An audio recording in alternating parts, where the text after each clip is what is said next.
All right, everyone. I want to thank you all so much for joining us once again for some more D&D right here on Lionhead Gaming. And since it is Thursday, that means it's time for some more Song of Rapture. We're all here. We're all ready to go ahead and get started. And so with that, Monsieur Omen, I pass it over to you. When we last left our valiant vanguard, they had found themselves at the end of a deadly, twisted maze, staring in to a brazier with flickering embers of a flame soon to be, preparing for what seems to be their deadliest challenge yet.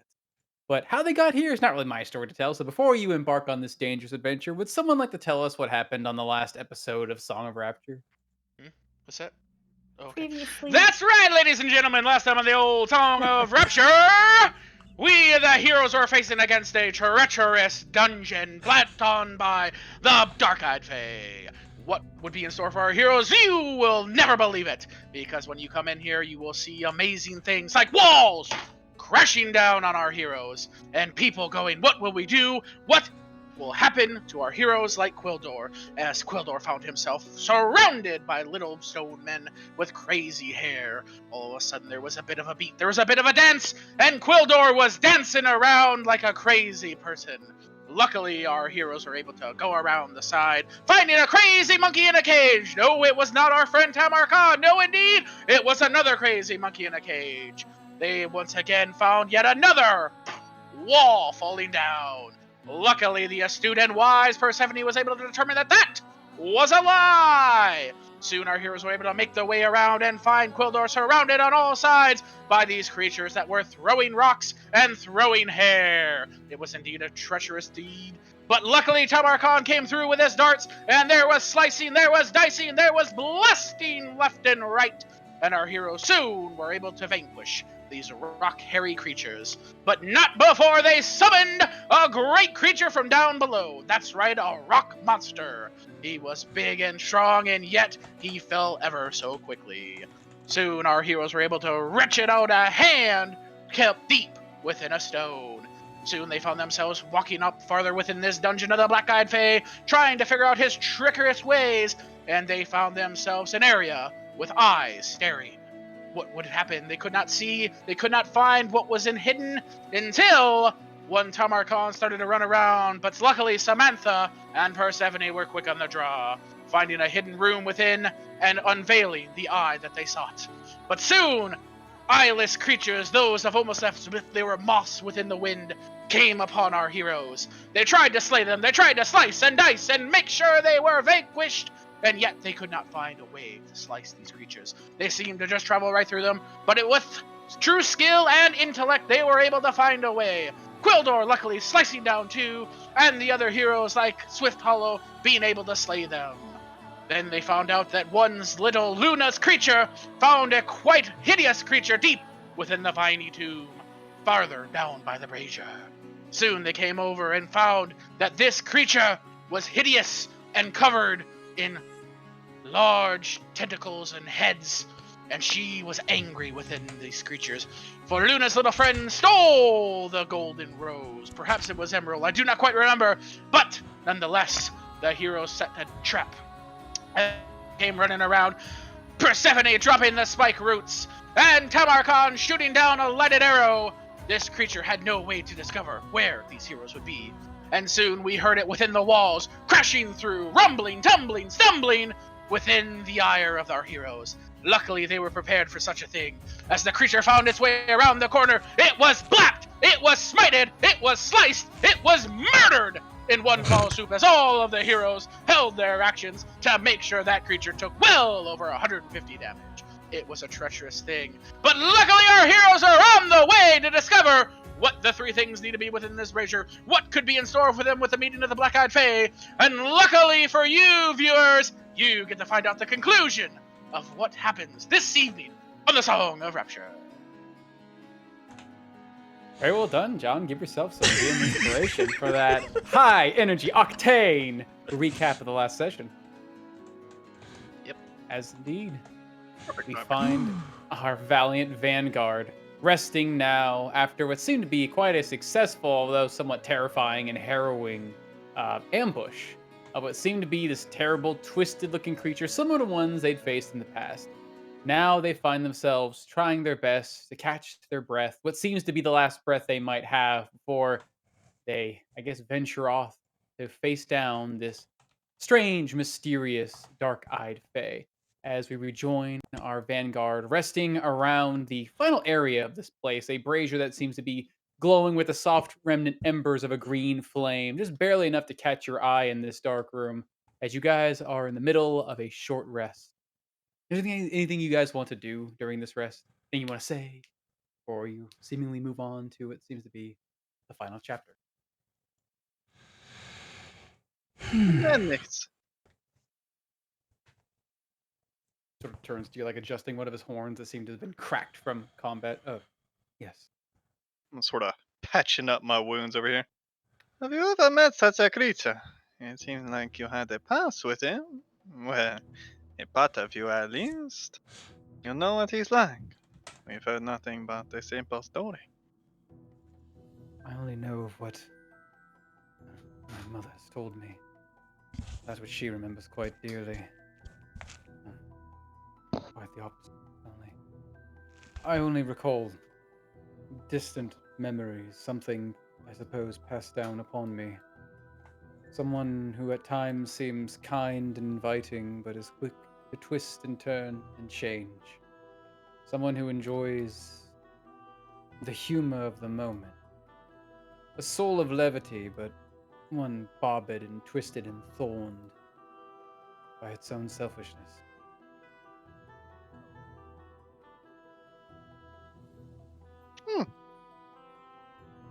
For not a man for a nice jiggle. You don't know his favorite food, I suppose. Favorite color? No? Okay. Possibly something dark, I assume. Really? I would only think so, yes. Is this Mm. relevant? This is part of your plan? It's always good to know what one is hunting. But I thought maybe you knew of where he came from, or what exactly he wanted, more than just to take and hide away from the world. Truthfully, we only know the stories. Even Mother does not know where he came from. He was but a lowly fae at the beginning, one of not even of her court, just a wanderer who came into her kingdom and seemed to entertain her in ways that none other had. He's something, I suppose, just like any other fae, with just a remarkable talent for deception. Interesting. You know what court he did come from? I would assume. I cannot say. The unseelie and seelie balance is one that's often shifted to and fro, but I would assume unseelie by his nature and demeanor, but he seems unaligned to either, so long as he remains on top. If he just appeared one day, it doesn't make sense that he's unseelie. I mean, the unseelie half of the Feywild only happened after he stole Nostroma's heart, isn't it? It certainly seems to be the case. I myself am uncertain. Perhaps before there is even a light or a dark, there is simply malicious nature. Even before your times, Nimenes. It is not like this is the only darkened place of the wilds. Indeed. I'd fear to see the rest of them. Some can be more even extravagant than these. Things that have turned quite wild. Certainly must hail from the farthest wilds. I've never heard someone speak of such a thing as extravagant. To me, it seems dour and quite horrible, really. I do not have as much time as most, but in my 100 years within the Fae, I did find a bit of Mars underneath my feet. That is a part of what my purpose was. To look and learn. The learning part not so much, but I did like to look. To see what there was to see. What they call the unseeing can mean very different things depending on who you speak to. It is like asking someone of their garden. They may know of only their own, but it does not mean that others do not have one as well. I see. Interesting perspective. She just stops and thinks and looks off sort of towards the fire is burning. Someone else's god. Well, we have done well so far. This has been, I would not say easy, but everything's been coming up rather positive for us thus far, thanks to all of your efforts. Persephone is, I think, perhaps closer than she thought she'd be in a much shorter amount of time to solving why we're here in the first place. And going into this next step, it is good that we are all here. Tamarkon's tricksy ways, Persephone's wisdom, Quildor's bravery, Swift Hollow's cunning, and Luna's power. It will be enough, I think. I see us coming out on top in this one. I hope you do as well. Take your temporary HP. Oh, snaps. Ooh. So we get Temporary 17? HP. Mm-hmm. Big ol'. Level plus charisma.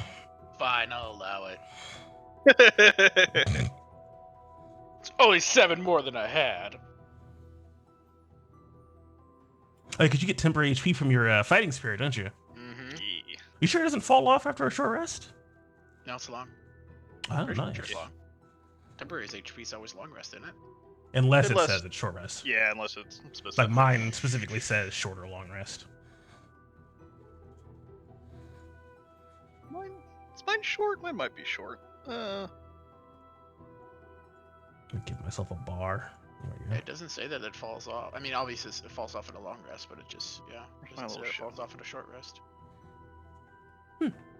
That's what it says. Yeah, I think mine lasts till long rest. There you go. Take my 17.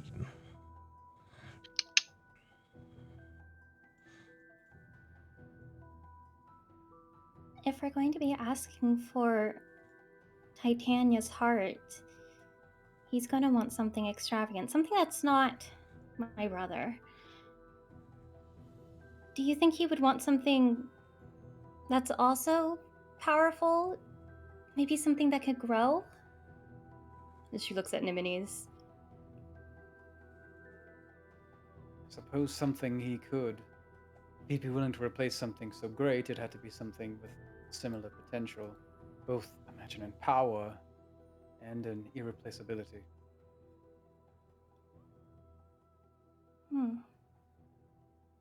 What are you thinking? Persephone's began glancing down into the palm of her plant hand.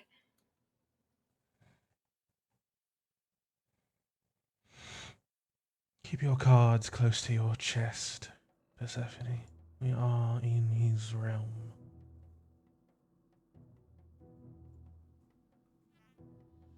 Whatever we do, just remember, I'm not risking Rail.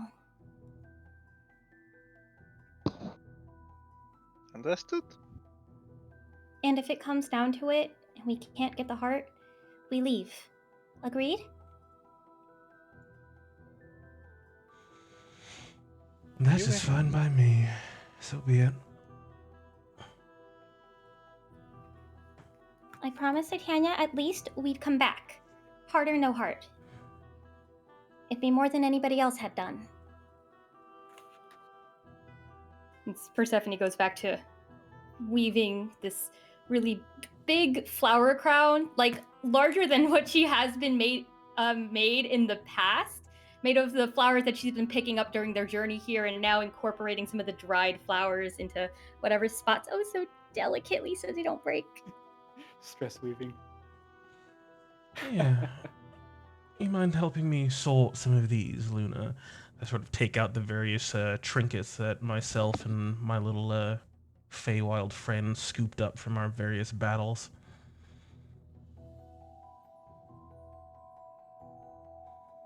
Oh, sure. Take some time to identify them.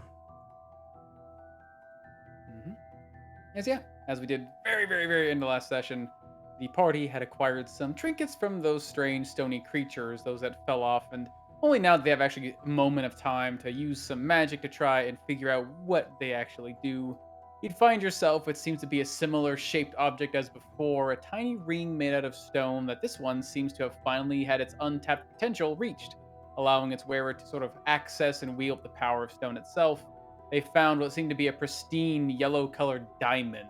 That's what seems to be carved in strange, I guess almost you'd say it's text or symbols, but really to only probably Persephone's eye be able to discern that it is in Terran, an old primordial language, that which seemed to be containing the power of stone inside itself, though that stone seemed to be quite alive, allowing one to summon forth a temporary ally in the form of Earth. And the last one seeming to be a still living, still magically enchanted a coil of that thick, earthy hair that those creatures seem to use as a weapon. Although this one seems to be still functional, even so much so that one could possibly command it with their own words.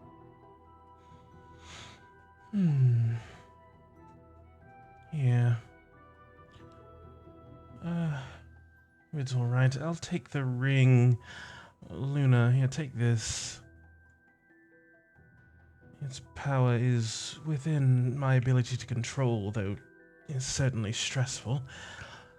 But I'm sure you can use it as well. I've seen you wield such magic in the past.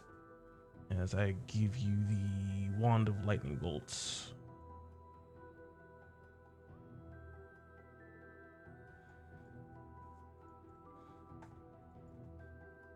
Does anyone Thanks. want this strange sort of robe? Could be useful. Sort of looks between like Swift Hollow and maybe Tamarkon or Quildor.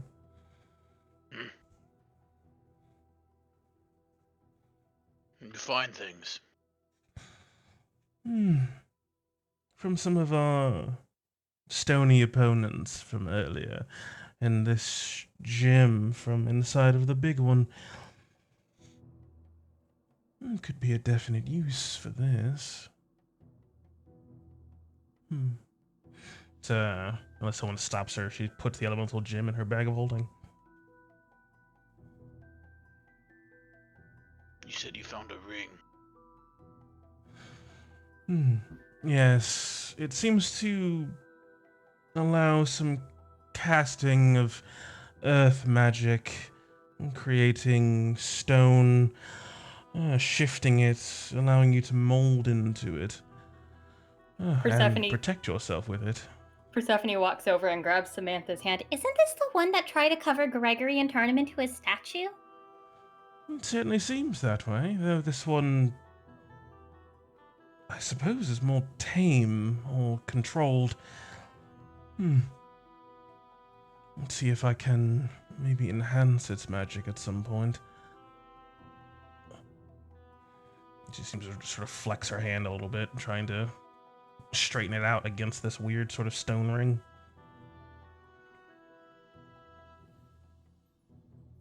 Do not know if we will have enough time to play with our new doors. Time grows short, and I hope what we throw it in burns quickly. Indeed. Are we ready to burn this thing? I'm ready. Alright, if no one wants the rope of entanglement, I'll just put it in the bag of holding just to keep track of it, but I'm not planning on using it.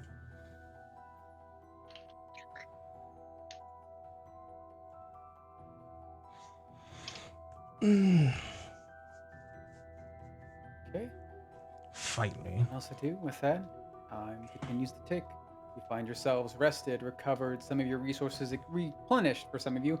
Others still holding on to what you have, but feeling your wounds beginning to dull, your minds beginning to sharpen.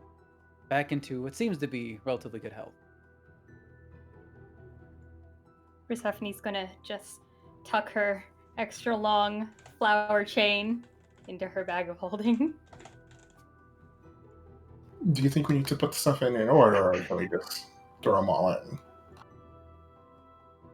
I'll go reread the Sylvan. I believe it was just mount the bridge and feed the embers and beat back the shadows. Certainly seems to be the case. Burn them all. Right, as my hound just kind of leans over the fire and just kind of vomits the flour inside. This tiny crystal falls Kirby's into this it. pile of what seems to be ash and embers. Just sort of, this is like this tiny little cloud of dust that fills the air as it falls inside, and there's just maybe the slightest shiver as this thing starts to slowly sink between the softened spots of this great ash pile inside, as you see some of the flames within just barely touch the edge of this thing, and then what was once a crystal clear becomes this bright emerald color, as it seems within this flame begins to grow larger, consuming the small object and lighting it aflame. One challenge completed. Let's see what he has for us next. As Persephone, Swift Hollow, and Luna hear those words resonate a little bit, she can feel our bond reattach itself between us.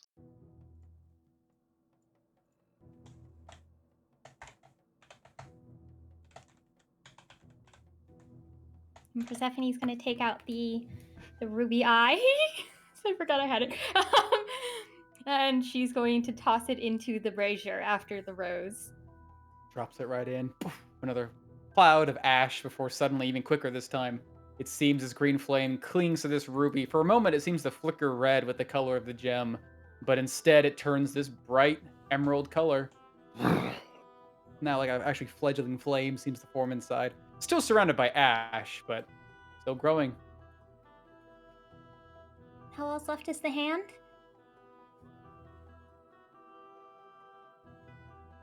Persephone looks between Cooldoor and Tamarkan.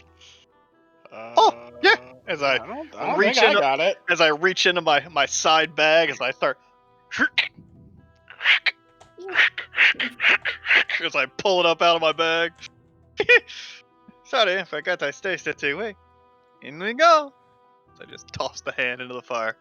The hand's the largest and falls quite heavily, poof, until all the ash seems to pick up in the air, sort of fill it with a moment of dust.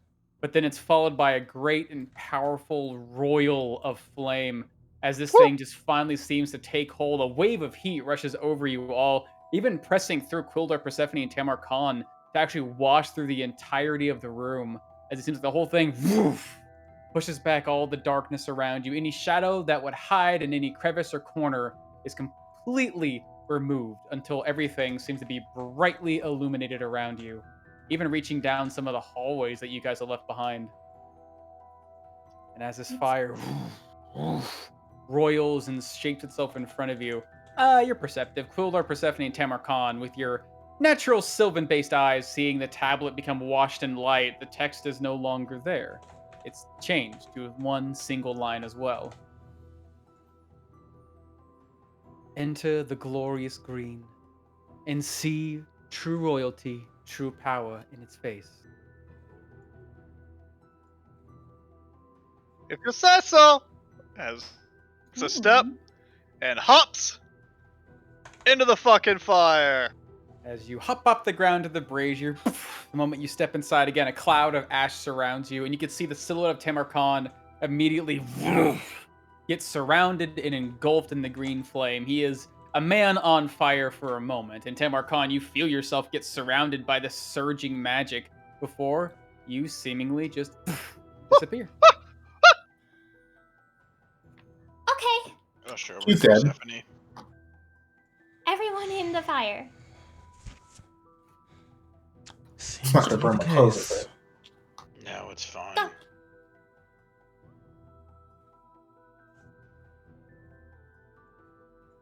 Just hop on the Okay, carpet as behind I Luna. take the carpet in. Oh, the carpet's gonna fucking burn for sure. It's gone. Carpet's fucking gone. Flume Diagonally! into I'll the leave this fire. thing too. You all Just appear like on the the other others. side, naked. The The flames orgy, seem to it catch on the edge begins. of yourselves, as well as the carpet too, seemingly for a moment feeling the sense of pulling, before again, all of you seem to be twisted and wrapped in this flame. It's almost suffocating for a moment before again, all of you just seem to poof. Minis will step forward, looking at you, Persephone, and the rest of the group. Only the way if it's dangerous. I hope I'm Nimides, distracted. when you face him, remember, don't let him have a hold over you. Okay? It'll be okay. I trust you.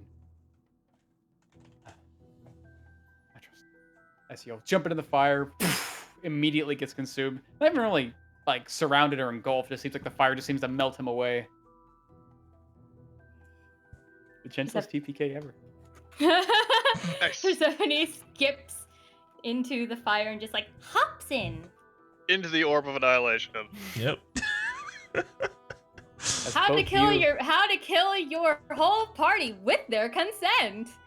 As both Persephone and Swift Hollow step inside, the flames cling to their clothing, wrap around them quickly. Again, the strange, suffocating, surrounding feeling as you're just being consumed by this thing, and then feeling of nothingness as you are vanished from sight, leaving only Cooler behind. Seeing that everyone else is gone, jump in. So Cooler, you step through. It seems the fire catches onto your armor. Takes an extra second, it seems. The magical protection surrounding you gives you a moment of clarity before the flames fully take over. You feel this sense, again, of squeezing, suffocation, the fire running underneath your armor, touching your skin, everything below, even running up along your neck, face, and hair until all you see is a flash of green, and then poof, you vanish. And in that vanishing, Coolor, you find your eyes still beholden to this great emerald color. It's almost like you stare into this flame that surrounds you, and you're left continuing to stare into this bright green light that slowly, just for a moment, begins to dim as you find yourself not staring at fire anymore. No stone walls, no more true danger. Just simply what seems to be a glade, a green forest, or at least what appears to be a forest. The walls, if you call them walls, are lined with trees so thick that you can't see anything past them, forming sort of its own separate open oasis within this small grassy area. Before you, you can see it looks like trees, even closer to you, barren and thin branched, reaching up with tiny, I guess, strangling tendrils. But I would say, in your experience, in your time traveling, you would know just from a glance these actually aren't trees. They're large in size, they're many in number, but they are roots growing up from the ground, reaching up into what is now becoming clear to be some sort of chamber. A tiny little piece of green locked away deep in the earth. You and your allies feel this strange, continuing, suffocating, squeezing feeling all around you, as the same sensation as the flames pulling and wrapping around your body have seemingly been replaced. A sensation of tight, squeezing tendrils, those of plant life, seem to be enveloping your arms, your legs, your necks, your shoulders, keeping you quite well in place. Even you, Quilder, with your strength, feel a bit of a struggle just pulling against this thing. Clearly the work of some magic. And at the head of this glade, once your eyes begin to adjust and you realize what exactly you're looking at and where exactly you are, you can see the slightest shift of movement at what seems to be the head of this glade across a long, patchy field of grass, maybe about 50 or so feet ahead of you. Is another root, but much larger in size, its form splaying out in all sorts of tendrils that reach up almost as high as the ceiling, it seems, as if this is a massive heart of this great root inside. This mass of, I guess you call it, a gnarled looking tree in its nature is wrapped and enveloped around a numerous glittering objects, objects of steel, of gemstone, even those that seem to glow with magical power, as if a proverbial hoard has been somewhat stitched inside of what looks to be a massive, naturally formed, and menacing looking throne. And someone sits upon that throne. Not massive in size, actually quite small, considering probably about your own height. Probably average like Tamarkan. Taller than average, but definitely not the great size you've seen with the other powerful Archfey. Pale skin that seems to be exposed beneath a long and winding mantle of what seem to be black feathers. Twisted and torn trousers, long neck length black hair that seems to be wildly shaped, ears pointed like that of an elf, and even strange paintings across his body. It's hard to tell if it's natural or not, maybe his own skin tone or some strange tribalistic appearance. And of course, his titular name defines him probably better than his appearance. You'd see a pair of deep wells, really, I guess, unending wells of blackness staring from you from this pale face, resting just above a crude and sharply cut grin. He rests his hand against his chin, what looks to be long, thin fingers that every so often seem to curl and reshape themselves into thin, black claws, almost like talons, as he wraps them under his chin. And as he tilts his head, quite amused at this sight before him, the crown on his head, this gnarled mass of bramble, tilts ever so slightly and then seems to readjust itself back into place as in this strange, I guess, in all the horribleness you've just been through, strangely beautiful area, you find yourselves in this moment, in the presence of what I'm going to call a dark eyed fae. This creature Ooh. stares forward at you, just grinning, eyes, well, truly because it's scanning, head just tilting to and fro, looking over you all. Well done.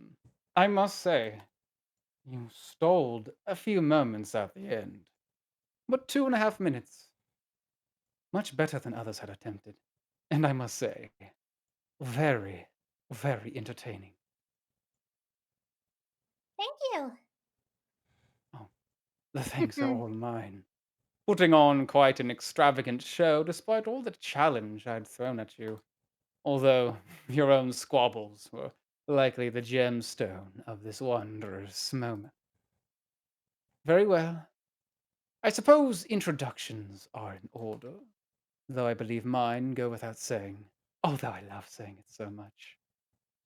I've gone by many names, those not even chosen by myself. No, I prefer those who worship or fear me to give my titles. Some have called me Duvkathar, the Dark Crow, the Wandering Fae, but a new one has been wandering for quite a few centuries, perhaps millennia at this point. Time is so hard to track.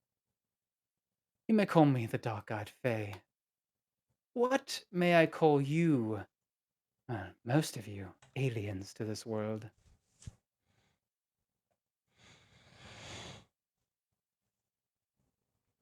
You can call me Purse. Pass.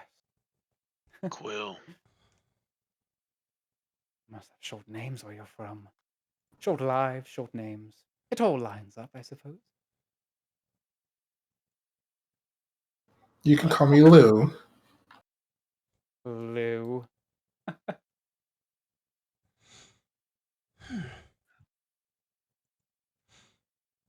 Oh, come now, do Samantha not be shy. Deus. A pleasure to meet There's you, a Mr. Dark-Eyed Fae.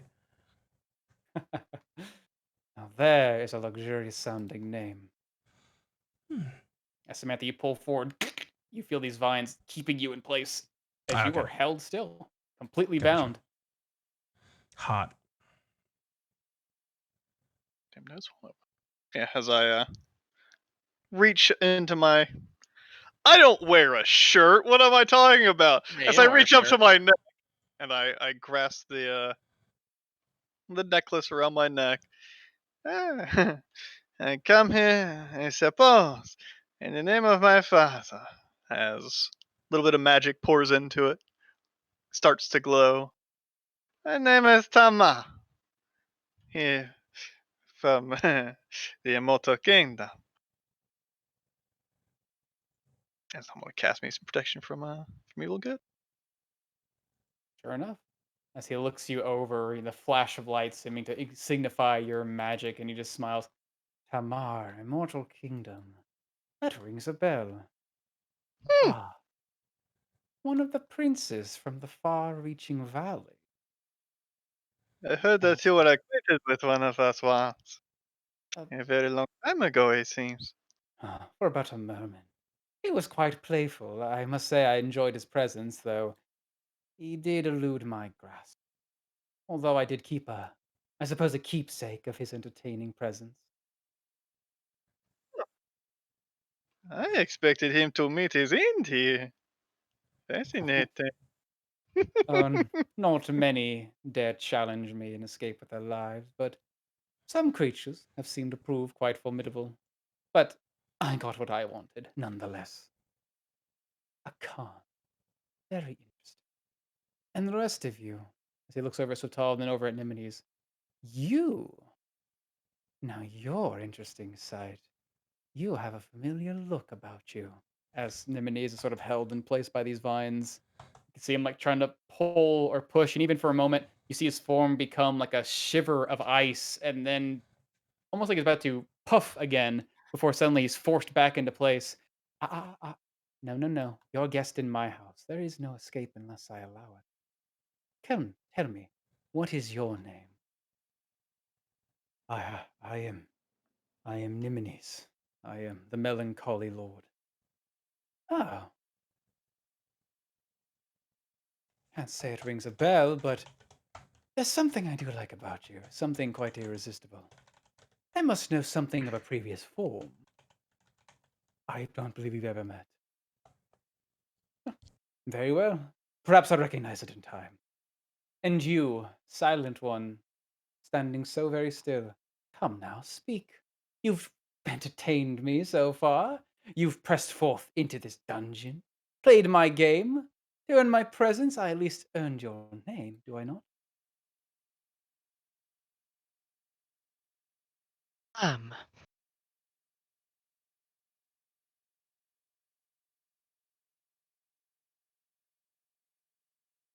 Hmm.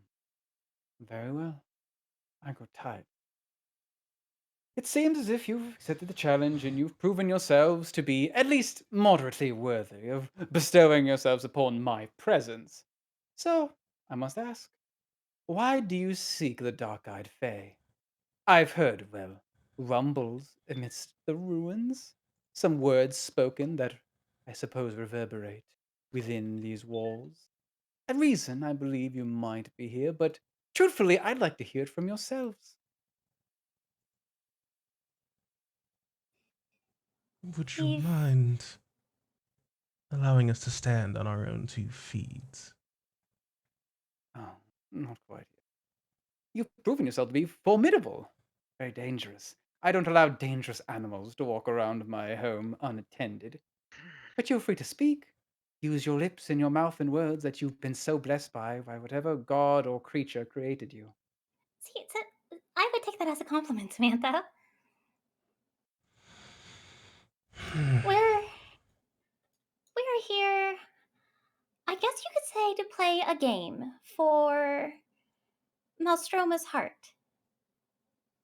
Ah, I thought I heard mention of someone, dearest love, in the dungeon. It's quite a very valuable gift, though, I must say. One of my most treasured.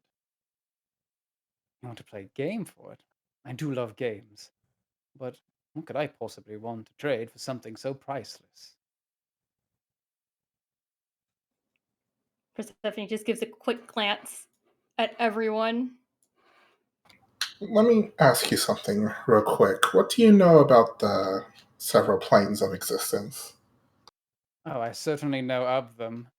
Oh, I believe I wish I ever traveled between them. I've grasped at places that lie beyond the Fae. Few places among what they call the Prime. Such a fun place. Little elves there. Get so lost in those woods, always wishing for a place, a sanctuary. One I offer them in return. Allow me to see through their eyes in that wonderful little world. Quite entertaining, really. And I've tried my best to reach beyond, even higher. I've even grasped at what I believe to be the edge of death. These claws, but all I clutched were feathers. do I have quite the offer for you. See, there's this plane called the Shadowfell. It is Hmm. much like the Feywild. I think it's the plane that you just mentioned you tried to grasp. I can get you power, maybe not necessarily to get there, but power connected to there. It may not be as powerful as the Fey Queen, but if you win it, you'll have both. And it might be interesting and fun and exciting, something new for you. I see. So you have rulership in this world, something that holds sway and power over its denizens. Rulership is a strong word, but it's Oh, very definite strong. connection to it. So much so that I can separate my soul from my body to move over there for free will. And if I die there, then my body just comes back. Interesting. It would be a fun to have a method of traveling between the worlds. Although, I do have quite a personal connection to.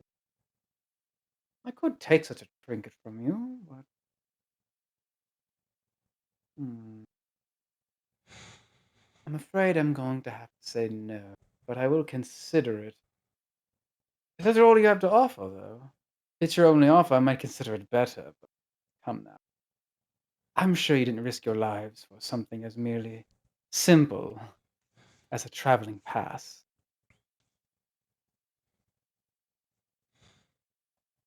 I'll look at Persephone and shrug. Miss Persephone nods and smiles. You tried. I have a power that has been growing over the last year. And since arriving to the Feywilds, I feel it growing stronger still. As Persephone doesn't try to escape, but she just gently lifts up her plant arm to display. Mm. Some time ago, I was gifted with magic from a powerful Fey. And it's grown since then. I'm sure you can find some use for it if you'd like. And like I said, it's growing, so there's more to come for sure. Well, that I do like as well. A seed of power, given time to change and grow and become something greater. That'd be interesting to have. But does it compare to that of, well, as you'll sort of roll his own hand and almost like in a strange sleight of hand, these long black iron claws seem to just manifest along his fingers. He clasps the air and opens it, and you can see this tiny mote of sapphire light that just seems to brightly shine, almost too much to see what it exactly rests in his palms. But you can see like soft, silent, like crackles of white light running along its form. Something as this sort of shows up this mode of light. This is quite powerful, you see. So much so that it even brings even well, what one considers the greatest in this world to their knees just simply by bestowing it or holding it. I can keep even the arch at bay with this in my hand. Can yours offer me the same sort of power or more? I would wager with given time, either the same or more. This wasn't given to me by just any Fae. He was a guardian. And with that power, I was also became a guardian of spirit, beast, and prime. Interesting. I Another I mean, shall consider. it is But come growing. now. It's something you can shape yourself, like a garden. Guide the power exactly where you want it. Certainly, promise. I do like having a hand on such power, but nevertheless, I must wonder. The great gift of a guardian, a chance to travel between worlds, all wondrous things. But is that all? Is that all you have to offer? You are mortal. Mortals can only put forth so much. They only have so much in their hands or within themselves to give. I'm curious. What are you willing to offer for such great power? Yes, you are a bit of a fan of trinkets and treasures. If one is not enough for you, one power, one item, what of countless, gathered from countless years, even before your time. As my tail sort of sneaks up into my bag, wraps around something, and pulls it out. My father, if you know of my say, as I wave the tail back and forth, you know of who my father is, what he has gained over the years. Not many know how to get to it, but I, one of his sons, was given a way to return. A map. He said I was foolish, that I might not find my way back without it. The opportunity to loot and take not just of one, but of countless over the years could be yours. Countless treasure belonging to an eternal king. That is quite priceless. And you seem to know where it is. I promise a map. I cannot give the treasures to them. Of course, not even I could take them. Not all at once. Not? Well, the map could be yours. And I'm sure every man of your abilities, you could find a way to take them for yourself. Now that is quite tempting. Although,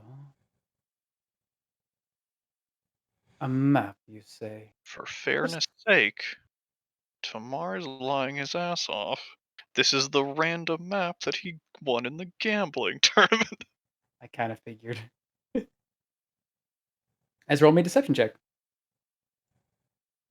I'm going to use my DM inspiration for my deceiving. Ooh, Can you add a d4 to that D4. Did. I do. for good measure? Ooh, 26. 26. Uh-oh. Oh, you frozen? Oh. Yes. He's moving. We got a live one. Y'all froze for me. The lie Oh. was too powerful. Let's see.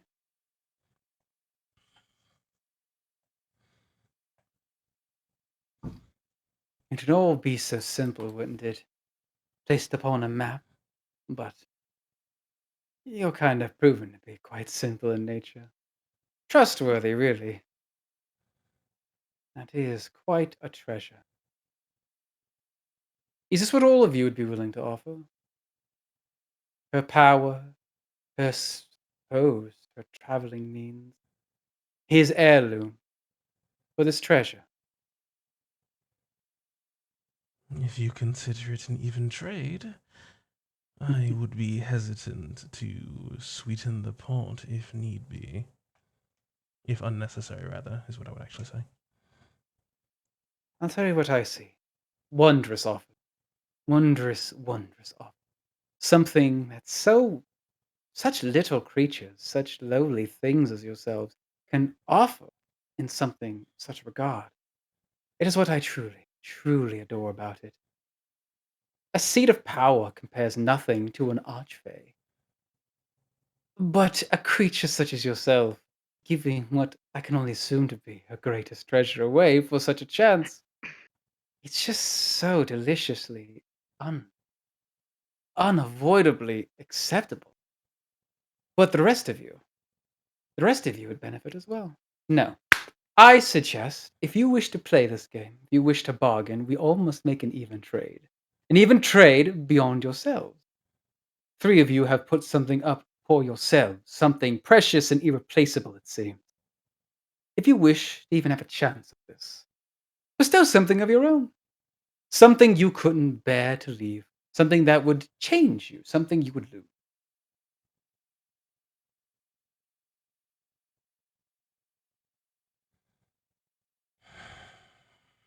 Or do you have nothing?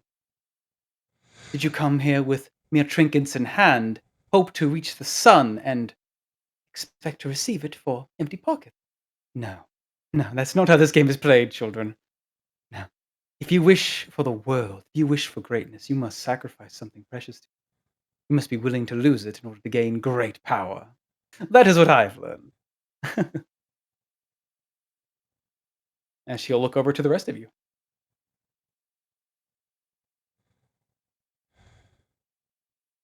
Samantha's just looking past Anemone's, most of her eyes and hair just staring at Persephone as though she is weighing something in her mind.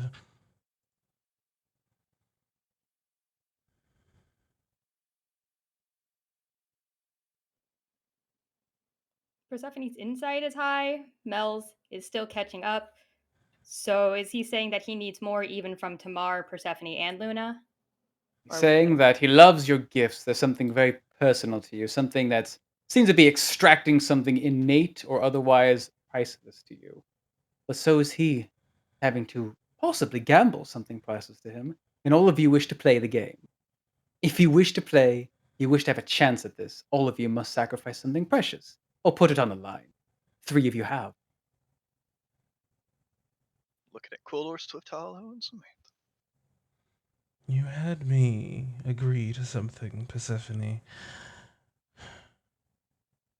When this all came together, an assurance I gave you, something I promised you, that I would always be on top. Is it worth it?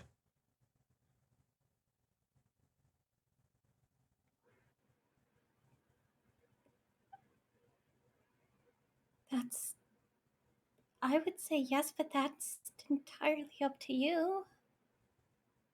I am backed into a corner, and it is the most precious thing I can think to offer. scanning memory banks? Because there's so much. It's a We've been horse. adventuring for a year. Okay, give me a sec. Shuffle, shuffle. Pulls out all my notes.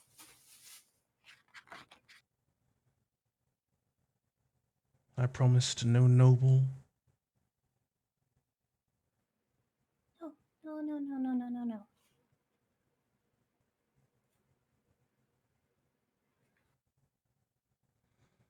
Well, I might go Are you tired sure? if we simply stay silent.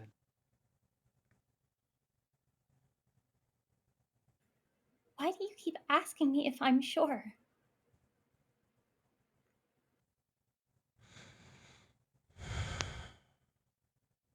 You know it is hard for me to part with anything. Even And I a part with trinket. most things. This is the one time I'm saying no.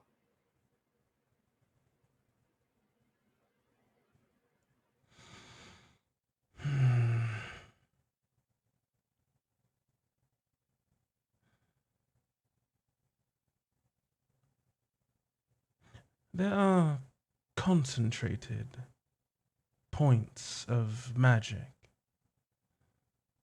blessed and created by Ayun. Are you familiar with them? Truth be told, cannot say I am. The gods of these different worlds don't really, well, apply to me. I live free from the power, free from the influence.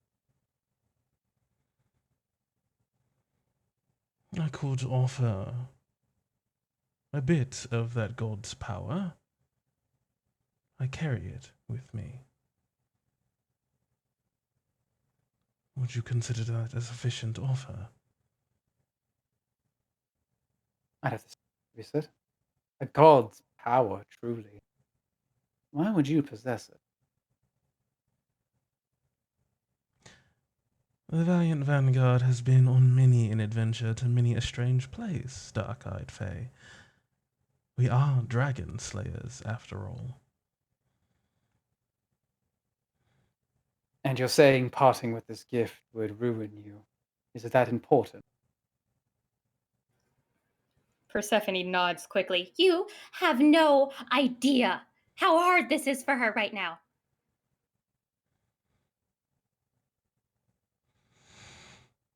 Flashbacks to horse.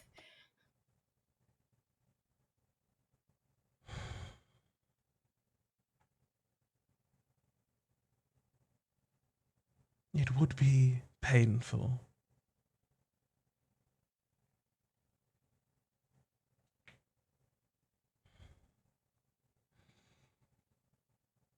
Roll me a deception check.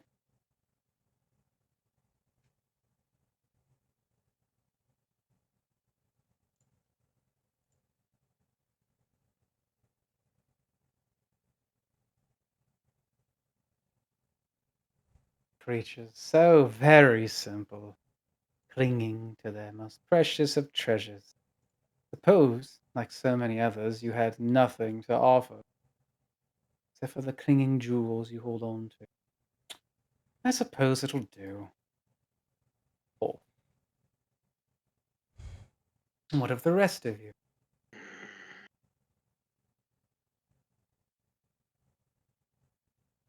What guarantee do we have that this will be a fair game, Dark-Eyed Fae? We'll negotiate the terms. All games have rules, after all. You are the master at bending them. I At simply work least your within them. reputation precedes you in that. That's how one plays a game, child. By knowing the rules and working within them.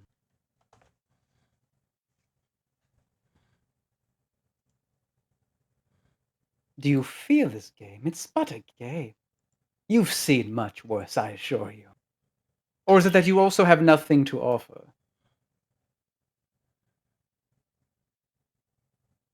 I have something to offer. It is most dear to me. It is my mother's treasure.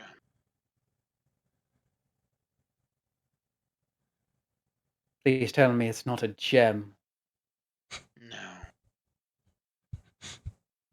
As Quiller just kind of looks around as just kind of reaches behind his shield.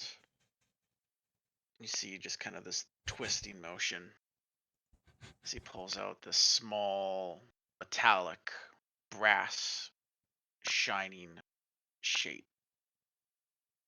Dear friend gave this to me when I first joined the god of my home city.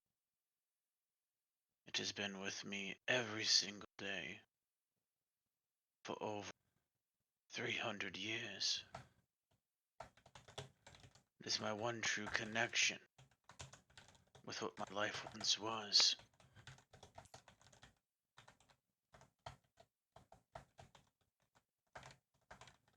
And if you were to lose it, If I am to lose it, I would hope that in that loss I would be able to cut off your fucking head. But I would suspect those are outside of the rules of the game. we can certainly. A lot, certainly. I see. Very well. Simple in nature, just as your friend, but I can sense that does have a certain importance to you. Be fun to live. And you too. Silent ones, always the last to speak. Do you also have nothing? I can certainly exclude you from the fun. You can have an enjoyable seat watching, although quite well restrained. I don't. Persephone looks at Nemesis. You're not planning on playing, right? If you lose, there's something precious to you. I don't. This is dangerous, Persephone. I shall just like look between you, or look between him, and then sort of like pull against the vines a bit. I have nothing but my nature to offer. I am the melancholy lord. I am connected to a powerful being, and I serve her as both son and a knight. Nemesis. If it means a chance at retrieving something precious,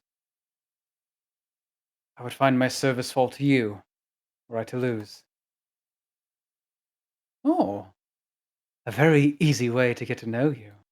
I always do love servants, I must say, especially the loyal ones. You can make them do things without even asking. It's quite thrilling.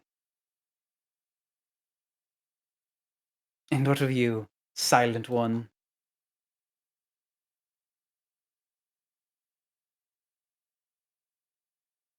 This little lamb has a heavy heart to weigh against the heart that you own. Just like the others, like with mortals, I too hold my heart too. I suppose petty baubles, but this little lamb holds a very particular bauble, for it defines my very definition. I do not think I could part with it. I do not think I could bear to part with it. After all, what is a shepherd with no lambs, but an idiot with a stick?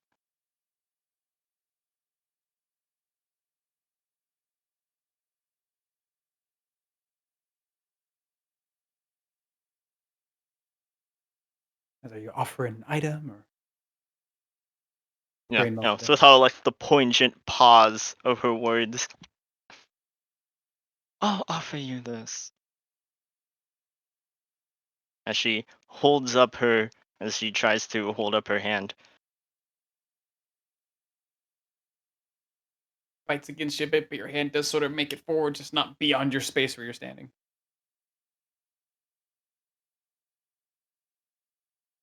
This is the ring of the guiding stars. It holds a particular place in my elven heart. For the twilight is the veil of all elves. Us material plane fae, I suppose you could say.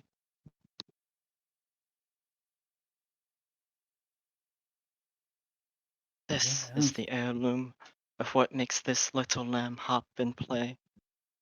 What makes this little lamb not just another flock, but what gives her skin her white pale glow. I offer myself to you through this ring. Very well. Just Another like Nemesis. another creature willing to offer everything. That is what makes for an exciting game. So much to lose. So much to lose. Very well. All of you, well done. See, isn't this exciting? Does this make it more thrilling?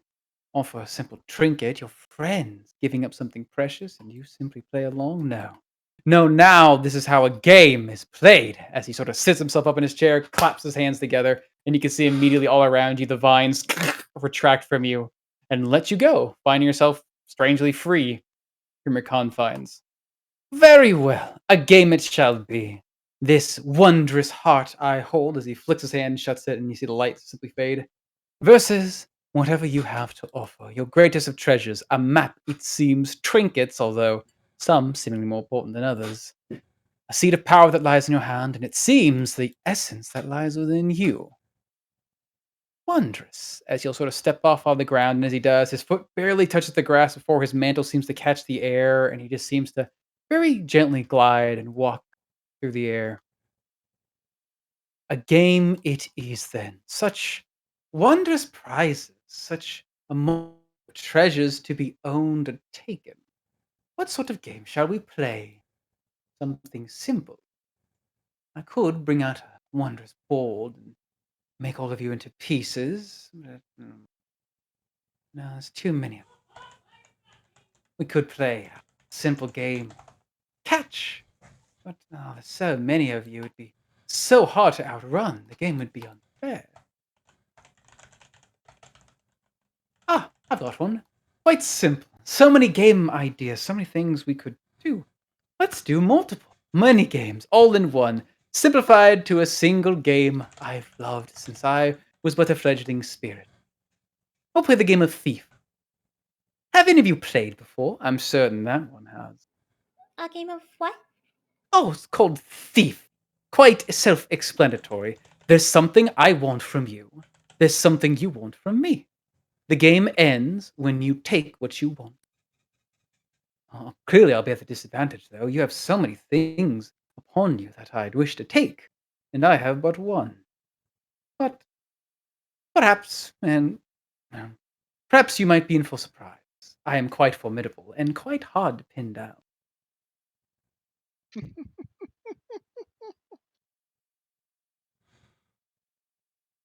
Well, if no Will one you has any take our other. lives? I simply wish to take that which I want from you. Although, if you wish, we could ramp up the stakes. He open up his hand, and you see his fingers just immediately extend out in these long, blackened iron claws. One of you seems quite eager to take my head, and I am willing to offer it if you are willing to offer yours. Even trade, that is. Your head grows How back. about until the yield? Until the year. Our I lives are suppose. not part of the barter, Very well.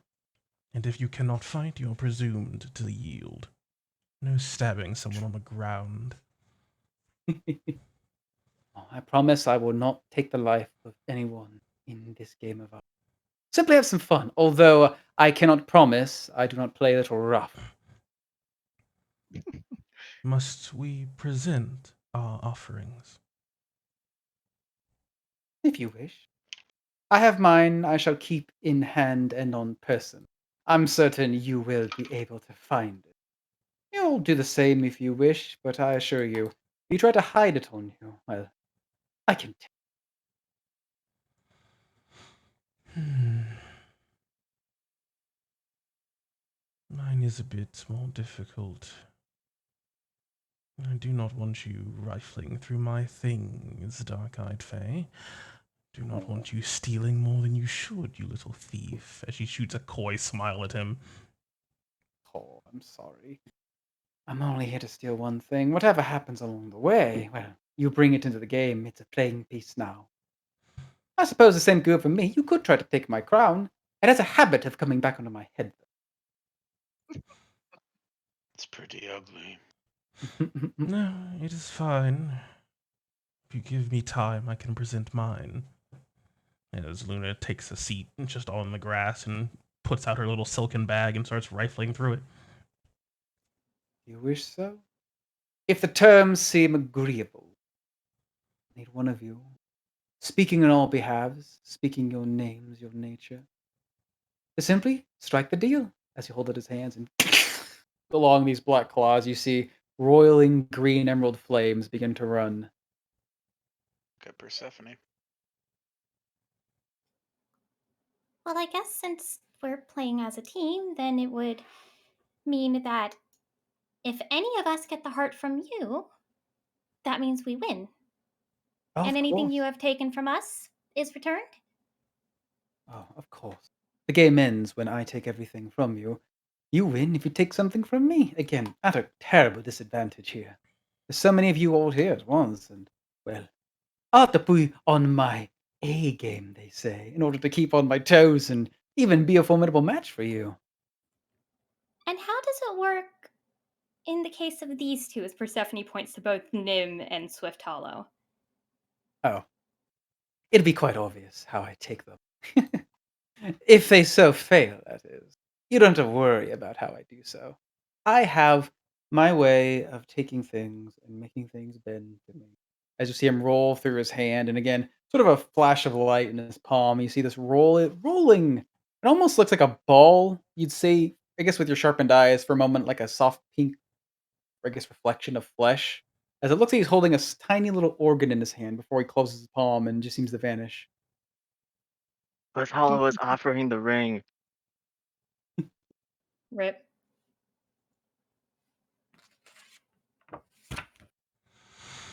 Looks around. Yeah. It is an interesting game. And to those that do not know, I could certainly fall within such a trap, but you tell us to steal something that cannot be stolen. It seems Ah, to be a game of folly. do you wish for me to keep it on my person, wear it around my neck? I could certainly do so. Some know it, some do not. But we have heard with very good authority that the item of such an archfey can only be given. Are you saying that we must convince you to give it for us to steal it from you? Well, I suppose if the game had started and we had not negotiated these terms, it may have come up that I could not simply be taken from me. Perhaps. All right. Perhaps if you wish to play, we can negotiate further terms. For the sake of the game, I suppose. If you were to acquire the heart from my person, placed upon as a gift and an offering in this challenge, it would be of my own volition that it is taken from me. Quite a crafty one, much more than the last. The game of thieves. It is different in every land, but in every land it is the same. Give me a moment as Samantha pulls out the Iron Stone of Sustentation. It Okay. is a trinket that is quite hard to get a hold of if it does not want to be taken from you. As I'm going to try to end my attunement to my Ember Heart Parapet and attune to the stone. Okay. Okay, so no taking the life of whichever side gets all of their desired items wins. For the sake of the game, taking the heart is the same as you giving it to us. Of course. No retaliation if we win. I might be a little upset if you were to somehow win, but I must say, although it would kill me, the enjoyment of such a game might soften what would be my heart. To simply let you go. Although I might find you in time. I doubt if we win, this will be the last time we see each other, I am sure.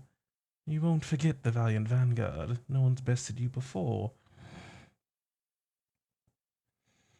And if we win, you have to let us leave your domain. As it is that we I had come with the heart. Fair enough. After all, I wouldn't want you lingering around. Bit of a sore loser, imagine. The idea just alone puts pins in my spine. Ah, I have one final contingency. You cannot take her heart back from her if we succeed until the last of us are dead. Well, I couldn't even if I tried. Such a Should you thing fall can for only your be tricks twice? something can only be given, not simply taken. Once it is Hmm. yours, I could certainly strip the flesh off you if it wasn't a contingency. I could probably trap you somewhere deep within the mountain if it wasn't also a contingency. Such wonderful things I could do to you and do with you to make sure that you'd never forget that you dare cross me. But part of the game, after all. Oh, it's going to be exciting.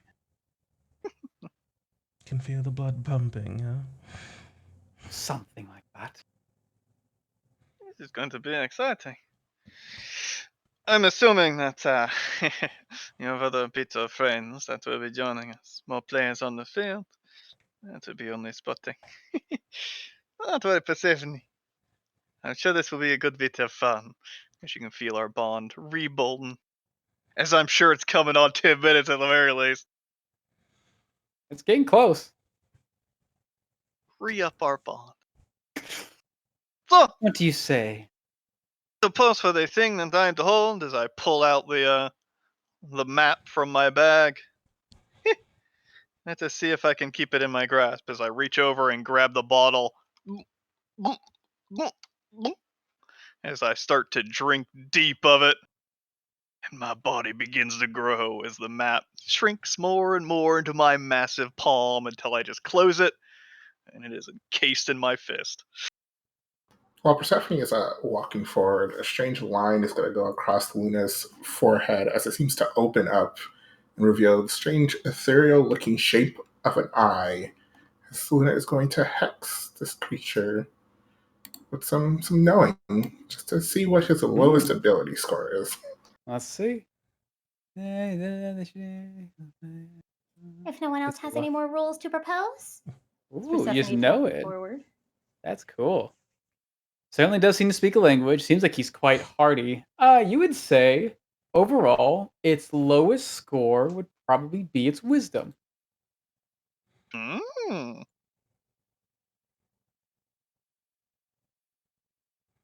Nice. Very well.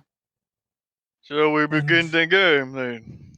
Like we said, if you yield or fall unconscious, you lose. You're out of the game, right?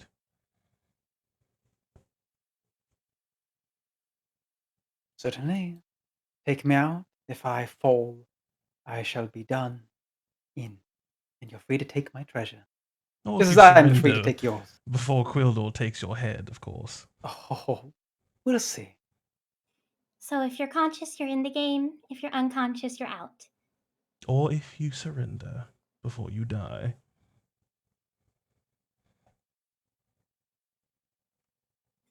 Very well. All right. Persephone extends her plant arm. Shift Go the reach out. attunement.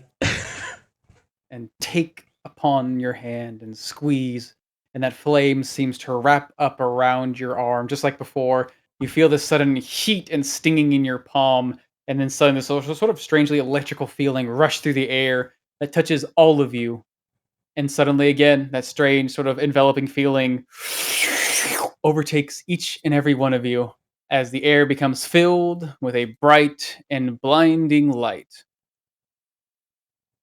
Game map, game and map, game and map. As in the next moment, you find yourselves in a different land. Persephone, Quildor, your eyes blink against darkness, that which seems to be barely illuminated ahead of you, the sounds of a dripping wet cavern. Seemingly, you're in somewhere deep underground, but your vision only carries so far, only dimly illuminated by what seem to be soft, glowing rocks embedded in the stonework around you. Tamar Khan and Samantha, you find yourselves in a strange open cathedral, the ground below you tiled in a strange, you imagine like some archaic terracotta pattern and clay. There is a rising platform before you, every 5 feet or so, leading up higher and higher to a pair of what look to be trees, but they're lined in gold, clearly not made of wood, with a pair of statues with long curling tails wrapping up their backs, and a large 10-foot tall, familiar looking creature. Crown on its head, long flowing robes. It looks like it held something in its hand, but there's no longer something there. And instead, wrapped around its own waist is a long, curling tail, its face patched with it seems to be fur, although it is a statue. And Luna and Persephone, or Swifthollow, you're in a bright, although very humid room, standing on opposite ends before a great pool. The walls around you seem to be lined with silver slate, that which seems to be reflecting. You can see yourself in every one of these mirrors, over a dozen lining the walls. And in each one, just for a moment after you start to get yourselves aware, an image appears in these mirrors. An image appears falling, resting gracefully upon the shoulder of this great statue. And only a voice can be heard from Persephone and Quildor. As the dark-eyed fae appears before each and every one of you in this strange new place. But it seems as if the valiant vanguard has been separated. Woohoo! As for the sake of the game, Ooh. all of the valiant vanguard will be able to mostly see across the map, although you do find yourselves in completely different areas, each one seemingly having, at least it seems to be the presence of one of these creatures. Very well. The game it shall be, although I did find your teamwork a bit lacking in that great cave. Perhaps you don't need to fight with one another. You can do quite well on your own. You'd see behind you, lining the wall, seem to be a large pair of stone doors, although if pushed or pulled against, you'd find These things seem to have rivulets of, it looks like almost like vines growing through them, but they've been hardened and calcified, made of stone now, and don't seem to allow to be opened or shut. Hmm. I'm gonna use an action to call into my ring. Can anyone hear me? See if I get a response. As you would hear that voice carry, it seems as if you guys are somehow strangely close enough, but you don't get a direction. The spell doesn't seem to actually carry through that far. But everyone will be able to hear each other. That unclear, it seems. We are not far. Oh, not separated by a lot of material either. As it can't go through more than a foot of stone. Mm-hmm. As you would see the world around you shift ever so slightly, and before you, Tamarkan, the dark-eyed face sort of shifts in his seat. You, quite powerful, both of you. I couldn't help but notice you wielded great might in that fight, but I'd love to see it all come crashing down. This would be a fun game to test to see where that might will get you.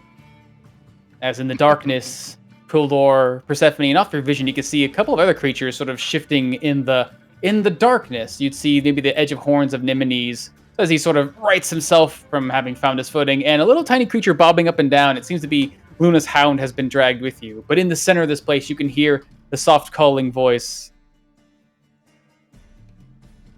And you, so resolute, I'd seen, so devout to whatever cause has driven you to me. I'd love to see where it carries you. In this place where light barely clings. In these small rocks, they cling so desperately to what they hold, but they have none, and clasp out at that which they desire. I'd love to see you stumble around in the dark after this pursuit. Be quite fun, pursuing a dream and simply falling short. And to the northern end, Sotalo and Luna seemingly still having your carpet beneath you, fortunately enough, would find yourselves in this strange mirrored room. The walls immediately come to life, and every single image seems to be filled not only with yourselves, but what looks to be the image of the dark-eyed fae floating and standing above the ground, so ever so close to you guys, but only seemingly in the reflection. And you two, I must say, quite an impressive offering on both ends, but in the dungeon, quite quiet, quite soft, and honestly the least entertaining. I wish to give you a simple game. A game so obvious, the answer should be right in front of your face. In fact, it lies all around you. Let's see how you solve this one. As I'm gonna need everybody to roll me some initiative. Initiative. Do we still get that D4, or do we have to be a certain amount of feet? Give me Certain amount of feet. Rip. Mm-hmm. Yeah. So much for your Let bond. loose the Ioun stone, and it starts to circle between my serpents. At least Luna and Swifthall can help each other out. It's fine. Oh damn it! I wasn't clicked. Bar behind my on ear it, starts to please. vibrate. I pull it loose. I Okay, get me and you, one Luna, HP. are bonded. Per con, right? Mm-hmm. Forgot to click myself. Okay, Oops. yeah, so my HP goes up to 96. I'm so thick now. Dummy thick. I have a really goofy long shot that I'm gonna try. I really doubt it'll work, but it'd be cool.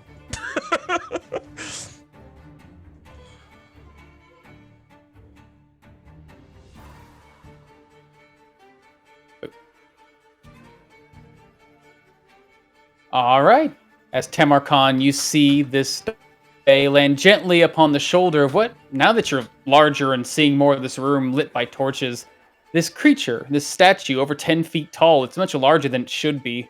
It bears a striking resemblance to yourself, to your kind. It almost seems like, a strangely either petrified or perfect figurine carving of one of these simian creatures, a shifter from the wild, a prince of the Monkey King. Tricks, do you have up your sleeve now? Hey, show me what challenge we have ahead of us. As I start to walk up the steps, as I pull the bar out from behind my ear and turn it. As it turns, it extends to its 10-foot length. As taking steps upwards, I am going to turn to Samantha. I will take on whatever he brings. Let us find a solution, you and I, yes? As maybe you notice, maybe you don't, as he passes his large left hand over his side. He does a little sleight of hand. See if he can tuck that map back in that bag of holding. Keeping right. his hand shut. Maybe you notice, maybe you don't. Give me that sleight of hand check. Oh, yeah. 20. Ooh. Oh, wait. Okay. I can't bomb myself. Let's Don't bomb! see. Bam. Oh, as he seems to be watching you approach great in size, some of your other belongings seeming to not quite shift in the same great size as you, as you're able to, with a quick, deft motion of your giant hand, slide this thing away. As I just continue to walk up just sort of the first rise, I just wheel the bar up in front of myself as I sort of get myself in a good defensive position, and a bit of ki runs through my body as just take in the surroundings. Just gonna dodge as a bonus action. Okay. Before anything, as he just keeps his eyes open for what is about to come. Mm-hmm. Alrighty.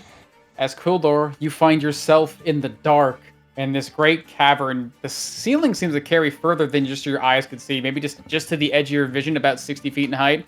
But before you, you can only see slight glances in the distance of your allies. The voice of the Fae carrying at the heart of this place, but beyond where you can see. Just move forward. Okay. Walking on forward. Alright, and as you step there, Quildor, from the edge of one of these trees, close enough now with your dimmed eyes to see, these things seem to be made out of stone. The same sort of roots that reach up from the ground, now instead calcified and hardened by the earth and petrification. One part of it just seems to pull away, almost like a shell pulled off, but you realize it is not a shell, Quildor, it is a cloak. As this creature rips itself away from the edge of this tree, blade in hand, reaching out to stab this short, twisted sword into your side. He's gonna try and stab you with a little bit of advantage. Achha! Ooh, 24. That will connect. As this blade seems to sink out through the darkness in a sudden surprise, catching you at the edge of your armor, a sudden twist of this long, distended-looking arm that comes from this. It almost looks like an elf, but its skin is horribly pale in the color of stone. The hand twists and the blade goes deeper, as you will take, 23 damage. Yes, I'm gonna swing at this bitch. All right. As you swing away at this thing, as that will definitely catch it, cutting into its side and doing a hearty amount of damage, as it seems like you almost cut clean through this thing in one fell swoop. Cut again. All right, as I'll cut again, cutting deeper, but this thing pulls away, just leaving itself bleeding before you on these strange hooven feet. As that last blow, how do you kill it? As he just continues to bleed, I just fucking slice and dice, and this last blow just rips. You can just see, like, right across the shoulders is just part of his arms. It almost seems as if the collarbones themselves were cracked in this blow, as his arms just go limp as the rest of the body falls. As his body cracks and breaks, you hear this snap sound as if its body, almost like strangely stone-like, immediately breaks under its own weight, and then within that crackling, there is a spark of light that suddenly expands out around you. As I'm going to need a Constitution saving throw. As you're able to steel yourself against it, this light burns against your flesh ever so slightly, protected by armor, but mostly aims for your face and eyes. But you're able to withstand it, as you will only take... well, look at that! Only about 4 damage. As this thing explodes in a burst of light, and then seemingly just falls to ashes. So I'll move another 10 feet forward. He's up in the tree. It looks like he's just sort of floating at... He looks like he's standing on top of a tree. The tree's about 20 feet in height, but he seems to be at the top of this little twisted branch, floating a little bit, just above it. Yes, I will go to my front line fighting style. Ready for whatever All else right. pops out of the darkness. So I can blap on. Alrighty. Keep your defenses high and keep your eyes ready on him. This creature, sitting above the tree, looks around at all of you. Some of you able to see him, others not quite. Until he sees that flash of light, all of you would catch the eye, or at least a moment, a silhouette of a knight cutting down one of these creatures in the darkness before it fades. And it would catch the dark-eyed Fae's attention as well. Oh, I see. You are proven to be quite formidable, and yet here you are still stumbling in this darkness. Let's give it a shot. As he'll step off his little tree and start to float through the air, just through the air a little bit, looking down at you, Quildor. I wonder, how dense is that armor of yours? As he'll swoop down with sudden speed. As I will blap him. All right, give me that attack roll. Ooh, as the blade comes out and cuts against his side, you can see sparks running along the wound as fire runs up across it, as he will take damage. Nice. As his movement seems to be caught in the air, the feathers on his cloak seeming to catch on fire for a moment, although he will try to trade blows with you, trying to cut you with his talons. Yeah. Claws raking across your armor. Yep. Just clink, clink, clink, clink, clink. You just see sparks as they run across, streaks of lightning running across, but not able to quite get past your magical defenses. Another claw comes after you. This one will find purchase. As this one rips into you, the lightning catches through the armor, getting just through the edge of your folded plate, before suddenly you feel a strange, like, numbing sensation running through your mind and your body becoming, just for a moment, weaker. As with a sort of twist of his body, you'd see his body disappear and reappear 30 feet above in the air, as he seems to use a little bit of teleportation. You certainly know how to keep a faith from moving. I don't know what you did, but it won't last for long. As he'll look down at you, keeping his eyes fixated on you, Quildor, you feel this strange pressing sensation on your mind. Let's see how you like it.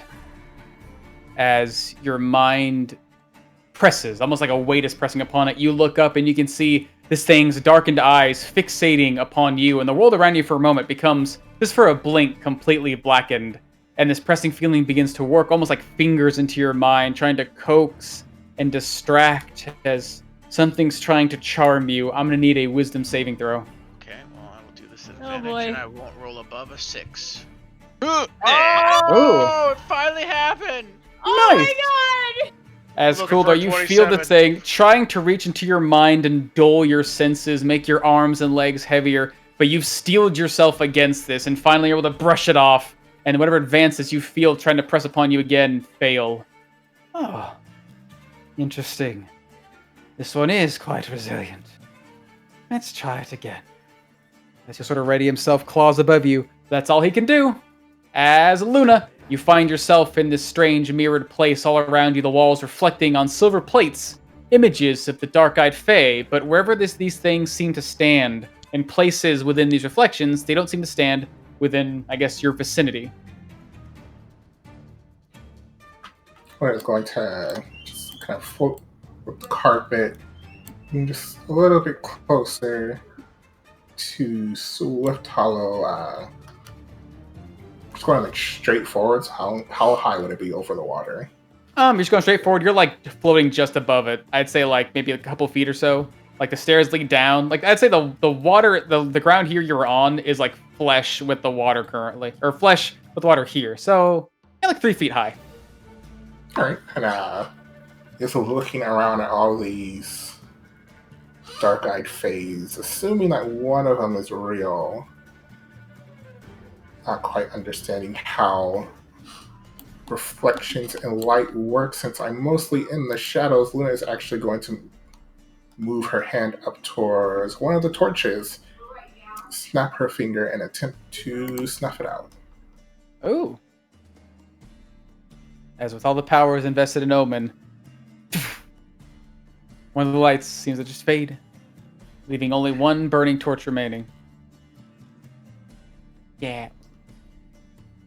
And then I guess as Luna feels a little bit of pain as she is concentrating really hard on this, she is going to, as a bonus action, using some arcane bloodletting, she's going to do it again. Snuff out the other one.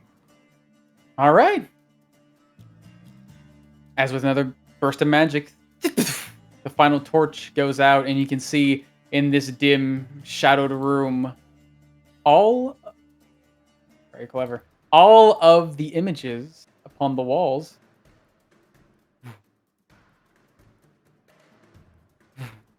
seem to fade.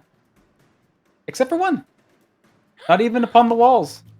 Looking around with your expert, incredibly high passive perception, seeing all the mirrors, I guess apparently, fade their images. The only one that seems to remain is not around you. It seems to be just below you. A reflection moving around in the water. Mm. Oh, there you are. So I'm going to look towards Swift Hollow and just point down. And also, I kind of don't want to be here. But also, I have bad luck with not disengaging. I'll stay. So that'll be my turn. Alrighty. As Nimini's in his corner looking around, seeing for a moment a spark of light and then a shatter of lightning, turns to and fro, sees in the distance Persephone. Safe. Alright. Let's join the battle. As he'll start to run forward through the darkness, trying to navigate his way before what seems to be out of the shadows.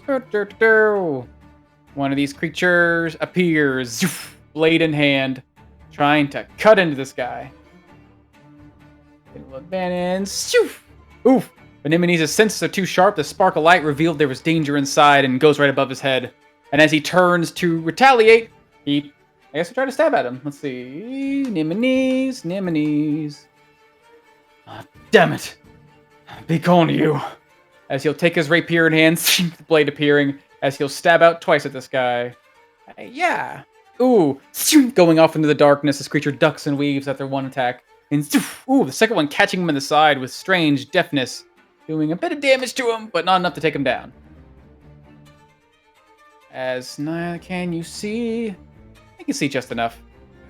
He would turn to try and get to the upper side of this creature, his body seeming to disappear and reappear, trying to give himself a better vantage point with a little bit of a rhyme step. Let's see. And he's got to make a con save. Ooh. But as the ice covers this creature's body, he shakes it off, causing it to shatter and fall to the ground around him. As these two seem to be square enough. That's Nimini's turn. As Swift Hollow, it seems as if for a moment, the world around you was surrounded by these images. And with a bit of magic and a bit of sacrifice on Luna's part, it seems as if the magic was faded, the light was removed, and the images, the illusions of the walls have faded as well, leaving only a shimmering image on the surface of the water before you.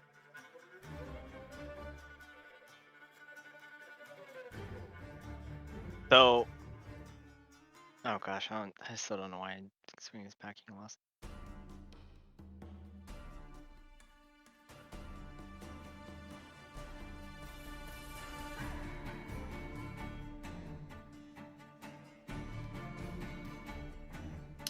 What are you doing, Swift Hollow?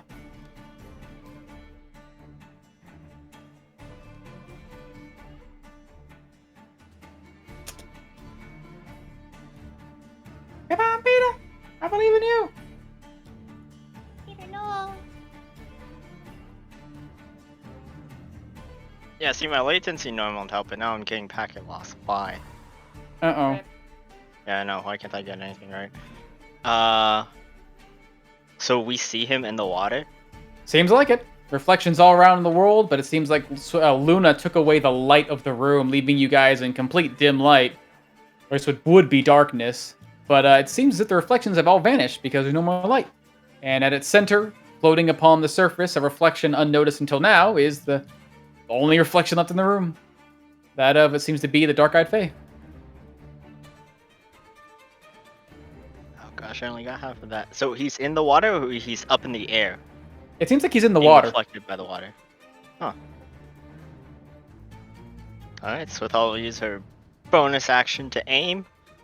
And with a crossbow, I'll try to shoot him down. All right, give me that shot.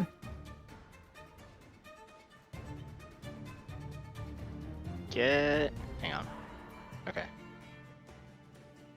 Make sure I have the right damage modifiers. Ooh.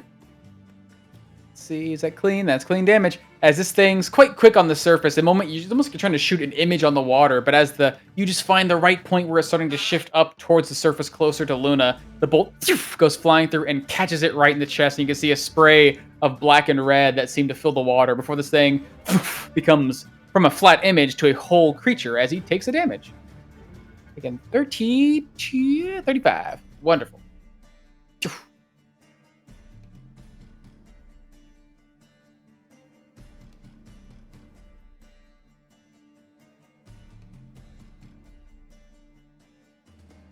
As anything else you want to do, Peter? Swithalo wordlessly tries to reload another crossbow bolt. All right. Staring down, seeing her quarry, seeing this dark-eyed Fey god bleed. Good stuff. As it comes to this creature's turn, immediately you can hear the splash of water. This thing pulls itself out. Ah, perhaps I underestimated you. Made it a little too simple. Nevertheless, there's another way to simply end this. As he's gonna fly away from you, Luna. Heading straight towards the creature that shot it with a bolt. Assume you're not gonna try and kick him with your little stilettos. Nah. Alrighty. As swimming forward through the air, its hands turning into these long iron claws, it reaches forward and it's going to take 2 swipes over at you, Swift Hollow. Lung's coming after you with 1 strike. Bah! Ooh, 22.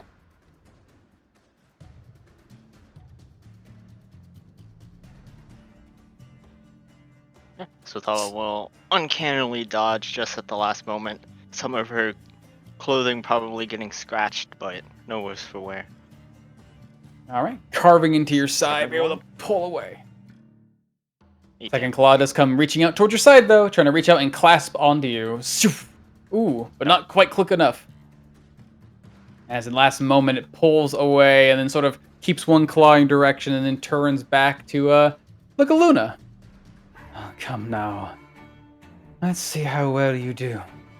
When you cannot even see or fight, simply fall apart.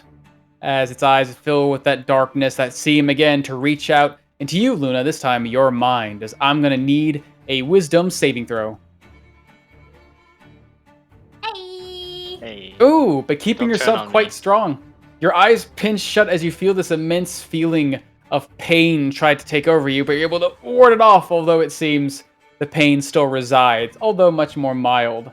As, ooh, you only take 10 psychic damage, as this thing tries to rack your mind and take away your ability to properly function. But it does seem as if you're able to withstand it.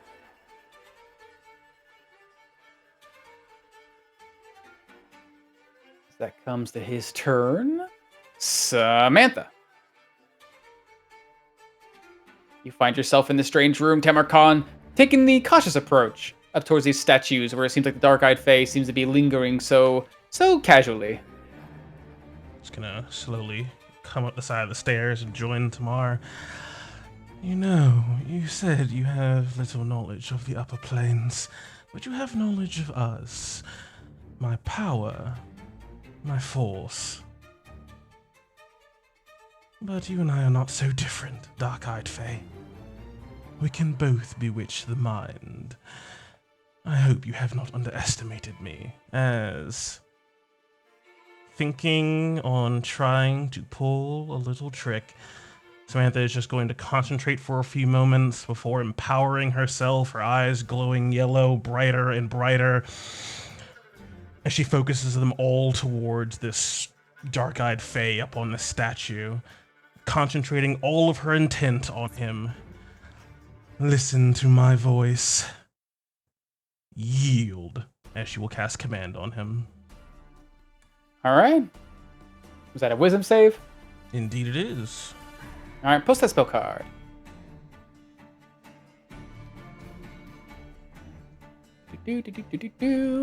All right. As you try to bewitch this creature's mind, reaching out, trying to basically pull upon its own will and force it for just a moment to comply. Let's see. Although it does seem he is quite resilient. As the magic touches him, powerful in its nature, he blinks, and again, you feel the sudden shattering of the magic as he stares through you. Oh, very, very good attempt, but my will is my own. Let's see if yours is.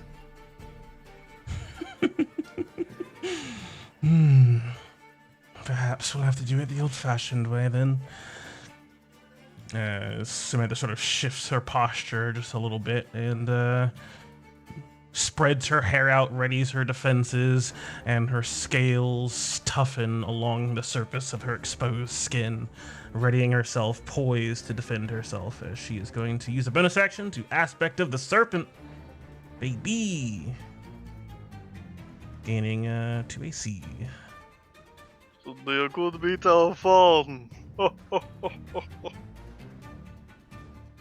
I like your giant Tamar voice. As this creature, sort of righting himself now on this giant statue, takes a step off its ledge and seems to very gracefully bound over towards one of these tall trees, only touching it for a moment, his foot sort of pressing against the gold that glitters and ripples beneath his step as the whole thing seems to shift slightly. As he'll step off again towards the side, still floating just above the air. I guess it's 5, 10, 15. I guess it'll totally be about 5, 10, 15, 10, 25 feet. Let's see. You do a 5. Nope, 5. Floating in the air, keeping his eyes fixated down upon you guys until he does seem to keep his darkened, lasting, doll-like stare on you, Samantha, still circling through the air. I did keep my promise. I'd like to see it myself. How is yours compared to mine? As he'll wave at his hand, you can see sparks run along his claws before they seem to darken, and his eyes begin to, for a moment, flash with bright light as he begins to bend magic with his claws, trying to aim it your way. An incantation. Let's see if you can hold on to it as... What's the value? Yeah. Yeah, no, stop it. Counterspell. As you pull upon your magic, you still feel the pull of the Feywild calling upon you. So I'm going to need a d20, baby, with your charisma.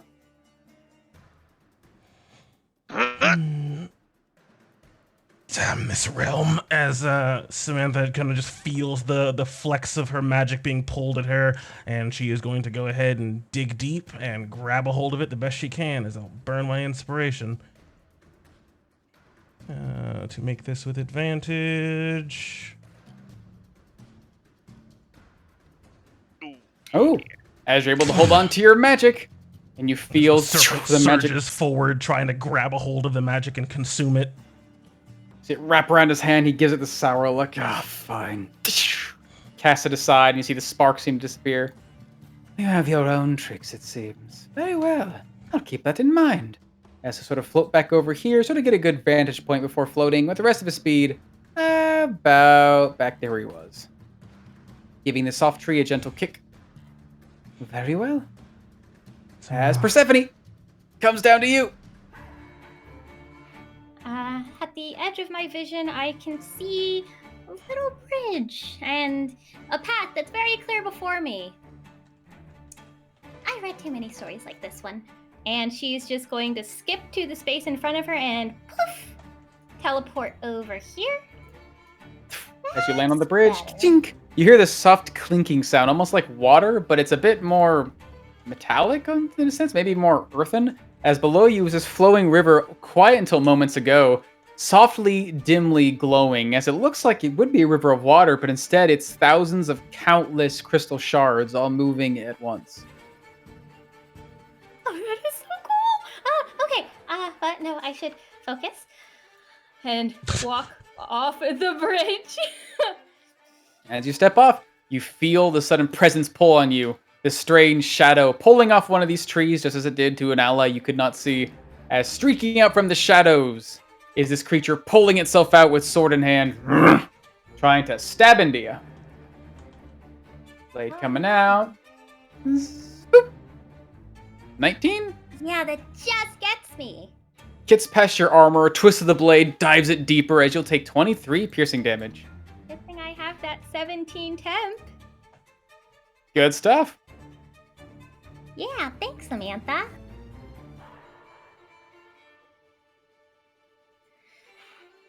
And since he came out at me, I want to go back at him.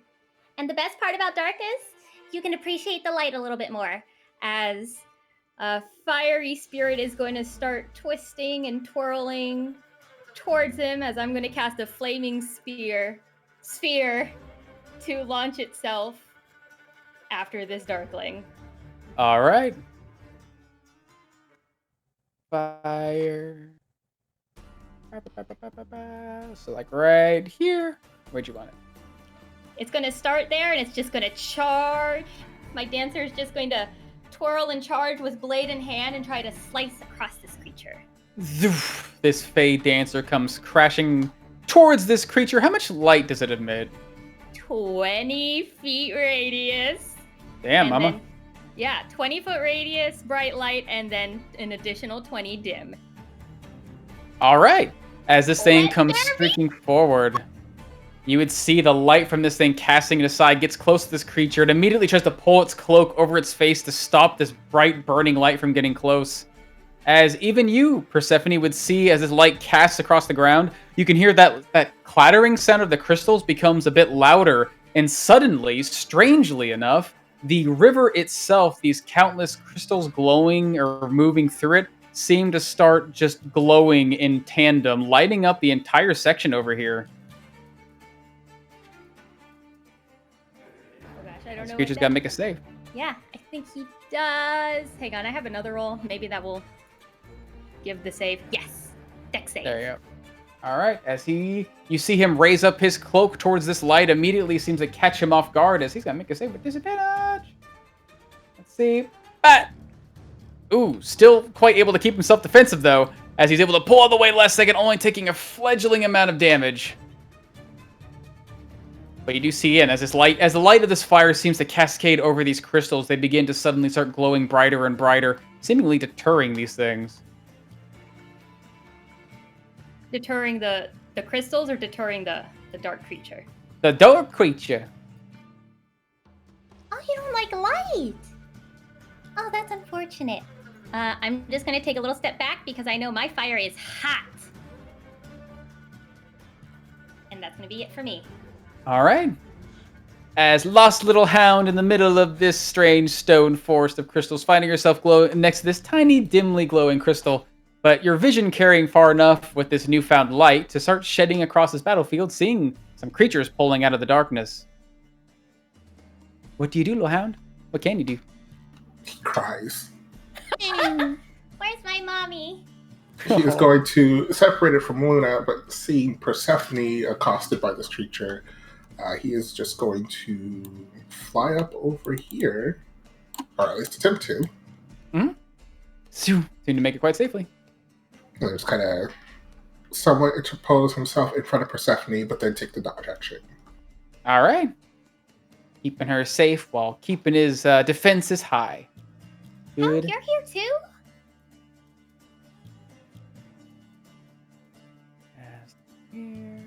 Wonderful. You'd see, amidst the darkness, the sound of creatures moving would make themselves appear. Although, one seemingly trying to pull itself out of the ether in your direction, Persephone, a bit beset by the dim light that seems to suddenly shine upon it, unable to truly get its moment of surprise on you, as it tries to pull forward and stab you from behind with a couple of stabs. See, yeah, one stab coming out in your direction. Bah! Ooh, Oh, 21. yeah. This one Dang. stabbing into your side, but only doing 7 damage, as it seems like it hasn't quite caught you in that precarious position.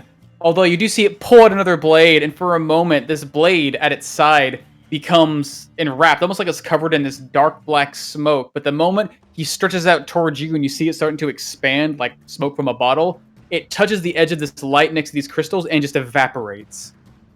As it just becomes a normal blade. And it just stabs in your direction. Ah! No. It scrapes off my boulet shield. Picture here. Yep. Within the dim light, from behind you, Quillor, appearing beyond sight from the edge of this thing's sneakiness. Swords coming out, trying to stab you. So does it? Do I get You didn't see it. You didn't see it. Okay, I didn't think so. As he's gonna try and stab you, boy. Chat. Ooh, 23. Shield just bounces off the shield. just barely avoid stabbing it as, again, the second blade comes out this time. But unlike the last one, you can see this thing seems to be covered in a layer of this black smoke. At the moment the blade is pulled out, suddenly around you, Kuldor, where there was once the glimpses of images, dancing lights, there is instead nothing but darkness. As you find yourself standing in a field of blackness as another blade comes out at you unseen. Zoof. Ooh, but ting, you just feel a sudden force against your back as something tries to get past your armor but fails to do so. As this creature here will try to pull itself away from the light, trying to get itself into a more advantageous position, not disengaging if a little dude wants to bite. Can he bite? Opportunity attack? Little houndo? I don't know if familiars can in general. Okay, I don't think so. I think it says specifically they can't attack. gotcha. Like, it's not that they can't take the attack action, it's literally they can't attack. As just like its ally, this creature tries to reach to its side and pull out a sword. For a moment, it seems to be swallowed in darkness, spreading out like smoke, but again, the light seems to dissolve it, as it instead just stabs out at you twice, Persephone, with normal stabby stabs. Ooh, a 24. Yes. Catching into your body, doing 8 piercing damage, and the blade coming at your side. Ooh, 17. No. Not able to get past your defenses. And last but not least, little Mr. Nimines, this creature, just having caught him off guard, just like the last one, pulls out its blade. Again, it seems to be completely swallowed up in a field of darkness that completely engulfs it from sight. As he's going to try and swing his little blades unseen at little Nimines. Ooh, cutting in one strike. Mamma mia. Strike back. Ooh, that one just barely catching him. As you can hear this tousled sound of pain. Darkness, I can't see. As Tamarkan, it comes to you. Please do not disappoint me. There must be more to it than this. It's just boom, boom, boom as Tamar leaps up into the air, wheeling the staff around himself, just in one hand, keeping his left fist still clenched tight as he just whirls around, jumping a good 15 feet or so up into the air as the bar just comes swinging around with his 10-foot reach, trying to bash into this floaty boy. All right, give me that attack roll. Ooh, as the bar comes swinging down and crashes into his body, you feel for a moment a great amount of weight resisting you. As the bar smashes into him, his body turns as it falls down through the air. As you see his appearance like twist and turn and then turn back to you for a moment. Seemingly unamused. Let's see. It'll be a high passive perception too, as you hear this cracking sound just coming from the north of you. As my eyes twitch in that direction for a second, seeming to maybe just miss it as my giant foot seems to stop in midair as my momentum just stops. I didn't realize I could roll damage. I thought there was shenanigans going on. I just want to see it. Okay.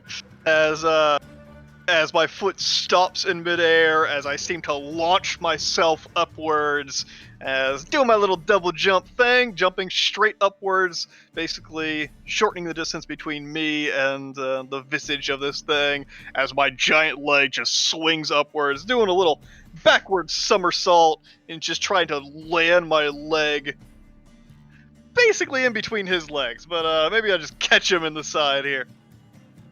Okay. Oh, as again, this one will catch him in his side as well. This time, right as it seems like, pretty confident this will land, eyes twitch over to the north. See where that sound came from. See what's going on here. Crunch All it right. in. As that foot connects with his body, again, you see him twist and contort for what looks like a moment of pain, but then he just sort of scoffs it off as your eyes glance forward with your sharpened vision. You can see every strike you land. Maybe you've only seen this thing for a couple glances, but this large golden tree begins to develop small cracks at one upper point and a crack down at what seems to be its flank. And it seems to be falling and breaking apart. As I strike in and seeing the tree crack as I seem to deliver blows onto this creature, bit of ki will actually burn into my leg as it seems like I just surge forward, the wind picking up, and the momentum of my leg actually redoubles. And I'm just gonna death strike him a little bit more here, just to land some power into him, get that ki flowing through my body. This is another 5, nice. Ooh, nice. As I land hard on the ground.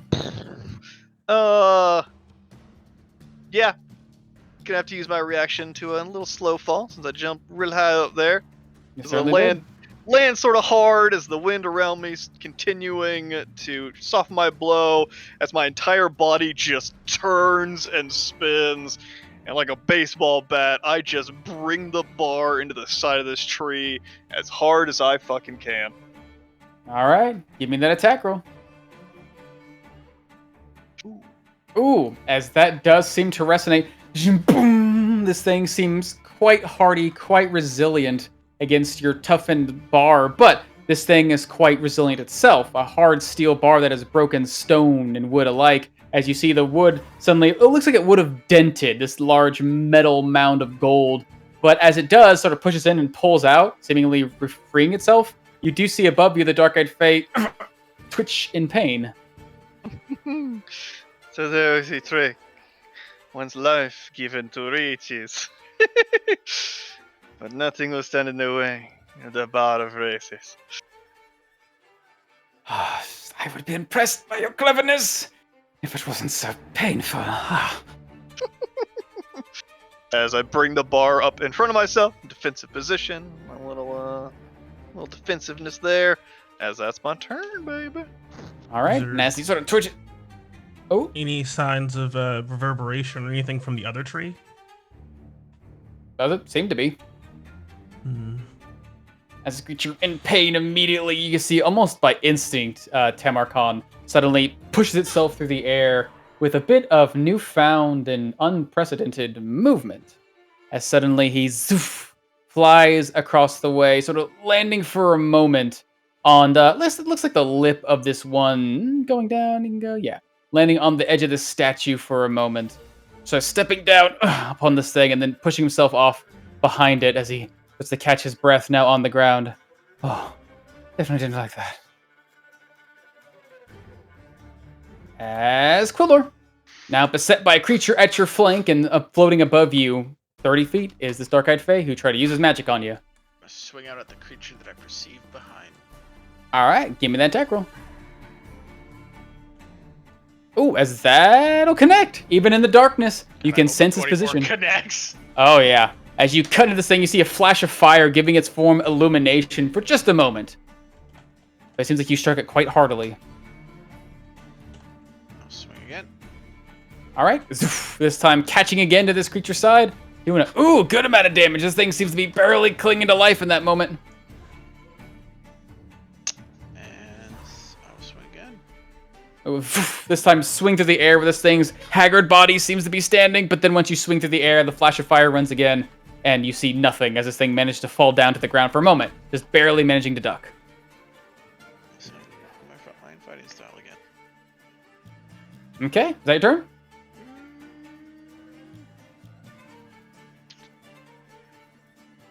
I will use.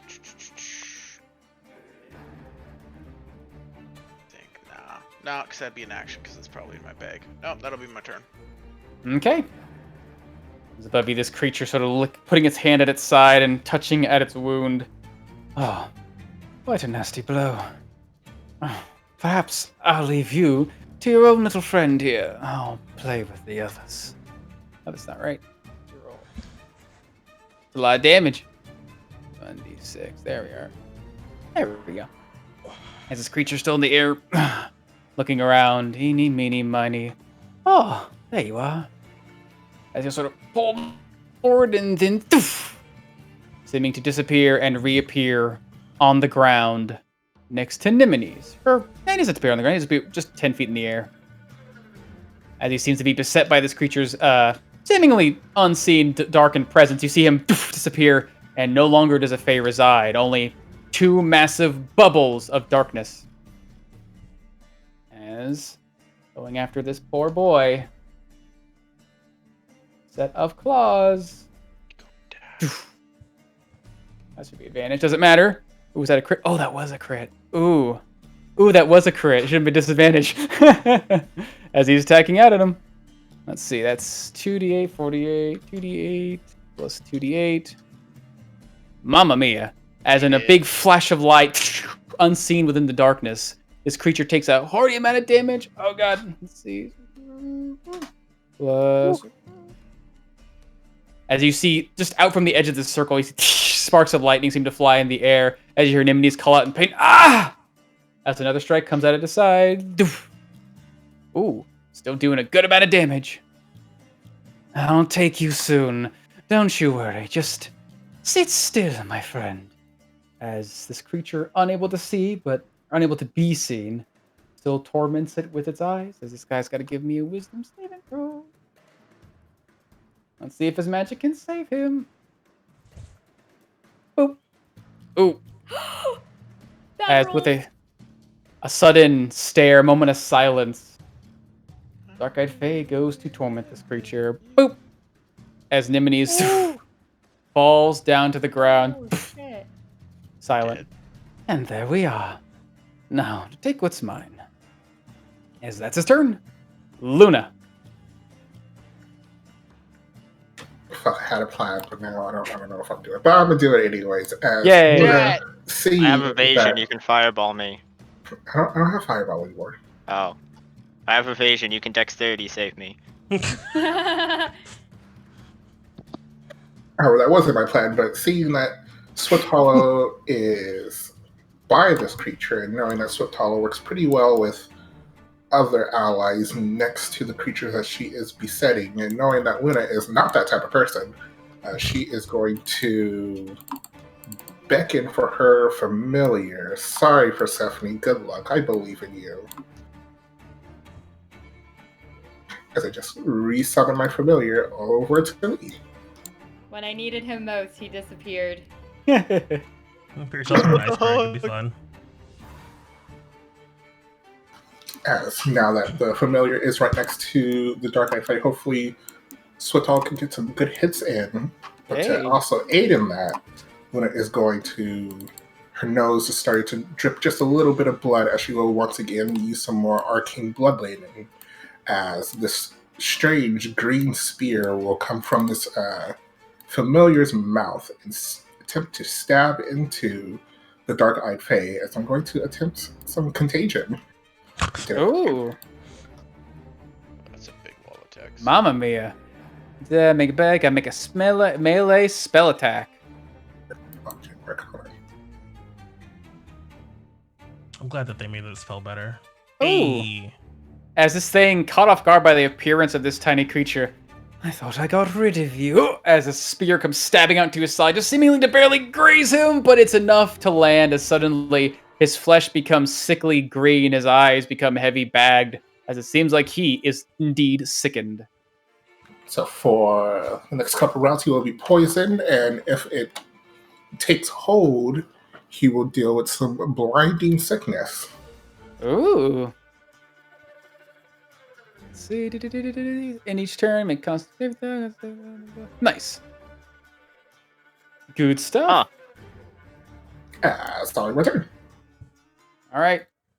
Nemesis seems to be unconscious on the ground. Let's see. Yeah.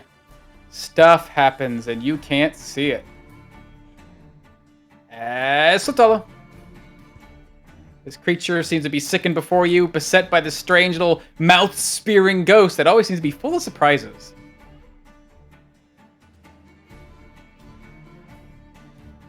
She beat me to the blind line. I guess I get to hold on to that poison a little longer. Thanks, Luna. Is it kind of obvious that he's blinded? He's not blinded yet. Yeah. Hard to say, too, because he's got these... When you look at him so closely, Swiftall, you can see his eyes almost seem to be these deep, empty, blackened sockets. But it does seem like he just got really sick.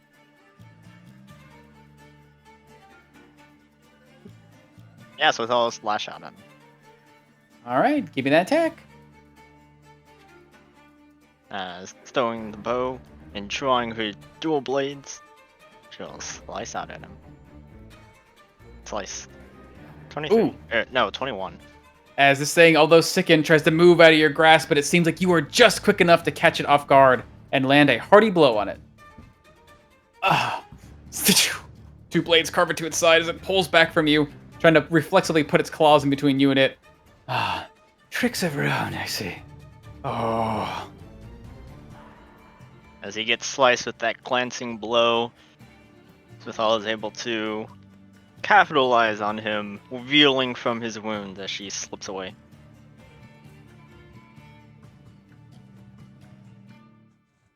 Not wanting to, actually, I still have my bonus action. He has disadvantage. Are we in, like, dim light? You're in completely dimmed light. Okay. Smithal will try to take refuge behind this statue then. His weird milky eyes. He's not blinded, right? He's just going to be.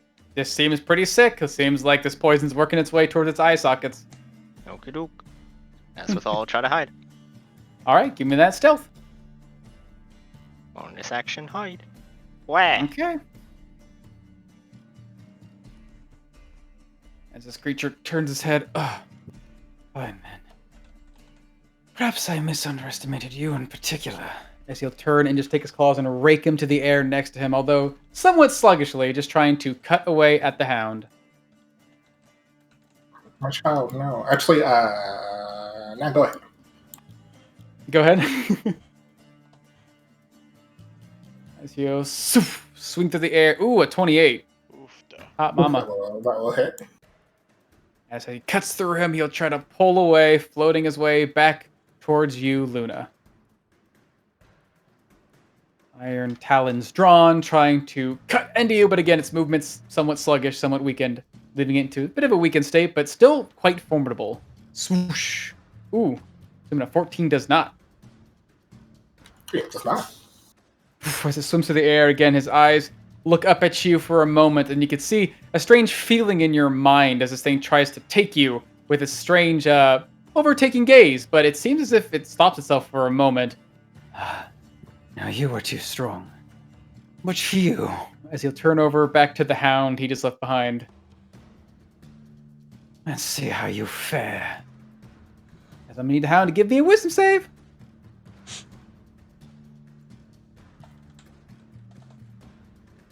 Oof. As with those eyes staring into it for a moment, there's a bit of strength inside before suddenly this overwhelming pressure begins to reach into this thing's gaze, into this creature's own strange single linear eye, as he will take 31 psychic damage.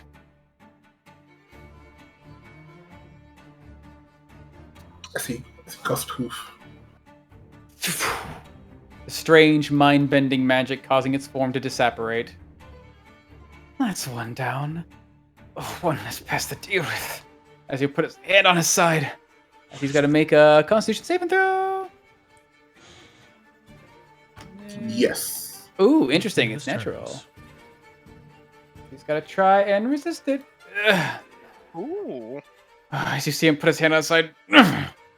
No, not yet.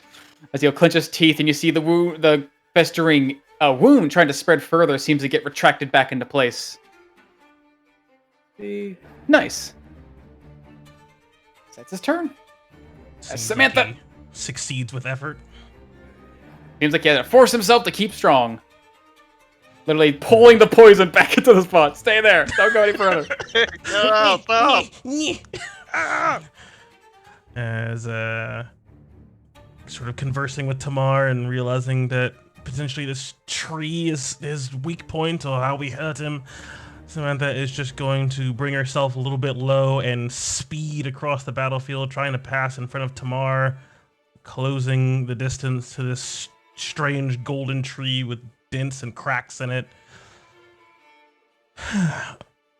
Before cracking her neck, and you can hear her back crack, and then just green light surges up her body. Let's see if this works. And she is just going to lunge herself at the tree and a golden or green tail comes off of her legs and tries to wrap itself around this tree. As hopefully it doesn't move, so maybe I get to attack with advantage. It seems like it's more fighting the thing's constitution than it is trying to dodge or avoid you. So you definitely get an attack against it, like punching a wall. As I'm going to try to constrict it. All right, give me that attack roll. Ooh, easily enough. Your tail's able to wrap around this thing, find a good firm hold, and you squeeze as this thing begins to bend and twist and grind, and then eventually the entire thing just seems to break and bend until one half of it falls down to the ground. But the dark-eyed Fae, still standing on the ground, still clutching at one of his wounds, doesn't seem to react. Tama, try to look across the battlefield. What does this thing actually look like? Looks like a monkey. Try perhaps the monkey statue in front of him. He touched it on the way over. Understood. As... Sorry. Understood. Understood. Go. As I'm gonna keep holding on to the spell. Yeah, and that's it for me. Alrighty. As this creature's head whips in your direction, Samantha, seeing the tree fall, a smirk on his face until your words come out. Oh, both of you seem to be quite clever. Look at this, learning the rules of the game. Let's see how well you keep up then, as you'll hop off the ground, bouncing off the shoulder of this statue, landing on the next one, even stepping on one of the remains of the trees just before getting to you, even jumping seemingly into your range, Temercon. Already used my reaction. Haha! As the thing leaps forward, claws drawn, two of them coming at you, Samantha. Not yourself. 13. Easily able to sort of predict his movements, with all my snake focusing on just one target. A bit easier with only one of you to manage. Next, as the blade comes swinging your direction as well. And just as quickly as Samantha feels her hubris, it is countered by a striking blow. And unable to sort of... Yeah, my tank's empty anyway, fuck it. I'll bite the shit out of him just for old time's sake. Sure. As the 22 definitely connects. Claws come ripping in, tearing into your form. You feel the strange numbing sensation running over you. Doing poison damage or necrotic.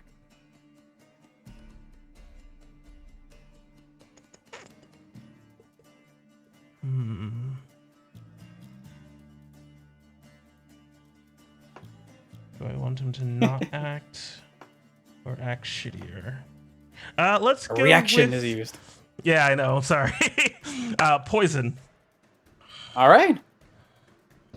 His defenses seem to be somewhat nullified by the powerful, potent magic of your poison. Let's see. Yes, he makes it normally. Nice. Yes, sir. Good for him. As it does seem like it does have an effect. However, he still seems quite strong, as seeing this snake's bite into his arm.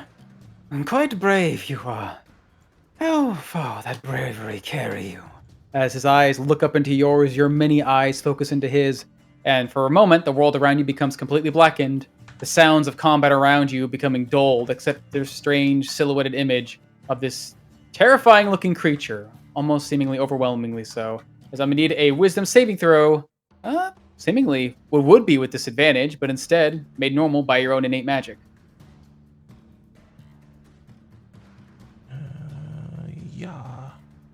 Yeah. Ooh. Get out of my mind, you Fae.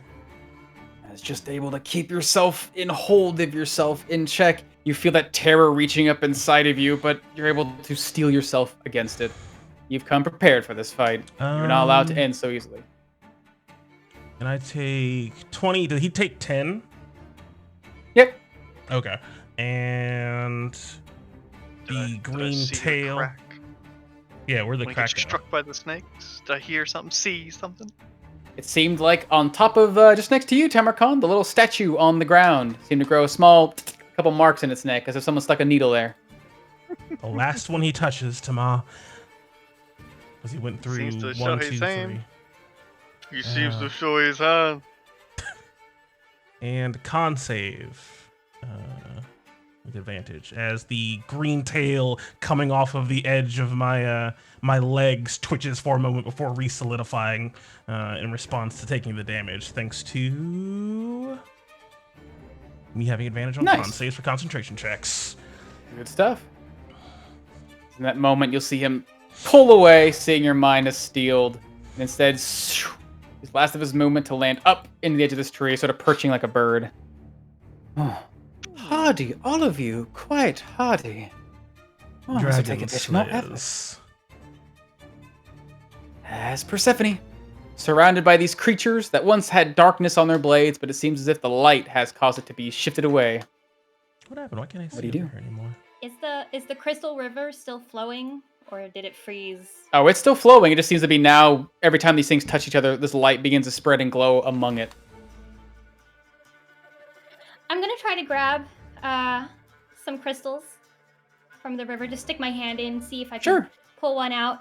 It's a bit sharp, but fortunately you do have some armor on, so you reach your hand inside, pull some out, a little razor edge, but you have a small fistful of these glowing crystals. And do the darklings react when I turn around with this fistful of crystals? If you're holding these glowing crystals in your hand, they definitely try to rear their cloaks up in front of it to try and deflect the light. And I eye the ball of darkness that suddenly went quiet, and Persephone is going to push. Oh god, I don't know. Can I push myself past these two? Unfortunately not. You can try to use action to shove, otherwise you have to go around them. They're going to be pushing back against you. That's fair. I've got the movement. So she holds up her shield, and she's going to try to make it around. Okay, you will get, at that point, 2 opportunity attacks coming at your way. That's okay. They're going to be stabbing out. Bat! Ooh, Yeah, one catching at the side. Next one. Bat! Ooh, another one catching you. They both hit me. Is it total of 16? Yes, ma'am. It's okay. Persephone takes the hit, and she brings the crystals into the dark bubble, and she wants to see if it affects it at all. As you bring it inside, you see this darkness being warded away. It only seems to carry just about as far as it reaches, but you do see it dissolving away at some of the blackness inside. Until it seems as though like a big old pocket just around you, probably this general area. I'd say, basically everyone within this vicinity here you could see, as the rest of them seem to be surrounded in a veil of blackness. Cutting right there. What are you doing? Concentration checks. Oh, That's true. That's right. I get those with advantage. Woo! Ooh. Mama. Those are wisdom. Oh, is it supposed to be con? I mean, you rolled a 20 and a 20 17. I think you're fine. Yes. Solid. As you do see the darkness get dissolved away, almost like the light's burning away like gunpowder, until you see a sight before you. The dark-eyed Fae sort of lurched over to the ground, one clawed hand clasping at Nemesis' collar, grappling onto him, it seems. As well as this other creature, blades reared, now their heads turning your way. Nemesis on the ground, seemingly unconscious. With a bonus action, I pluck some fairies out from my hair, and I try to throw them at Nemesis. How many fairies do I have left? Swear to God, he can get one fairy. Okay. Because I use so gosh darn many. Give me that fairy. Was that a D6? D6 and a single temporary hit point? Yes.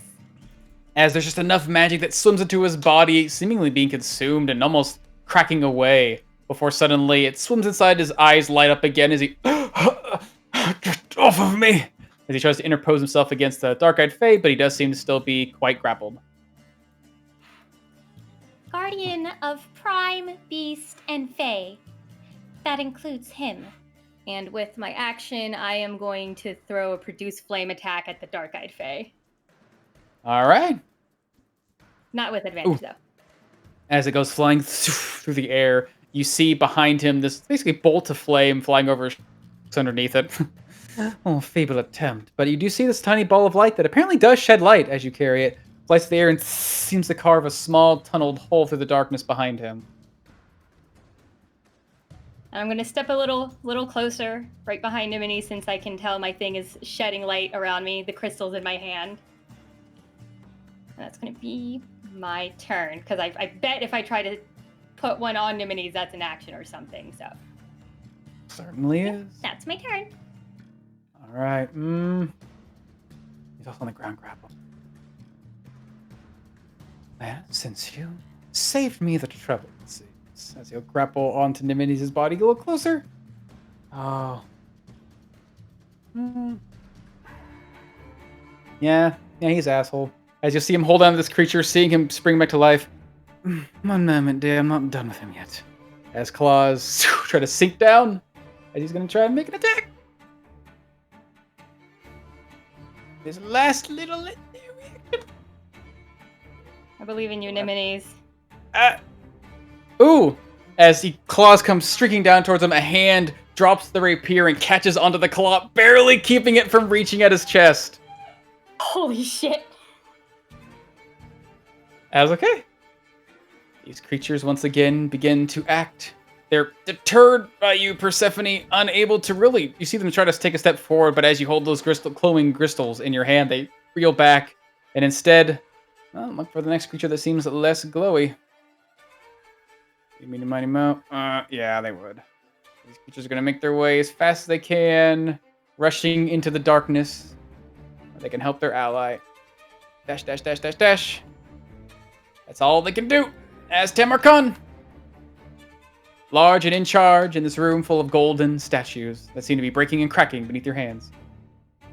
Tamar just takes a step and strange agility launches himself in the air, hovering over the statue as he starts coming down. His head whips up as his leg starts coming down, and right before it connects with the statue, stops as the wind around his feet kick up and he launches himself forward. Now this time, as bring the bar around, smashing into that tree, baby. This motherfucker's standing on. Indeed, give me that attack roll. Ooh, as that'll connect, striking to the side of this gilded tree, the whole thing reverberates, although it seems to take no damage, although the Fae on top, seems to reel back in sudden, horrible pain. There you are. As, yeah, I'm just going to use a bit of key as striking into this thing as I just slam in 2 kicks as well. Just trying to cut this fucking tree down with my body. As slamming in with a bar, punching in with 2 kicks. Oh, as all of those will connect, the bar seeming just barely making it past its hardened defenses, but the rest of it seeming to easily enough make its way through the attacks. Let's see, 10, 26 in total. Ugh. As blow after blow seem to weather this thing down, the Fae on top seeming to be struck by invisible attacks, barely keeping himself whole. If I could just roll more ones for my damage. Jesus. Mm-hmm. As, yeah, that's it. Just keeping my eye on this Fae. You fall one by one, just like the trees, just like the snow. Fuck. You will fall one by one. It's hard. As Quildor, surrounded by darkness, still just one lingering creature left, but you can hear the sounds of hardened hooved steps running across the stone, joining you in the darkness. Yep. Sorry. That's what you do. Oh shit, I thought you meant like they were all gonna just come and stab me to death and I was gonna die Nope. instantly. Swing at the one I perceive behind me. Give me that swing. Oof, as you swing through the air, you can feel something scrape against something solid, but it pulls away at the last second, just barely missing. Swing again. This time connecting with it, and this time that flash of fire runs across this creature's body. You get a full view of its form for just a moment, before suddenly a flash of light reaches out all around it, including towards its own allies. Right. Yeah, actually.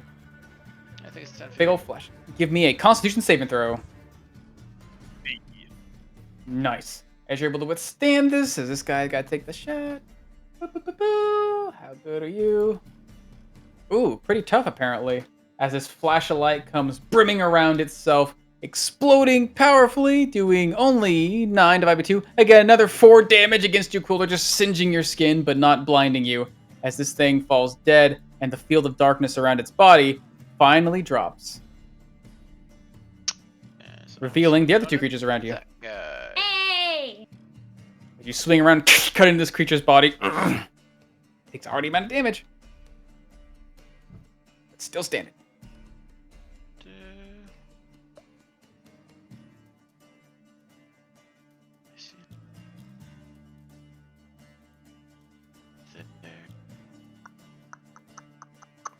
Yeah, I guess. Okay. Bolstering your spirit and keeping yourself strong.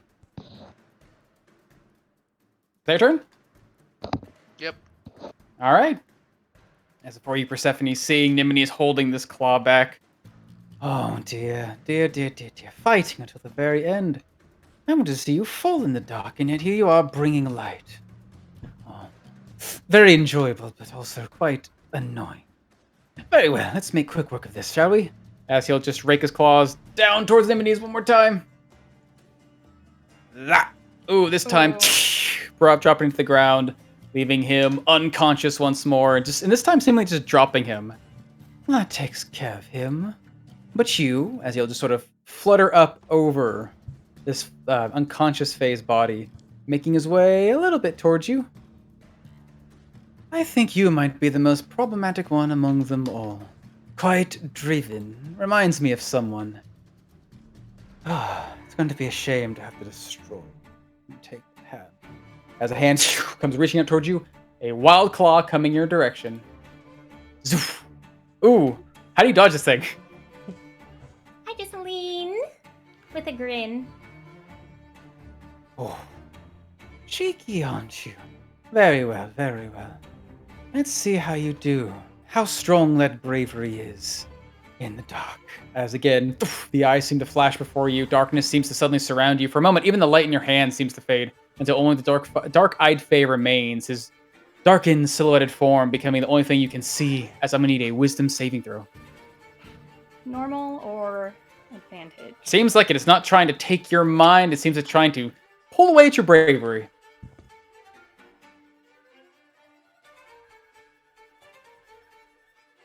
Oh, but keeping yourself strong and resolute, you brave this strange, overtaking fear. You've seen worse, and you have too much to lose in this moment. You overcome, it's terrifying. Oh. Did I become terrified? Or I avoid terrified? You avoid it. You avoid it. Brave indeed. Troublesome. The game still goes, though. As Luna, finding yourself within this creature's reach, almost clawed, but your poor little hound having been torn away. What do you do? First, you steal the heart of a Fey Queen, and then you kill my loyal servant. Liz just gotta lean over his shoulder since he turned around to look at my familiar, just whisper into his ear as her voice seems to become a chorus of much different voices. We didn't particularly like that, so I'm going to attempt to evil eye him. Ooh. I'm going to use my Staff of Malign Ignitation to give him -4 to that. Just take -4. Damn, alright. He's got to make a save with a -4 plus what he has. Still a magical effect. He seems to be quite resilient, but... Ooh! As you see this magic overtaking him, his eyes, for a moment, seem to build something inside, almost like an actual eye staring back. His face begins to twist and contort, and then he blinks his eyes hard, grits his teeth, and shakes his head. That was more potent than I expected. Oh, but not now. Oh, you're quite resilient, as just seems a little bit more blood stems from Luna's nose as her arms are just going to get enveloped in this kind of purple aura and just kind of flick it towards this guy's head. As at a 3rd level, I'm going to give him a bit of a Cursed Act. That's bonus action. Ooh. Luna's fucking homebrew stuff. Just anything she says, just like, yeah, sure, I don't know what that is. Some saber be Just cursed for the making duration. shit up. I don't know.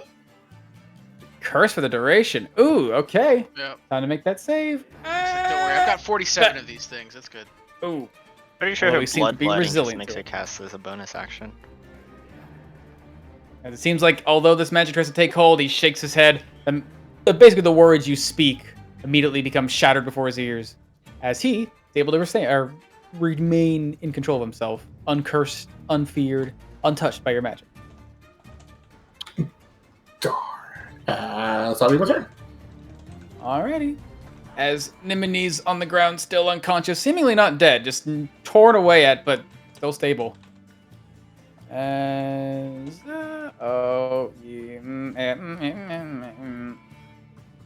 yeah. Okay. As Softalo comes to you. As the Dark-Eyed Phase focused on little Luna out of left fucking field. So with all of those are daggers.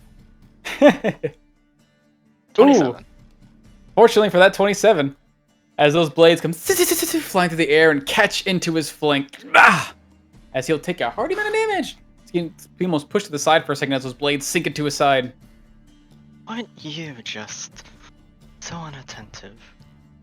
This little lamb thought that she was the one getting chased, but it seems now I've become the wolf, and you're my prey.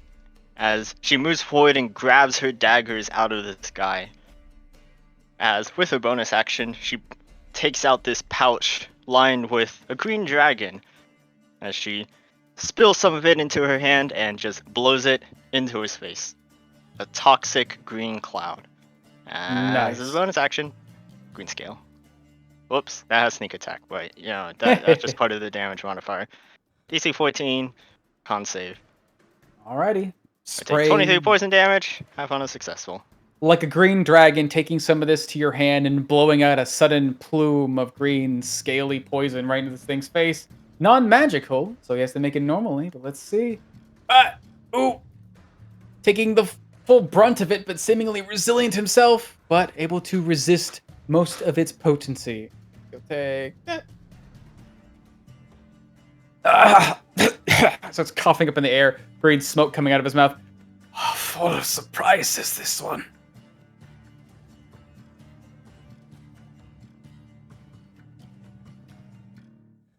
Come now, sheep.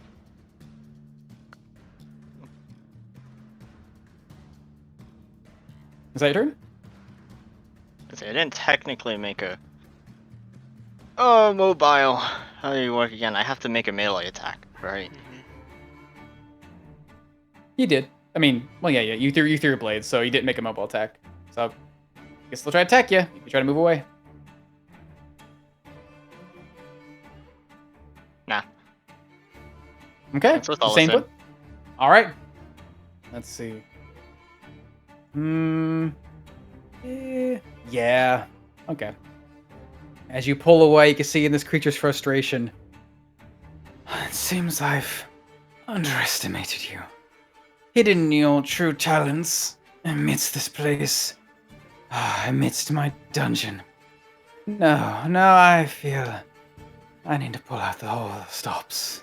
As you see his claws begin to glow, and his eyes for a moment fill with a flash of light.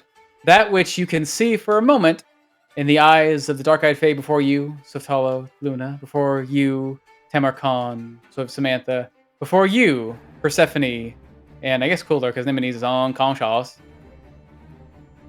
These claws around his hand begin to shimmer and glow, moving and carving, all of them in synchronization through the air until the air around it begins to warble, his words a soft whisper.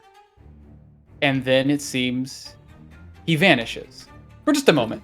Does he look like he's casting a spell or doing? It certainly does. As Luna is just going to try to sensually just wrap her arms around his shoulders and say, "No, let's not go anywhere. We're having so much fun." So I'm going to try and counterspell him at 6-0. All right. I will need a charisma check, though, as you did cast that last spell, as the air around you began to crackle, pulling against your magic. That will need a charisma Luna, check. our enduring bond. Oh my Because it god. works. Okay, I'll remember that. Okay. It's 1d4 because apparently we're all interlinked together. We got lucky. 1d4. I'm doing it anyways. We 21. were the lucky 21. ones Ooh. that got together, as you are indeed able to stop its magic. You see the air around it begin to warble. Its claws seem to catch into time and space for a moment from all of your perspectives. And it looks like this thing's about to reach forward and lurch through the air until suddenly, to all your perspectives, its hand gets latched. The magic disperses from its claw as it is successfully counterspelled. Unable look to mad? use. Looks pretty pissed. Don't tell me you wanted to leave. Oh, you poor little lamb. Leave. No. Simply play with your loved ones. As this creature turns to both of you. It's going to surround on both sides. Interesting. I wish I wouldn't have to show it. But I suppose I must. As he'll slink back in the air ever so quietly, and you can see down by his side, hand reaching towards his cloak and pulling out in his hand that same glowing trinket, sparking with light, almost iridescent, hard to see. He clenches it in his claws, and you see sparks begin to run up and all around it as he clenches it and holds it out towards what looks to be you, Luna, and then suddenly streaks it through the air between you and Swift Hollow, as suddenly a beam of lightning is going to try and shoot out from its body towards you, Luna. And then the moment it reaches you, it seems to suddenly branch out, and a single one shoots off north towards Swift Hollow, as it seems like he's casting another spell. Spicy.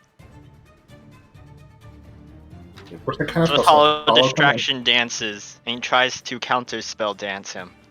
I counter Dun you. dun dun dun dun dun She dun dun. countered. No, it's She not working. uses magical Stop evasion. it. No. I do the distraction dance. You guys haven't seen that meme? Oh my god. Old No. man. Creature pulls a pout, apparently some magic held within this strange heart, and casts a little chain lightning on you. Bouncing between Luna before all three bolts seem to converge into a single one up towards Swift Hollow. Each of you give me a dexterity saving throw. Ooh. Just making it yourself, let's see you, Swift Hollow. Hey! As how do you avoid this? Alright, you first, Luna. How do you guys seeing touch? the- I'll Seeing the compound strange off of you. matter, Luna is going to just kind of grab her carpet and just kind of barrel roll over it, but she can't completely dodge it, so it just kind of hits the bottom of the carpet and just kind of cinches her ass and comes back up. How many Up bolts below are it has- coming at me? All three of them shoot off at once and then converge into a single bolt at you. Nice. Yeah, Swift Hollow, too fast, too lean, too good. As this one bolt comes, she's just able to duck under it just in time. Sort of, in a strange way, sliding forward, as if capitalizing on her own momentum to get ready to pounce back on this guy. Nice. As it looks like she's going for the attack. Trying to counter in reverse. Okay. That's all he can do. Reeling Yeah. back, you see that object in his hand starting to spark and then fade as he closes his hand around it. And nimble as well. That one impossibly so. I do hope to take you soon. As Samantha comes to you. Tama, was he injured at all when you struck him? Not this phone, no. Just the trees, the statues.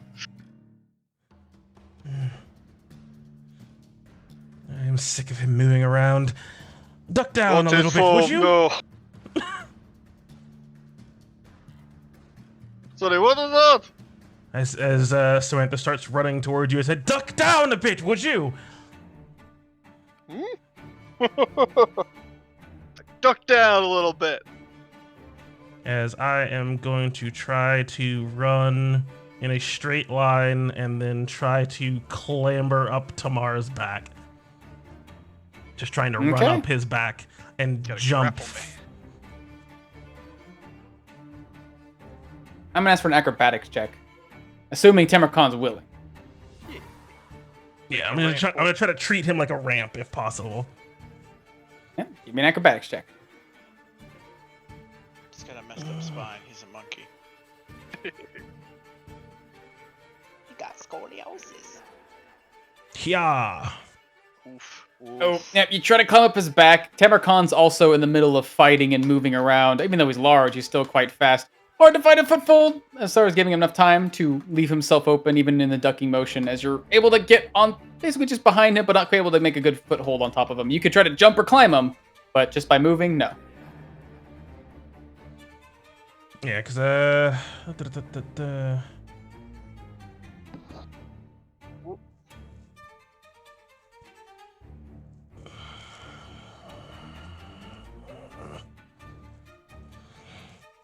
does he seem to be flying or just standing 20 feet up?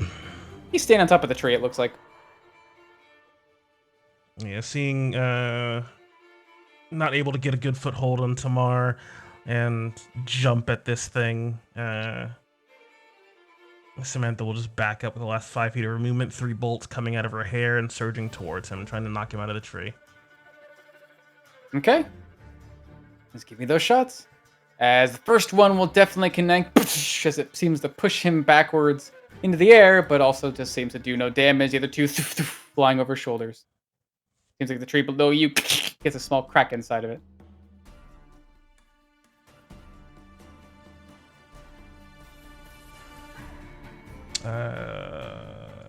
That's it for me. Okay. Did that guy make his his con save for contagion? Oh, that's right. Let's see. Non-magic. Blind. Ooh, makes a second one. 2 over This time, 0. seemingly the poison is kept physically in place by his claws. He puts it back on the spot. And this creature floating above. This time pushed out of the tree, but his wings his mantle seeming to catch the air and keep him floating. Oh dear, what's the enthusiasm? Have you? Well, very well. Let's play this again. As he'll float down to the ground for a moment. Just go about 20 feet plus that. 40. Let's see. And walk forward with a solid hop. He jumps on top of this statue here. And then in a sudden flash, his body seems to disappear and reappear on top of the statue 10 feet up. We'll soften you up and work on the next. There. Eeny, meeny, miny, mo. Yeah, he would. Maybe 5 feet up. He's floating just above his arm. And 5. He's going to send a claw down at you, Samantha, and then one over at Tamarkan. Almost at the same time, but first going after Samantha. Yeah. Going again. Ooh. Yeah, there's no way I'm getting out of that. Snake's trying to bite in retaliation. Okay. This time you can see them surging with white light trying to keep him from being able to strike out again. Guess he'll take some necrotic damage. All right, let's see. Ooh, let's see what he does against the magic. Ooh, keeping himself resilient. Does seem to wear away at him, though. Although you do strike it to his body, you do see that this energy seems to pass just beneath him into the statue, as it seems to start to wear away. Snake bites starting to melt and to necrode away at the actual metal itself.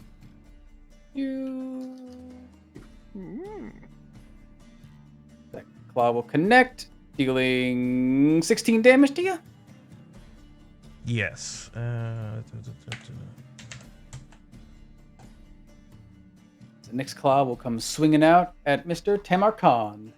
As I seem to turn to follow his directions as he starts to strike out, a little gleam around my neck starts to push away at the blow.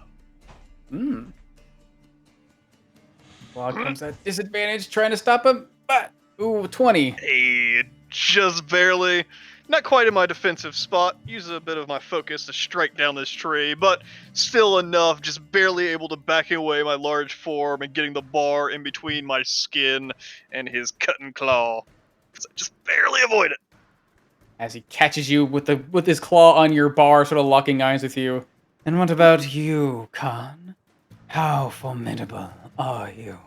As his eyes will start to focus in on yours, and you feel this sudden racking pain in your mind, something trying to crush down in the back of your psyche, as if trying to break your spirit itself. Does that mean a wisdom saving throw? Ooh, 14. Ooh, as this thing cracks into your mind, you feel something the weight give and there's this horrible sensation spreading throughout your body as you'll take 31 psychic damage suddenly surging through your form.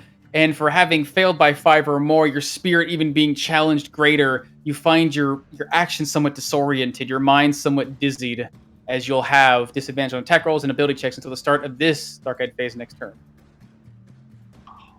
Oh, it's not a charm effect. Damn it. As I need to try to hold on to my magic, the glowing on my neck starting to fade. Hey, 17. Hold on to it. Hey, perfect. So that'll be It his turn. It is a glare that you have there. A nasty look indeed. As Persephone, standing next to an unconscious Nemesis with a dark-eyed Fae, turning his sights on you. I just glance down at Nemesis and I just drop a couple crystals on his chest, like, I told you not to play. and shifts her concentration to cast. Nope. First, before I do that, I use a bonus action to sweep my flaming sphere around and give the dark-eyed Fae one last blop with it as she comes twirling around. Catch him in the butt. Yes. Nice. As this thing zoom comes flying forward, the darkness further begins to spread away from this creature and its surroundings. As comes up for a butt. He sees this thing coming or senses it and has to try and dodge it. He can feel the heat. Suddenly lifts up above it in sort of floaty form, although the heat does seem to catch onto him, dealing a decent amount of damage. He floats just over the orb and then lands, I guess the dancer, and lands right next to it. And I'm just going to shift my concentration and cast Aura of Life. Okay. What does it look like when you cast Aura of Light?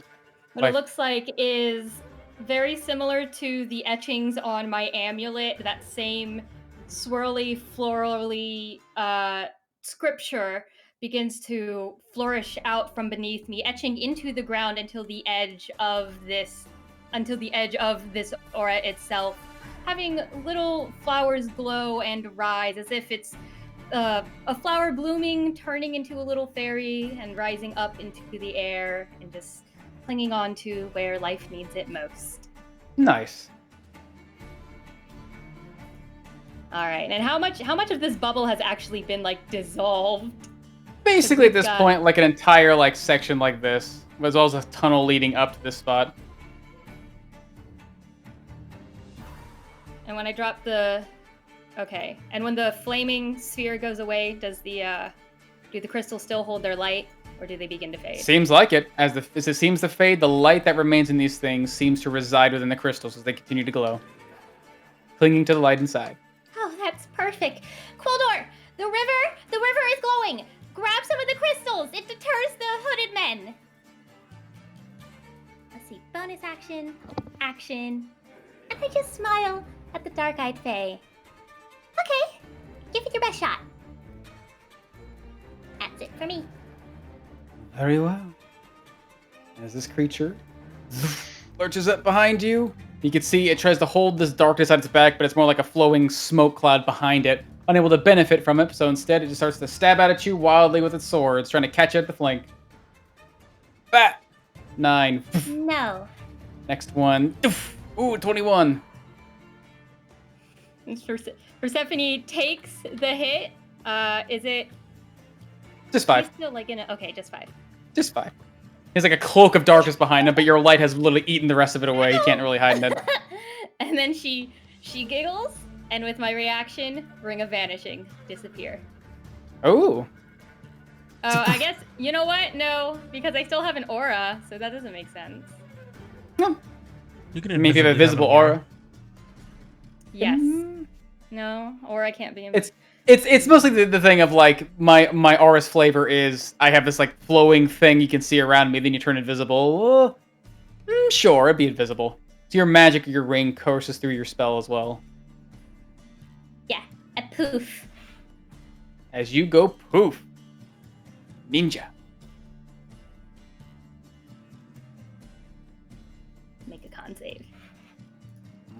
these creatures here. The darkness no longer surrounding them, and it seems like their darkness on their swords is faded as well. Gonna be stabbing at you, Quildor. Got 4 attacks coming your way. 1. You get your armor. 2. Ooh, this one piercing your armor, catching you in the side, but not making it past the hardened adamantine.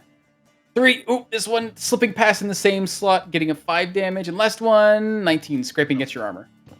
Unable to reach you. As Tamarkan, back in this fight, although you feel yourself shaken, your mind somewhat broken or challenged at least, and your body somewhat discoordinated. My vision somewhat blurring, just looking at this creature now. It's seeming to take on a form that's fucking with my mind. But thankfully, right before it tried to strike out at me, Samantha cut into him, and I saw a small little crack on the statue next to him form, seeming to sneak in a touch as my bar, still its 10-foot length, I basically raise up the closed fist over my eyes to not look at the creature as I just strike out like a spear into the chest of the statue, trying to break into it. Samantha, watch your head! As I'm going to try to bash on it with disadvantage. Alright, give me that attack roll. Ooh, as the bar 14. swings, catches in the side of this thing. I'm gonna spin 1 key to no, fuck it, 2 key. I'm gonna put in 2 key to get me another +4 to that hit to make sure I slam home. As that does indeed slam home with that extra push a key, bashing in this thing's chest. Again, seemingly the statue being unharmed, but immediately standing on its arm. This thing lurches forward. As I Takes just damage. wheel back my arm and swing back in again. Hey, there we go. Ooh, as that'll also connect. Banging into this massive statue of a similar creature. Ooh, mama. That'll hit harder. Oh yeah, as he seems to be getting more and more haggard with every strike. Look at with everything you can. As I wheel back, I used a bit of key, strike back in 1 more time, trying to deliver that blow into the heart of this statue, trying to break it to pieces. Hey, 17. Boom. As 17 will just barely manage to strike into this thing's gilded hide. You press forward and you see this thing begin to bend and then push backwards again. Almost seems like this thing's been unharmed, but you know the harm is not going to the statue with every strike you land on it, as that will connect. Hey, crunching on in. There we go. Ooh, mama. As indeed that crunches. As you see him start to cough up blood this time, wounds appearing on his body. As Tamar just sort of, you see Samantha as he sort of falters a bit. His legs seem to buckle under his own weight a tiny bit as he takes a half step back, keep just holding this closed fist. Just a lot of the fur growing up over it, but you can see his knuckles going white as he is clenching pretty hard, just trying to keep this thing out of his sight, as he's not even really looking at the Fey duder anymore. Keeping this fear out of him. But that's my turn. Do I repeat my save? I think it just ends at the end of its next turn. Okay. Your mind has been you got your mind crushed basically. And the hand goes slack ever so slightly as he peeks over his fist. So that was, eh? Simple tricks. That's Alrighty. As Quildor, the darkness has fallen, you're still surrounded by these creatures, but through this now thinning veil, you can see behind them the dark-eyed Fae facing off with Persephone with some dark shadow behind it, trying to stab at her. Persephone's invisible. Oh yeah, Persephone's gone. They seem to be looking around in the air for something. As we just see, ever so quickly, these creatures in front of Quildor look in bewilderment. As I'm going to do a little bit of a misty step. Nice. Hello. As I swing. Alright, give me them swings. Oh, this one seems to turn to your direction with nothing else to see and ducks underneath your sword. Oh, hello there. That one, as he ducks, gets cut underneath on the underside. Ah! As he will take the hearty blow. Ooh, and that one will connect as well, cutting in deep. Once again, as the sword swings even faster as I action surge. All right. Ooh, poof, Hey, duck ooh. underneath two. Ooh, ducks underneath the next one. Definitely. As Or how with do you crit the thing ducks, twice? I'm used to him just ducking. As I've figured out how he lowers himself, he leaves his chin exposed. As the next one comes in, catching his chin, you almost see a chunk of his bluish chin just fly off. As he goes up to grab it, the other one comes underneath, cutting underneath his armpit, just ripping across his chest. Oof. Painful. As he takes it, definitely already amount of damage. Cut two forms. You see fire streaking across his wounds. Ah, there's more fight in this one. More than just a shield. Move over there, and that'll be my turn. Alrighty. Let's see. Any mean amount of mo. Do. Yeah, okay. As this creature before you, Coolor, at the end of your turn, it lurches forward and you can see him holding his wounds, and again, there's a flash of light in its eyes. Quite frustrating, really. Pulling out the great stops. As this time his claws, this time, start to turn in the air, catching onto the air once more, but seemingly not trying to simply tear through it, but reach out towards all of you as his form seems to slowly fade. But it's not just from this creature, it's from that one next to you, Luna and Swift Hollow, and the next one next to you, Samantha and Tamar Khan, as it seems like the claws again are once again forming components in the air, trying to pull upon magic. I don't think anyone counterspell, actually. Rip. Do you have now? As suddenly, in a flash of movement, this thing's body seems to disappear, and all around you, let's say, is it 1, 2, 3, 4? Is it really? Is it truly? Yeah, he just cast Disintegrate on the whole party. Perfect. As Luna, Swift Hollow, Tamarkon, Samantha, and Kuldor all around you, there's a moment of silence as it seems like the creature fades from sight, and then the air around you shimmers, and there's this sudden ringing, tearing, metallic sound as a force comes reaching out to catch you, as there'll be attacks coming out at all of you. Sozal and Luna has theirs with disadvantage because whatever seems to be attacking them is quite sick on. We'll start with Luna and Swift Hollow. Starting with Luna. This Toman. Bring it. Toman. Toman. The blade comes slicing at your side, almost invisibly, assuming a 21 hits. Who are you attacking? Luna. Going after Luna first. Oh, yeah, that'll hit. Blade slicing into your side, and almost simultaneously another slice coming in from Swift Hollow's flank. But 22. Damn. Hustle to hit. Yeah, a Swift Hollow. As it comes with Swift Hollow, she quickly is able to just barely get out of the way, although she still suffers a glancing blow. She seems to have avoided the worst part of it, as I will uncanny dodge, Nice. taking half. This time coming out normally. One of these invisible slices coming at you, Tamarkon, suddenly from your side. Slice. Ooh. Doesn't matter, but also, thankfully, the magic's still protecting me. Deflecting That's with a true. blow at disadvantage, although 18 doesn't hit either. As Deflected by this light. able to now see him as the fear subsides, seeing him start to cast magic, prepared for what might come, expecting something to lash out at me, an easy way just to turn my body and just cut through the magic with my bar. Indeed. Second last one coming at Samantha, suddenly coming from almost like the floor beneath her. Invisible blades reaching up to suddenly cut. Ooh! As they rip up through the ground, slicing into you. They'll do, 56 damage.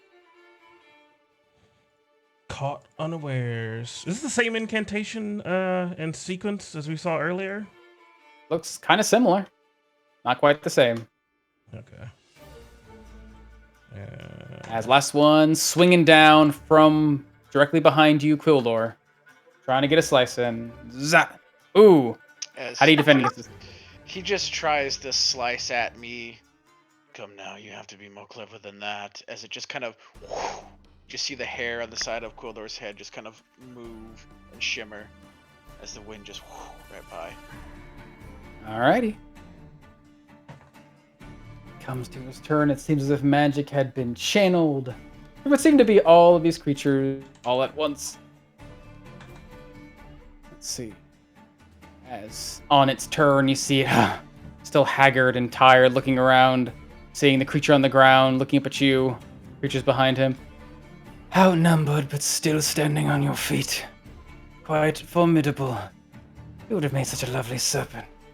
But nevertheless, let's see if I can take you now. As he'll throw himself at you, claws a-blared. Did he move? Trying to. He's like adjusting him. Okay. Did he move? Did he move? He moved! Did he move out of He my fucking moved! range? No, He did move 5 feet. Moves. We just Only He 5 did feet. move? He did move 5 feet? So it's up to 5 feet. If you move up to 5 feet, you get your extra stab. So I don't get my extra step. Not quite yet. What? As- But he didn't as move opportunity attack, right?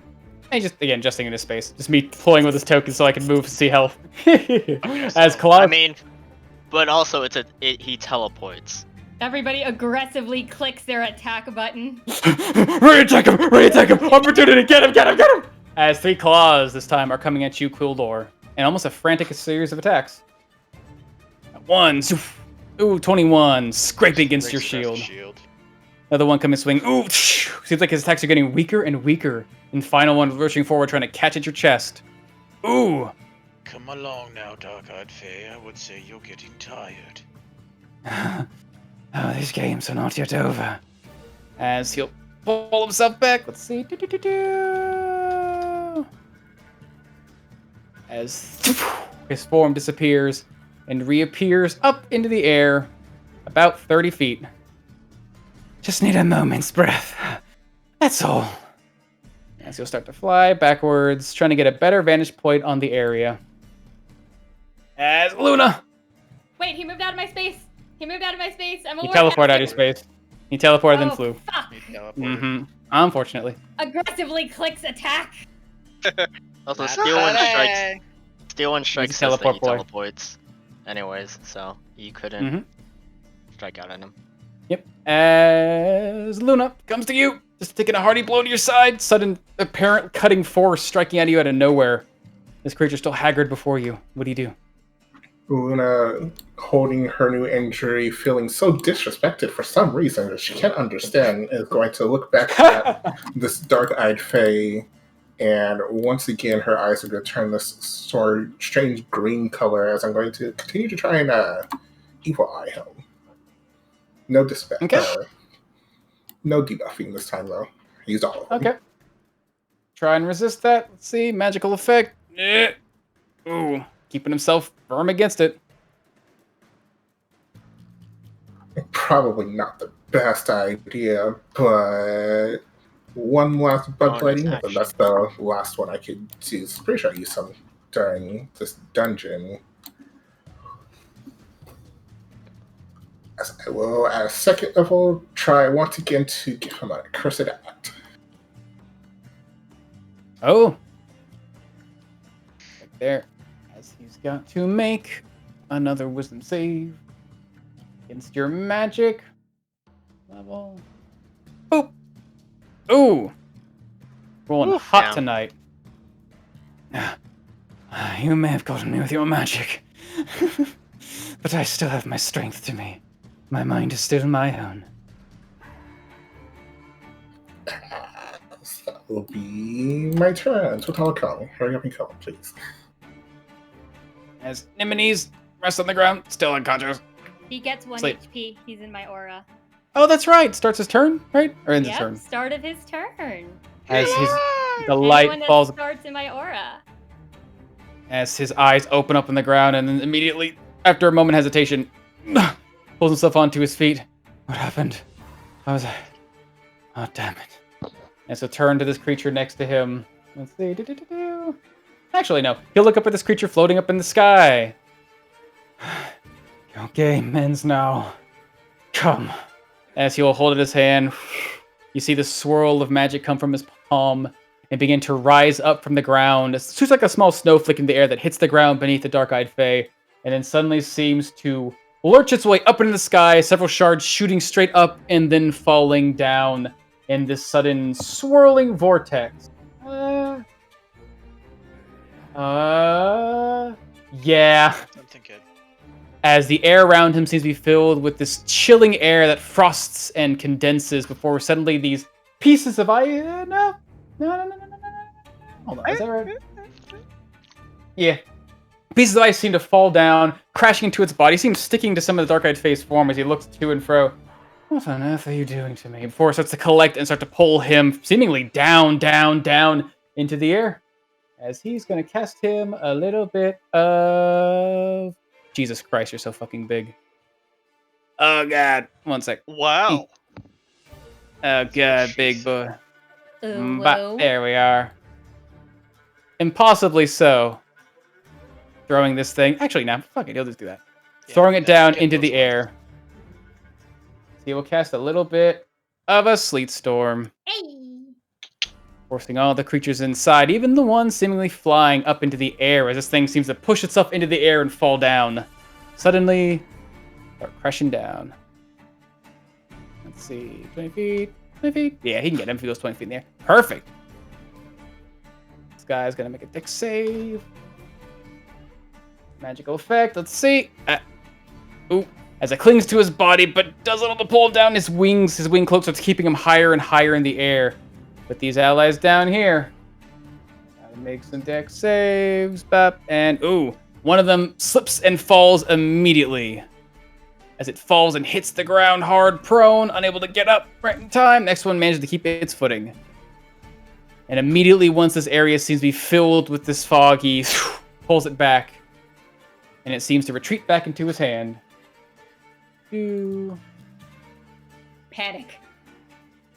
The disco. It worked once. Let's try it again. As he'll step back away from this creature. Oh god, he's in bad position. He can't do that. He's going to do. There we are. Gotta roll that dice. Oh god. 1, 6, back. Oh no, can't do that. Pulls himself forward, tries to see ice coating his body, unable to act as he shakes his head.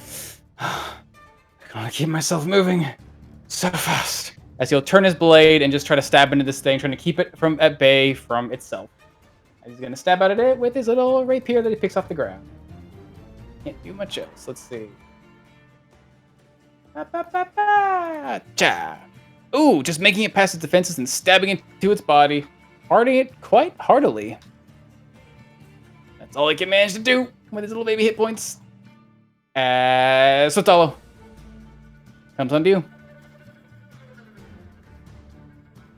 She'll take a bonus action to aim. The heart's in his hand, right? It seems like it is. At least it was when he closes his claw around it, though. Okay, yeah. So Thala takes a bonus action to aim. Mm-hmm. Sound of mind. Throws a dagger at him. Oh, did I still have Ooh. poison somewhere? I guess I had it. I Whatever. I don't. I don't have poison. I don't know why it has the save, but anyways, 25. Ooh.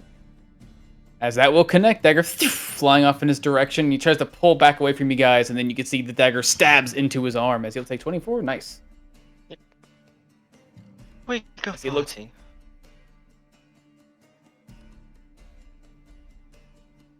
As he looks.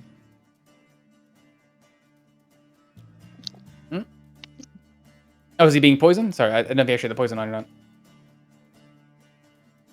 Uh-oh. Oh no, Peter. Peter, don't leave I me. have fun side. Uh-oh. Oh, Haha, headphones whoops. dying is better than other things Haha, dying. whoops. Anyways, Sound of Mind, Weaker Body. He looks. Looks like he's on his last legs. He's looking pretty like he take a few more hits, but he's sickened already. He's trying to fight some strange disease that Luna used magic to bestow.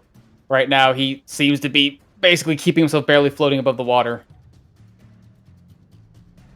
Yeah, she just taunts him. Sound of Mind, Weaker Body. Come, little lamb. This wolf is voracious. Yield.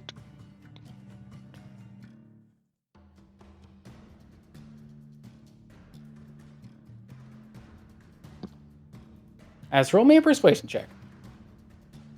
Gonna be a little tricky. I'm not very persuasive, but that's okay.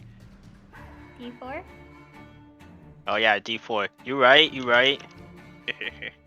16? I mean, it's tricky, but... that's You pretty are good. quite formidable, but life still breathes within me, as well as the others. Come now, we're not done yet. Foolish. Is that your turn? That's it. All right. As Darkhaired Fae holds onto his wound, that still festering disease, that poison spreading through him, looks between you two. Oh, that magic had more effect on one than the other. Although, I think I found which one of you two is the most dangerous. Let's make this more interesting. As he'll turn, coming down towards Luna, the more wounded one, trying to take her down. As it seems like he's about to make an attack, Luna is going to reach her hands out towards his face.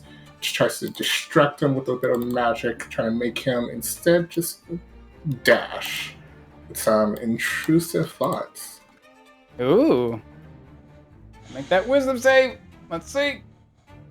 Dun dun dun dun. Aw. I told you my mind is my own. As these claws will come racking down across you. Alright. Low rolls. One coming after what? Alright, 28. 18. Right. Dealing 16 slashing and 11 lightning damage. You'll take total of 27. Whew. Claws ripping into your body. The next one sweeping up your side. 13. Whiffing just above you. Protected still by this darkness thanks to the torches you have unignited. I guess put out. Last one reaching out, trying to catch you in the air. In this decisive moment, 16. That's how you dodge this. Very It just life-determining seems like blow. he just kind of pierces through Luna, but instead it's just a shadow as she just appears just a couple inches to the left. In your trickery, it still owns you. Come now. Last one, as he puts his hand on that wound, tries to close it up. But let's see. Oh, wait a minute. He's poisoned. You should have Oh, disadvantage. that's true. So that first attack will miss. Second attack, get back 26 hit points. Get you up 37. Nice. As he'll miss that first attack. Second attack will miss. Last one coming at you. 16. Just sickened, holding himself. That's right. Thank you. Nice. Holding himself in the air, unable to truly connect.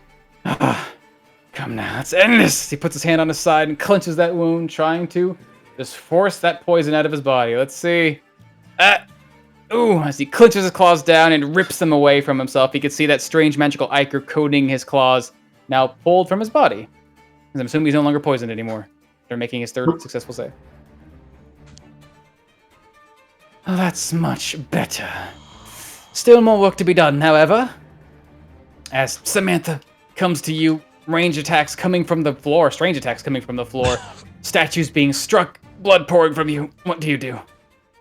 Yeah, the unexpectedness of it just sort of rakes me across my entire front, and I am unable to hold on to my magic. The green eldritch tail dissipating in a flash.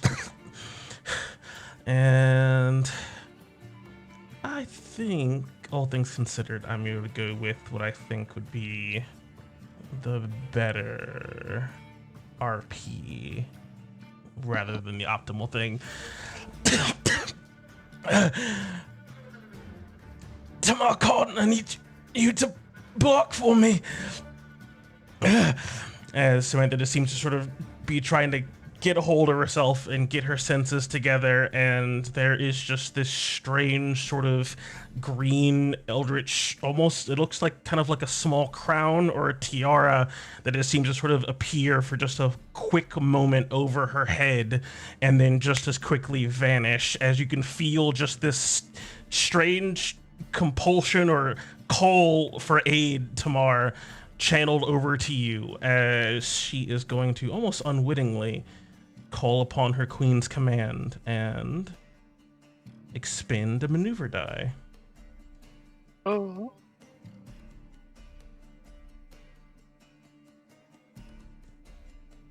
Oh, snap. Mm-mm-mm. You gotta take the attack action on your turn. I did that. It does nothing for me. Hit him, please. Gotcha. Does it take my action? Yeah, okay. And I will do what I can as I just wheel my entire body around the bar. Just yeah, the bar's basically gonna swing towards the dark-eyed Fae, but with its 10-foot reach, it seems to maybe stop right before hitting into him as it actually slams in to the face of the statue. Give me that attack roll. 20 to hit. Nice. Well, your brain still broken? I'm not his brain- scared his- anymore. No, his brain fixed last round. That's right. And it was- As this thing swings around and crashes into the statue's face, dealing a hearty amount of damage, the statue seems unfazed, but immediately the dark-eyed Fae throws his head back in sudden pain. Ah!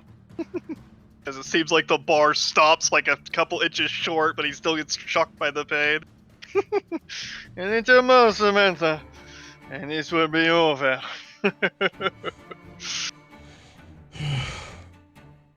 Samantha just seemed to sort of try to coil up in herself and trying to now have a few snakes pointed towards the ground. Unexpected strikes, not really preferred. But Like get that a is... little D something. Get a little D6. A little D8? A D6 because it's a martial.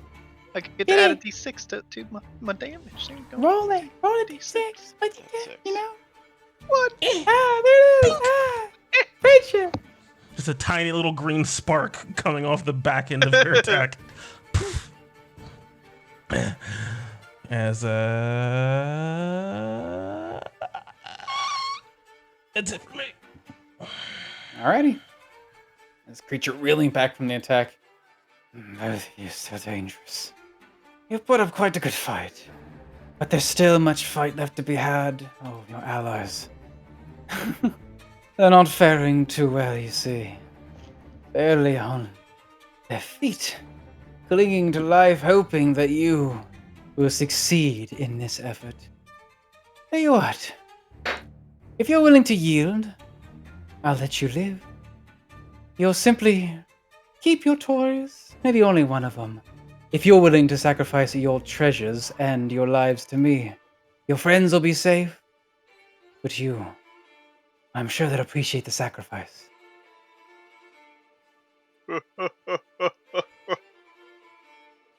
My friends and I hold their bond. It is not so easily broken.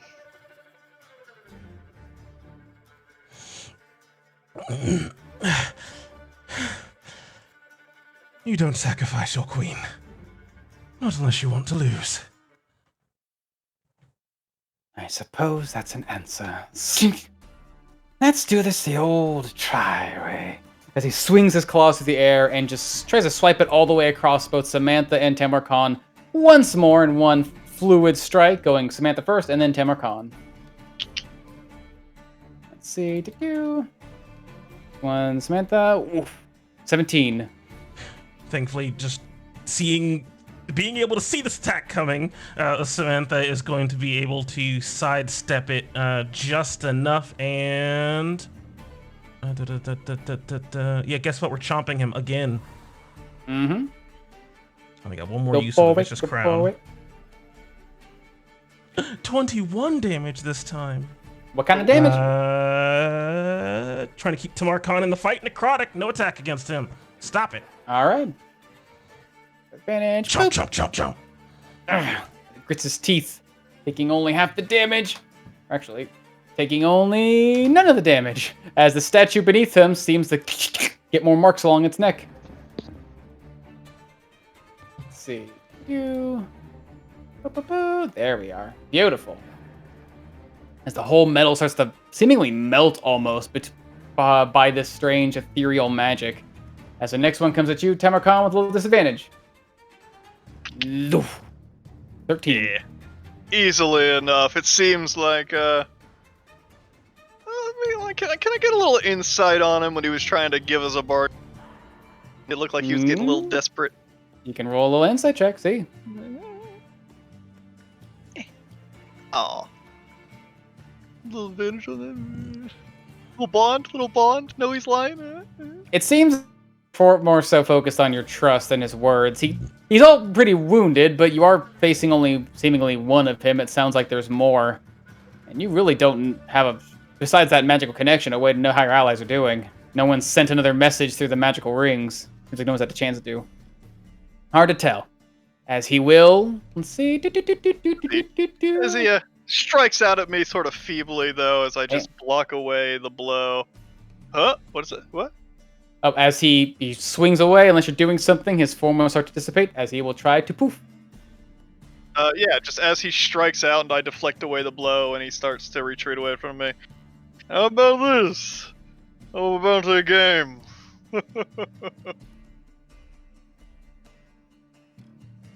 Go poof up into this tree, landing on top of it, or not the tree, the statue. There we go. That thing's dead. Down to the statue onto the ground. A game? Is this not fun enough for you? A chance for you to turn the tide. But I want my chance as well. I'm always a fan of games.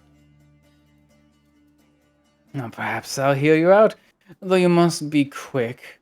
Your friend here is looking like she's on her last legs, as his eyes will fall onto you, Samantha, as you feel that same sort of crushing in your mind, but you feel this innate defense against it. The moment he tries to throw it at you, you're able to immediately resist it, as you automatically make your save against his darkened eye, although he does seem to be trying to torment you. But, as you'll take... Oh, that's Gmler. Thank God that was Gmler. Let's see... Ooh, Jesus Christ, even higher. Woo. As you will take an automatic half of 49 to be 24 damage. As you're able to make your save against it, but this thing's eyes just seem to glare at you and deal an immense amount of damage at once. Sort of see Samantha whip around, tracking after him, and seeing this strange sort of dark-eyed energy pour towards her. And you can see Tamar Khan, all of her snakes sort of watching after him. 1, 2, 3. Finish him, Tamar, as Samantha collapses. Yeah, she has exactly 24 health.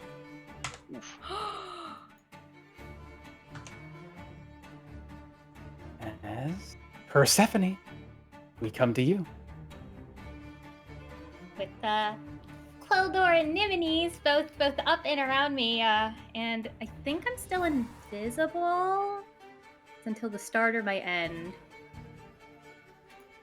I think it's till the end of your next turn, unless you take an action like an attack or force something to make a That's saving fine. throw. I just need to know if I didn't poof back into reality yet. Nope, you're fine. Fall back to the river. The light will deter some of them. And then we can handle the dark-eyed fae. Is Purse still invisible?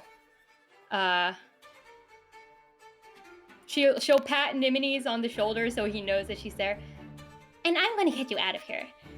As she's going to take advantage of being invisible, move back, and as her form appears, her plant arm is going to extend. As a blade will swipe out at you, as this thing, seemingly its eyes... Oh, can he still see me?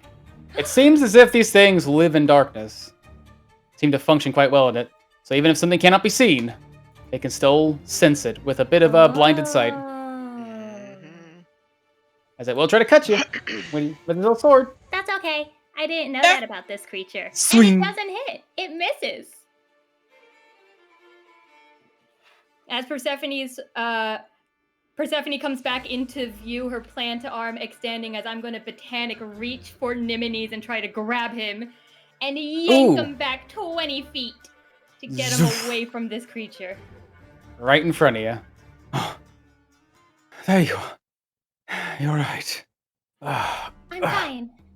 But you've seen better days. As I pat him on the shoulder, and since that was a cantrip, I can use a bonus action spell. Yeah. You certainly can. Cure wounds. That is an action spell. That's an action. Oh, damn! Why do I get it mixed up? Oh, no. I gotta have a bonus action in here somewhere. Some sort of mass healing word. Yeah, I do. Okay, yeah, and Coldor should also be in range. I'm gonna mass healing word Quill and Nimides All right, with my at third level. action. You can probably also heal yourself. Yeah, I can also heal myself. Let me do that. No, I'm going to try to upcast that at 4th level. All right, as you will feel the magic crackling around you as you call upon this more powerful form of spell, as I will need a wisdom check. Okay, let's go. Oh no, that's only in her forest. Oh, as you just managed to hold on to it, it seems like your magic is quite strong here, quite resolved. There we go. Ooh, nice. Everyone takes 11 hit points. There we go. And with the last bit of Persephone's movement, she is going to make her way on to... No, going on the bridge is a bad idea. I'm just going to have her right here, right at the edge of the glowing river. Nice. And that's my turn. Alrighty. As these creatures are going to be in hot pursuit. This one coming after, closest creature. He'd go after Quildor. Testing his mettle against him. Swords drawn, ready to strike out. You still got his darkness up? Nope, he's got like a cloak of it behind him, but he's basically not in front of you now. Seems like Persephone's light has basically dissolved it. And even as it walks forward, it seems to get dissolved. I cut it in half. As that'll connect. Ooh, stabbing right into him as he steps basically into the blade, his body sort of shimmering for a moment as he tries to stick both blades in your side. That and that, but unable to do so. Swings out, just the sword. As I cut him, both of his blades come out as I just clatter them off to the side. As he just lays on your blade trying to pull off, but sort of stuck on the weapon. As this creature will get up with his speed, clamoring to his little hooves. Let's see, and then he's gonna try and turn like, who did that? And then he's gonna try and make his way, but he has to dash to get there. He can just barely make it to you. This one over here is gonna turn, same deal. Can't make it in time. Gonna try to interpose himself between you and Nimides as well. Trying to keep both of you within range of its blades, but that's all it can do. As Temarkhan. Facing off this creature, Samantha falling unconscious next to you. See how much you let me stretch my 6 seconds here. As I take a step forward, first on all the urns, as a little bit of that word streaks through the air into Samantha's ears. Has a little healing word in her direction.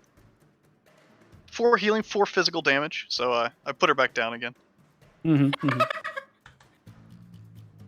Game is simple, and I don't want to destroy more of your handsome statues. I'll show you something. All the knowledge you need is here, and I'll ask you a question. If you get it right, I'll give you what you meant to steal from me. If you get it wrong, you give up this part of the game.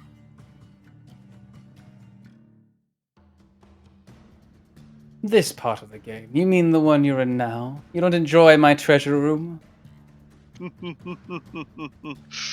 I enjoy all games. This is just a turn.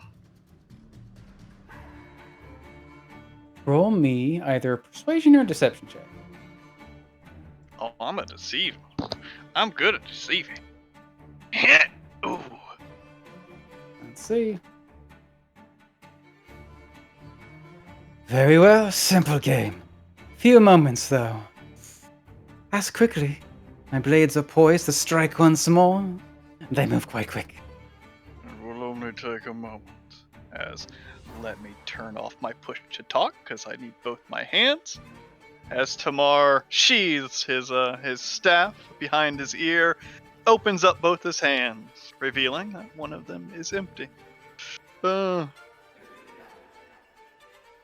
am holding up 4 fingers, holding up 2 fingers, holding up 8 fingers, holding out 5 fingers, holding up 4 fingers, 5 fingers, holding up 2 fingers, holding up 4 fingers, holding up 8 fingers, holding out 5 fingers, holding up 10 fingers. How many fingers am I holding out?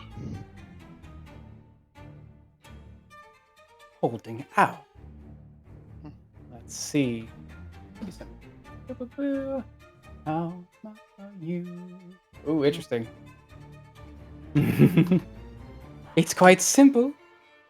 Your monkey fingers are fingers themselves, but what makes you unique are the stumps on your palms. You're holding out for. So what we're seeing. You are correct. Holding out. Full fingers. As I reach in my bag. And I toss him the map. As I reach out to catch it. Oh. Well, that was quite simple. Very well.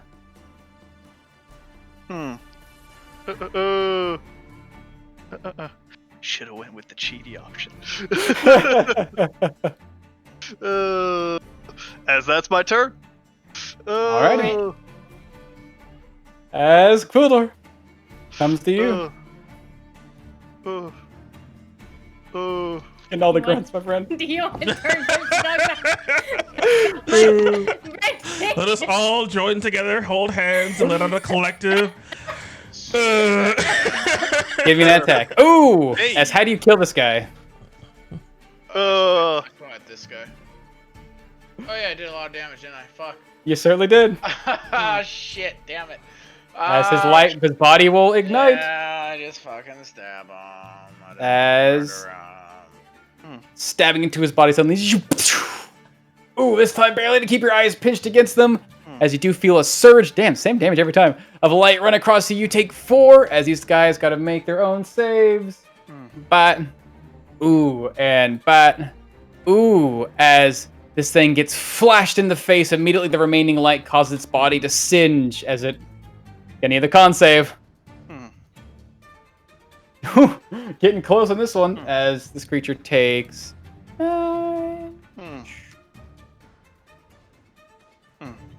Ooh, Brandon's just take still it. going, We're getting your push to talk. You're gonna push talks off as we keep hearing the grunts. Oh yeah. You get to hear me grunt. All right. Yeah. Okay, well. As this creature gets, ooh, there we go. Double flashed in the face. Says, I think you. Oh, are you? Oh, you are. Come on, Nemenes. yeah. Give me that advantage. Thankfully, it seems to be magical. Whee! Ooh, Yeah, good. able to withstand it. Ugh, as he grunts his eyes against it, keeping his vision 5. sturdy. This creature below you seems to be completely disoriented. Although it doesn't seem to be needing its sight quite too much. Yes, keep grunting. As that was one attack, Cooler. Get 2 more. What do you want to do? As I am going to Misty Step up in the air. This guy's gonna try and on top of this fucker. this guy's gonna try and stab you. Mobile. Yes, sir. You're a liar. As he can't even swing mobile. As I will. That's right. That's right. Yep. Speedy That's why I boy. swung that one time. I swung Taking that up. one time. That's right. That's right. Good shit. As Misty Step up in the air, swinging at the son of a bitch as I'm flying down. All right. Give me those attacks. Oh, the first one whiffs past him as he dodges out the way, but the second strike comes in at the side, catching him heartily. Ah! Like it was just stuck open, apparently. Weird. So you teleport 30 feet up in the air? Yep. And you fall to cut him? Yep, because I can't grab onto him. All right. Well, then give me 3d6 as you'll fall. Yep. Oh, you want me to roll with 3d6? Yeah. Oh, I take 0 damage. That's what I rolled. As you'll fall, hit the ground a bit hardy, taking 12 damage and falling prone.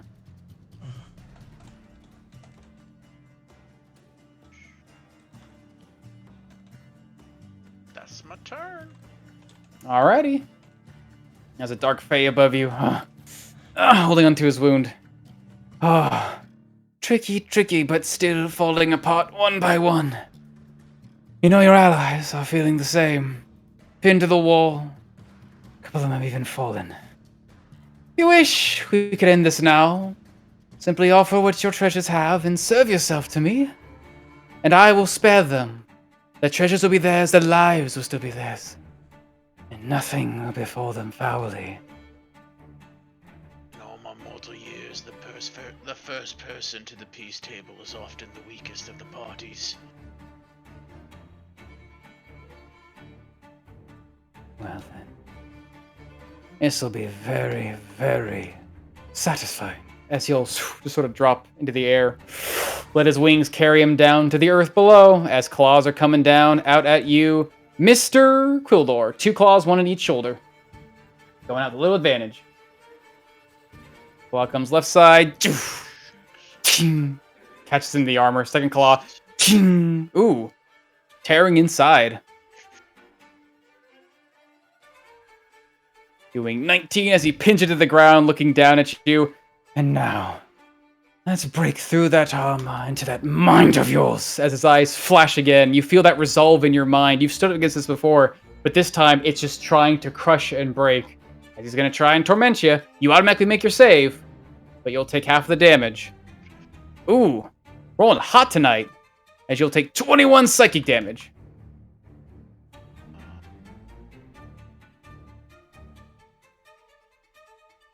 Do I get an opportunity attack? Or do you not get those when you're prone?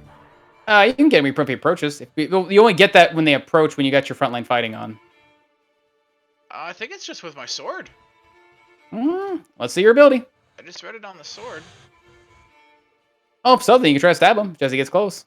It says, are you wielding the sword, you gain +1 AC. Other creatures can provoke an opportunity attack from you when they enter your reach. There you go. Let's get that stab out as he's cutting into you. Is it a disadvantage? Yes, because you're prone. Get that stab, as that will swish against his neck, but just barely miss him, as it just avoids his AC by 1 point. Yes, sir. Damn, You guys been real hot tonight. As that claw will stick into your shoulder, doing 19 damage, and then he blasts your mind for 21. Done at 1. As he'll sort of hover over you, keeping his claws pinned on your shoulders before pulling them out. Almost done with this one. Peace, I guess, was never an option. Just to see how weak your resolve was. We'll do something more fun next. As Luna, avoiding those attacks from the sickened creature, but it seems to rip the poison out of its body, no longer sickened. What do you do? Got any direct damage? Yes, as Luna is seeing that is nearly dead and no longer poisoned, Luna's going to raise her arm as this purple aura just seems to envelop it, kind of like his own claws, as she's just going to try and stab out at his chest with a chill touch. All right. Hey, that's what we take those. Ooh, as that will connect using this range attack, but fortunately you are still a spell sniper, able to strike forward in a melee range. What does it look when you chill touch? That spike comes stabbing to this thing, immediately lurches forward. Holy shit. Her arm turns into this strange claw similar to his own as he just kind of stabs into where she assumes his heart is. As you stab into the chest, you feel the flesh suddenly give as you hit a hollow point inside of him. As that blade sticks inside, he lurches right over it, and you can see his weakened form, no longer poisoned, seems to be losing the rest of its life. Damn it. I don't like this. As I will also... Did I use my reaction? I used my reaction, right? God, that's such a good chill touch. You did not. Yeah, as I will use my reaction with my staff's malefic restoration to gain back my level in HP. Nice. So I think that's all I can do. That's my bonus action requires my hound. That's my turn. All Come on, right. Spokalo, hurry up, please, please. Okay, well, I have to wait for this guy that got revived by someone. Let's see, got you. Anything else? Good stuff. As with its chest still lurching over that blade, this thing's just gonna grit his teeth. As he's gonna try and sort of wildly stab out his claw at you, Luna, just trying to strike out. As he will swing his talons once. Oof. Ooh, 17. As I will hit. Oh, you're not in dim light? I am, but... Oh, wait, no. I have 19, so no, that will not hit. backing at the shadows, fortunately by your armor defending you from all attacks while you're in darkness. We turn Nimines, finding himself in better standing, but his enemy having been... Let's see. I wonder. Niminies? Points across the river. Finish him. I'll do my best. As he will turn and you see his body becoming... Actually, can you? Yeah, as his body turns, you see it becomes frost for a moment, as in disappears. As this creature gets surrounded by a moment of frost. Ooh, as his feet get stuck to the ground as he seems to disappear just on the other side. But he'll reach out to his end and pull out, looks like a small bit of snow that seems to linger in the air as he lets go of it. And almost leaves a trail in the air before it seems to coalesce around this creature here. I can't do much to help. I'm not much combatant, but it seems weak. As he will try to pull out some snow that falls around this creature whose eyes blink and starts to stagger in its stance a little bit, ever so slightly. He's going to cast a little upcasted sleep. As the snow gently falls around this creature, you see it sort of stagger in its stance and then fall unconscious to the ground. That's his turn. Just sort of keeping back, trying to keep you in sight, Persephone. As Swiftallo, you see this creature impaled on Luna's magical blade, trying to claw at her, but unable to do so. Seems like he's in a frantic state. Oh, little lamb, showing your back to a wolf. As Swiftallo just comes behind him, and as a bonus action, she activates her hidden blade. And because he's not aware of it, she backstabs him. Assassin's Creed style. Oh Her yeah. hidden blade. As with quick palm. Bonk. Ooh. As, how do you kill this thing? Nice. Yeah, Swiftallo comes behind him and then just stabs him, shanks him in the back. She just whispers into his ear, "It's a shame I can't kill you. Savor life's closing act." And she just she just rips the blade out and then just looks at his fallen form. So you're stabbing him to death. Yeah. All right. Stabbed. As you see him turn to look at you, She just and look at the- whispers those words into his ear. As he looks down at the blade going through his chest and back to you. Quite a hunter you are. Let's see how you fare against the rest. As his form disappears and the doors to the south and north of you, the veins that seem to run through them, these thick, calcified, petrified roots seem to suddenly fade away into sand as the doors sort of lurch, unlocked.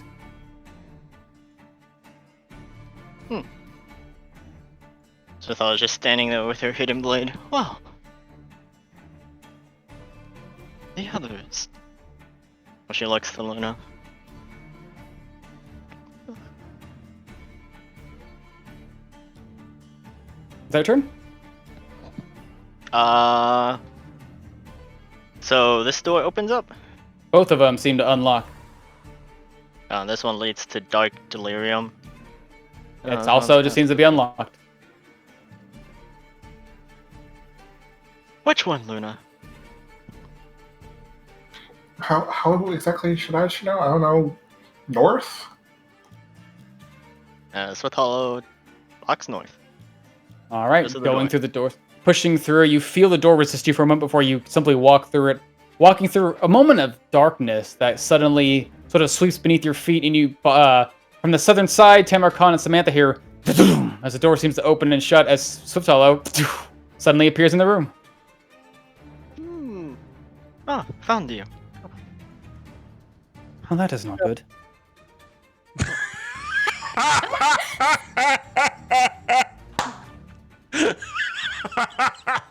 Sorry. Oh, give yourself some demon inspiration. That was excellent. Your DM inspiration. That was like some vision tier fucking delivery. Oh, fuck. It's in Swiftallo's hands. 2 bloody daggers. Hello. Oh god, roll 20 is broken. There's a second one. As yeah, that's with Hollister. Uh-oh. As it comes to Samantha, whose roll 20 is a little broken. I think it's just the stream roll 20, so I can still probably do mine. Okay. I see Swift Hall. Oh God, Oh Okay, no. it didn't load. It only loaded the text for a second. But I see Swift Hollow on my screen, so this one should work. As Samantha just hearing this strange word. And just reaching down to her stomach and just forcing herself off the ground to stand, and she just leans herself up against this weird monkey statue thing, and just quietly, without really muttering much of an incantation, just raises her hand, her scepter in it, just pointing it towards the statue that he's standing or leaning or next to. And 3 bolts just appear in 3 of the crystals and go screaming into the statue. Which statue? The one underneath him. Okay. Or As whichever give me one those he seems shots. to be touching.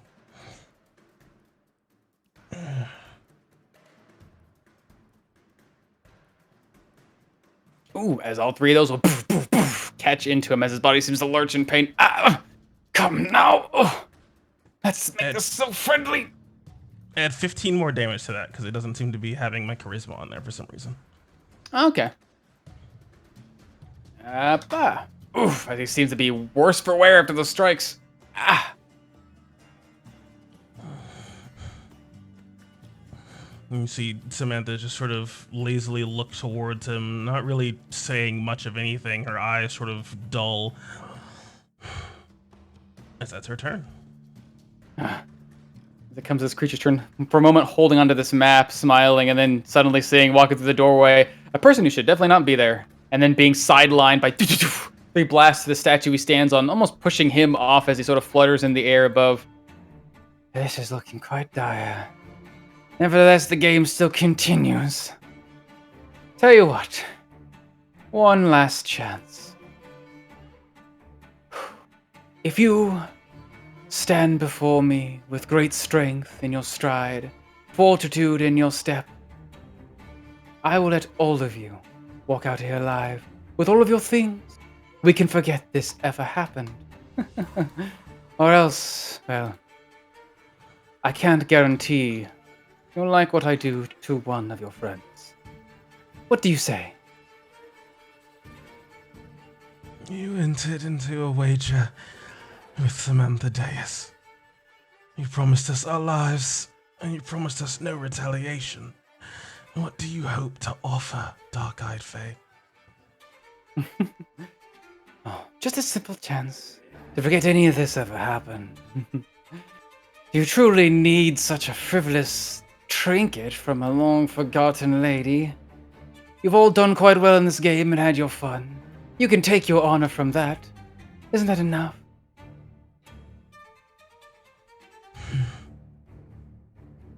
The Vanguard does not falter.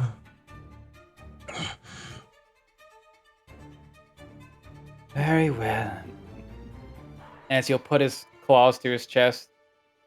And it seems we move into the final game.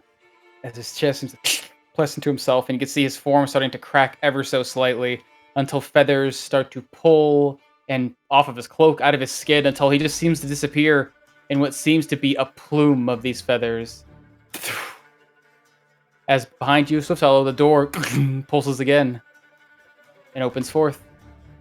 And above you, Quildor, you can see feathers seeming to appear from out of the darkness, out of the ether, into his body. And in this creature's hand, holding it brightly, that glowing gem, ever so resplendent, as some of his wounds seem to very gently heal. Now, seems as if I'm in a very careful predicament. Suppose it's time to pull out all the stops. As Persephone, it comes to you. I was thinking the same thing. As Persephone grips onto her crystal and the flowers along her arms start to bloom with this very wild fey life. And a lot of the plant life around the area starts to grow flowers upon it, but the barren trees their branches begin to crystallize as part of Persephone's flavor, as she's going to cast Wrath of Nature. Oh shit. Yes. I don't know what it does, but yes. Best spell. As the area seems to become filled with a new life, that which was once taken away, petrified by stone, instead becomes green and lush and, strangely enough, living. Now I have another game that I like to play. It's called Catch. As a bonus action, Arak's going to yeet towards the Dark-Eyed Fae. Ooh. Oof. Is that a 12 attack roll? It's, yes, 12 attack roll. As a come flying his way, he sees it and claw comes out, catches onto the rock, but sort of has to stop it just before it hits his face. Ooh. So many tricks left in you. Hopefully it's there quick enough and strong enough to save this one. I'd like to hope so. Gosh, how far away did Coulter end up making? Oh, fuck. I don't... 4 to 6 feet. Damn, you are just outside of my, my speed. Oh, it's because you're off graph. That works. You're off graph. Persephone is going to go through this area that she can. Oh no, that says it's 44 feet? I guess I'm.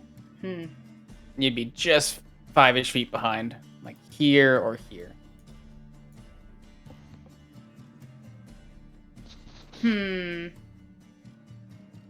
Whatever. I already moved. I thought I was going to get close enough, but Coulter was farther than I anticipated. Oh no. That's okay. That's okay. As my turn ends, seeing that there is a sleeping duder behind me, I'm just going to close my little fist, and then the roots and vines along the ground are going to try to restrain a sleeping darkling. As it certainly seems to restrain him. Can't really resist. He's a sleepy boy. In. Aw. Sweet dreams. And I grin up at the dark-eyed Fae, and that's my turn. Alrighty. He's a sleepy boy. As Tamarkan, it comes to you, seeming like Swift Hollow has appeared, and your enemy has vanished, along with your map. You said the door behind Swift Hollow slammed shut? It seemed like it pulsed, as if Opened. whatever veins were on it suddenly... It was like when she came in, she sort of like, from your perspective, forced her way in, the door shut behind her. But now that this thing's gone, whatever was holding this door shut has been faded. The veins holding it shut have turned into sand, and it sort of pulses again, showing that it's been unlocked. He Like- probably went to Persephone and Quildor. It does seem like our prey has fled. Samantha, are you well enough? It doesn't seem like he won't come back, so you need to take a rest. Luna took quite the number as well, Samantha. Seems like she ran herself dry in our fight. I will cross the board, one step at a time. And I How will be much you going doing, overhead. As Tamar is just going to fucking leap upwards over this statue and just start making his way. Yeah, he can make his way to the door as he just bears his way past Swift Hollow, just lowers his shoulder, just slams into this door to bust it ass open. Crashing into this door, you'd find yourself suddenly shunting yourself over here into a now darkened room, finding Luna floating above a pool of water with the edge of your dark vision. As just momentum not stopping, taking the dash action, as I see Luna on the far side here. Hello! Samantha! As I launch myself over Luna. And Swift Hollow are just behind. As I make my way to the next door, as I get to there, as Ki rushes up my body. The last bit of Ki I've got. As I'm going to dash again. Slam my way through the next door.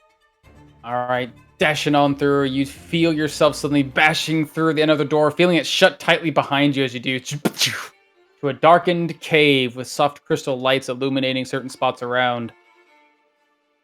So I just charged it into this room. I belt that's as far as I can go. As what's this big cube again? This is nature shit, right? Wrath It of looks like nature. it looks like where hard rocky ground has suddenly become lush with strange living plant life. All those fucking rainbow babies' breath. Look, hello Persephone magic. So this is where you fled. Let us put an end to games. Although I wish we had time for a bit more. That's my turn. That's all my dashing. Alrighty. As Quildor on the ground with this thing bearing down on top of you, what do you do? Stand up. Good start. Yep. Then I stab a bitch. Alright, give me those attack rolls. Dodges the first one, second one catches, third one does as well. 2 strikes cutting into his side. Let's see. Ooh, 14. One cutting, bit softer. Next one coming in just about as the same. There we are. Cutting into his flesh, he starts to pull away. The strikes being somewhat glancing, but still leaving hardy wounds on his body. Use my second wind as a bonus action. 16. That's my turn. Alrighty, let's see. Comes to him. He stands up before you. Oh, and all of you gather here now. Such a wonderful little sight.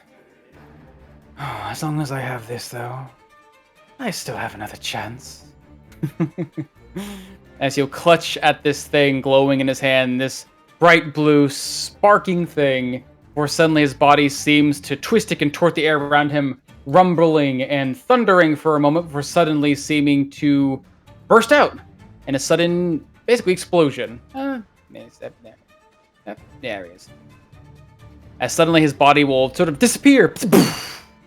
Disappearing and reappearing elsewhere as, just within range, Persephone and Coolor, I need each of you to give me a Constitution saving throw.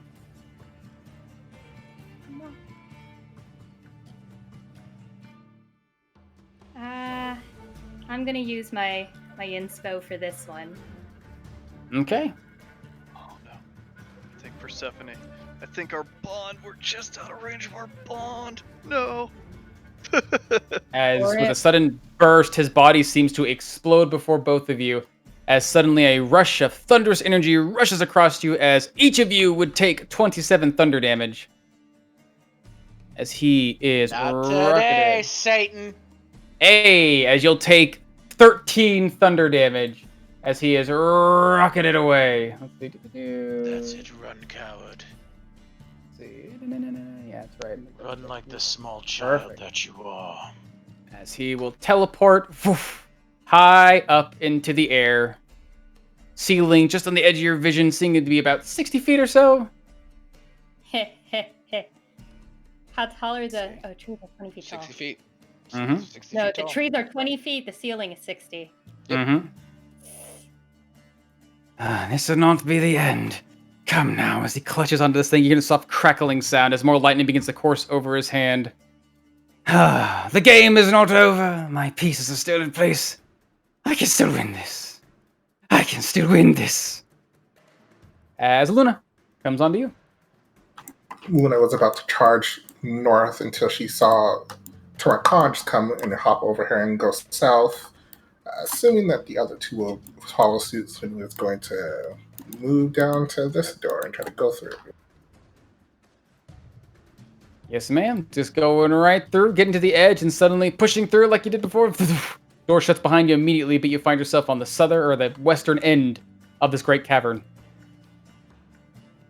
Looking around, Luna's going to move forth near Tamar Khan.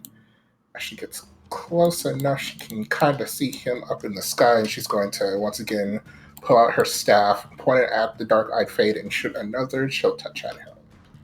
All right, give me that shot. Flying right over his head as he ducks underneath it. His defenses seem to be quite high now. That's all we return. All right. Let's see.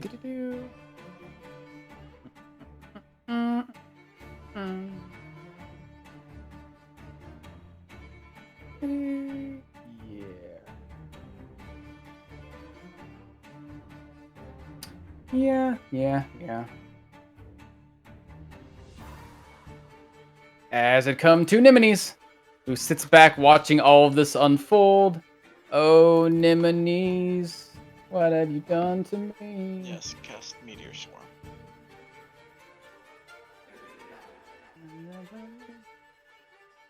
Shit, okay. As he sees all this transpiring just above you, Cooler, this creature reaching. Oh, shit, he can't even see that far. God damn it. Yeah, he's been told to stay put. He just simply holds his wounds and watches, just trying to make sure that his allies are going to be okay. He's going to be a baby step closer to get a better look at Persephone. He can't see shit. He's giving an order. As Swift Hollow comes back to you. Swift Hollow will follow after to Marcon. Well, went through the door. Just zipping on through until poof, back in the room you came from. Let's see, that was 5.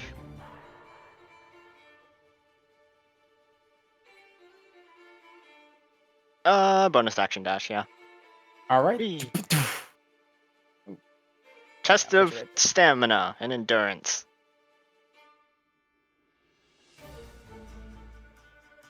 So Othello quickly follows behind. Mm-hmm. And that's so far away.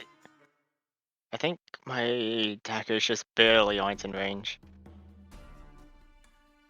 Yeah. 60 feet up.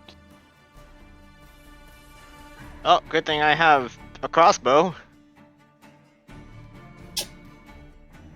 Give me that shot, baby. No advantage, but who knows? Maybe we'll send him off kilter. Good shot. 19.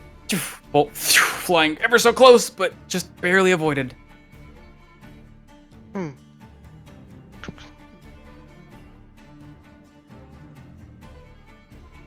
That's with Hollison. Alrighty. 1 sec.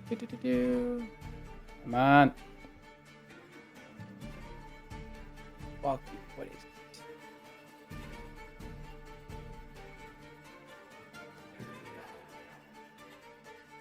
There. Oh, hold on. But, oh, that's why. One moment. Oma's being goofy. Oma's being dumb. As holding on to this crystal in its hand, seeing these creatures starting to gather together, to the Fae crush this thing harder in his head. It is mine to control. This power I have taken and I have earned. And you will feel it! As he'll crush in his hand and suddenly wind just seems to surge out from his palm, down, almost falling like a cyclone, just below him and crashing onto the ground before suddenly spinning and spiraling down around you guys. As it seems as if the air around you becomes filled with harsh, swirling air. As a storm seems to take place. I'll put this on top of here. Oh, God. There's so many of them. Stacking the abilities. As it seems like the moment this thing appears, I need everyone to make a strength saving throw as the wind tries to pull up against you and around you. Loon and Persephone, you might be close enough to feel the bond. Oh, are we close enough to feel the bond? No, we're 35 feet apart. Ooh. 19. Ooh. 19. 17. As all around you, 28. you'd find yourself surrounded by this vicious storm that appears from this thing it holds in its hand, buffeting all of you with harsh winds as stones and even pieces of the grass off the ground get lifted and crash into you. As each one of you, I think only Kuldor being able to avoid it as he lifts up his shield and defends himself, but everyone else will take 9 bludgeoning damage as you find yourselves surrounded in this sphere of storming magic. Does The it air obstruct around vision? doesn't seem to obstruct vision, but it's hard to hear while inside, and it seems like trying to move through it is just difficult for your movement.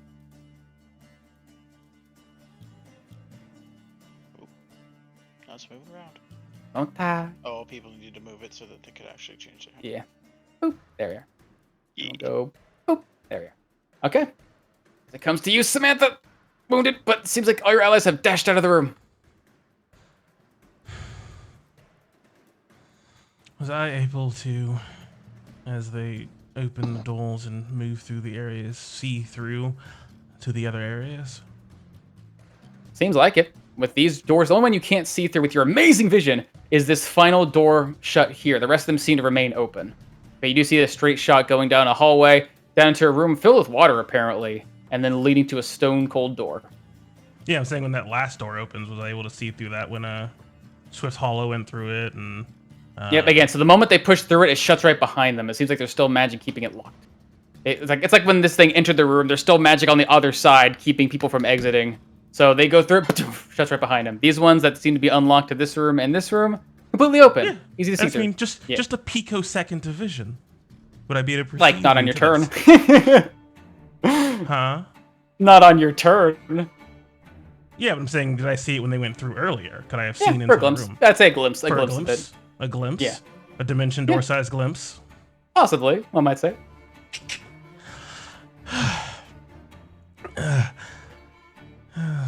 Need to join them as Samantha just seems winded, beat the fuck up, and out of spell slots, but sliding across the board as far as she wants, as a queen does. Where is it? And she is just going to try to perceive that space, perhaps just behind Luna and Dimension Door, across that distance, about 130 feet. Okay. You'd definitely be able to. And she just comes into being in front of this weird storm. Seems like a swirling storm of dirt and air spinning amidst this now lush field cut across from one side stone, dead and sort of petrified. Other half seeming to be flush with new life, like a forest is growing here. She's still holding on to the bleeding wounds all across her chest. Well, this doesn't look like it's going well. As she just sort of starts to reach up towards the necklace around her neck, an amulet that she has acquired a long time ago, but is unable to call upon its magic just yet. That's all I got for you. Alrighty. See, that there, perfect. As Persephone, it comes to you, now on the edge of this swirling storm that threatens to basically take away your voice and even seems to batter against your body. What do you do?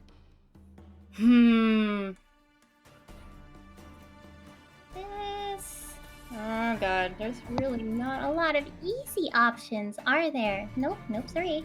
Okay, Well, at the start of my turn, as part of my spell, trees are just going to start thwopping everywhere, and the only one within reach is the poor little darkling that we tucked in for a nap Oh, poor baby. under a As he'll- tree. You'll automatically fail a save as he gets whipped the shit out of. But he'll wake up, still restrained though. This poor Faye. And okay, need to get closer. He's a little too high up. Zana. as I say my command word, my wings begin to flutter with life glittering in a trail behind me as I just fly upwards 30 feet. And with my bonus action, because he is still within my cube, hey, Dark-Eyed Fae! Don't forget my game! Catch. The rock yeets. Ooh! Much better. A rock indeed. certainly does.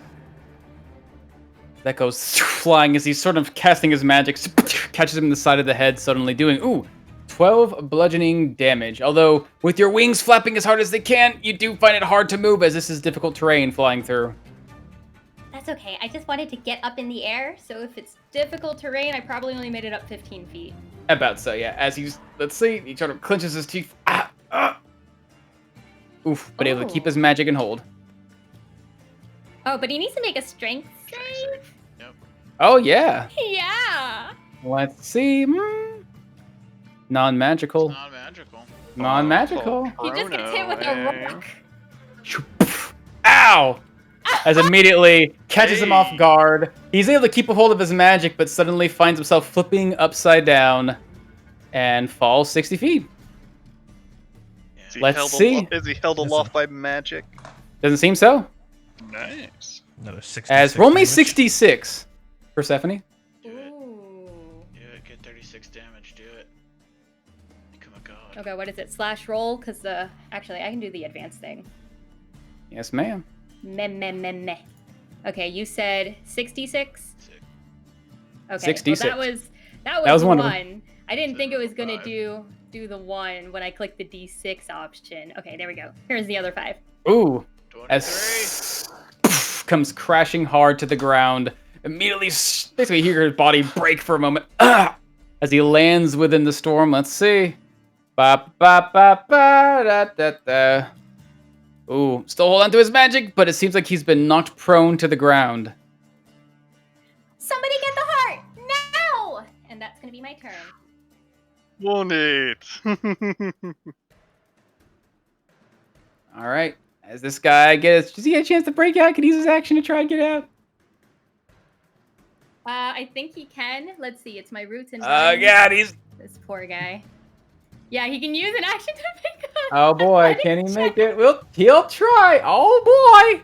Oh boy. Pulling against the vines, but unable to free himself, stuck to the ground. As Tamarkan, the wind blows around you. Real tight. Dark-eyed Fae falls down to this series of storms. The air around you is pushing you back. Yes, I've just put a shoulder down. This wind is picking up a bit, but that's fine. You can change the wind yourself. So can I, as the wind starts to pick around my legs and arms, as it focuses more around my hand as I push through the wind. It seems like this game has come to an end. It was a good bit of fun, as I just raise up my hand and just plunge it down into his chest as the wind picks up around my arm and drives it in full force as I cast myself some little Zephyr Strike at a 2nd level. So, striking down with advantage. You already have advantage. He's prone. Super advantage. True, but fine, whatever. It's for flavor. Mm-hmm. Give me that tech. 26 Ooh. to hit. As how do you defeat the Dark-eyed Fae? Crunch down into his chest. Just knocking all the wind out of his body as reach down, pluck the heart and my scroll out of his hands. I'll be taking this bag as well. As the moment you take it from his hands, Tamarkan, you can immediately feel around you the air go completely still. The winds immediately dying down. The creature tied to the ground immediately beginning to crackle and crumble until a small flash of light seems to destroy it immediately. As there is quiet that falls around this battlefield, you see the Dark-eyed Fae laying on the ground, eyes still open, emptied sockets, but a sort of... It was non-lethal. I knocked the wind out of him. Just... I figured. He still seems to get... His eyes just don't shut. As he seems to be with a bewildered look upon his face. Almost a half smirk, but more shock and pain. As he lays on the ground, just unmoving, unconscious. Still. And then he blinks suddenly. I was beaten. Oh. I had so much power. I had everything I wanted. Your mortals. Your lesser. I was able to best a queen. I've bested kings and queens. How? How is this possible? As you see these black streaks just falling down his face. I can't beat mere mortals. As you see his form starting to sort of shift, his crown falls off his head. He starts to shrink. I can't strike down mortals. I can't best serpents. As his form starts to shrink smaller and smaller, his cloak, his mantle flopping to the ground next to him until he shrinks smaller and smaller and smaller until just as the cloak falls away, you could see the cloak really did nothing. It would just seem to be a mantle of feathers as behind teeny, tiny little insect-like wings just seem to flutter in the air as he looks no bigger, no stronger than a pixie. Are we still in initiative? Seems as if combat's quite over. Okay. There's always someone who comes next, as I toss the heart over to Persephone. Samantha just Stephanie, limps excuse me. forward towards the sad little guy. Don't feel bad. We all lose a game sometimes. But this wasn't one I was going to lose.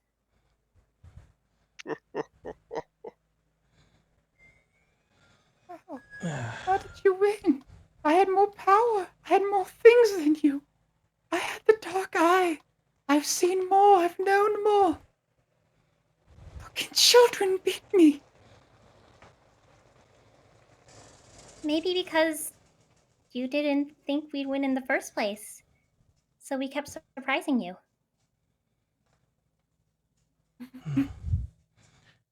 I learned, as Samantha just holds onto the blood, a long time ago. It doesn't matter how much power you have if you hold on to it in a tight fist. It slips between your fingers and it pushes everyone else away.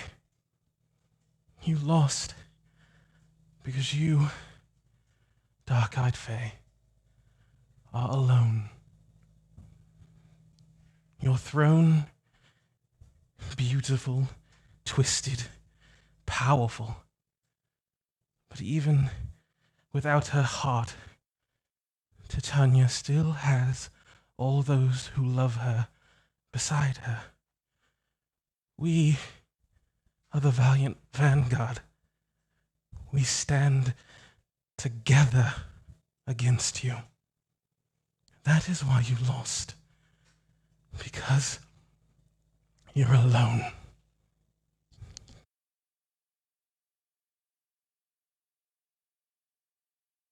As he's just sort of looking over, he sees his wings starting to flutter as he picks himself up weakly.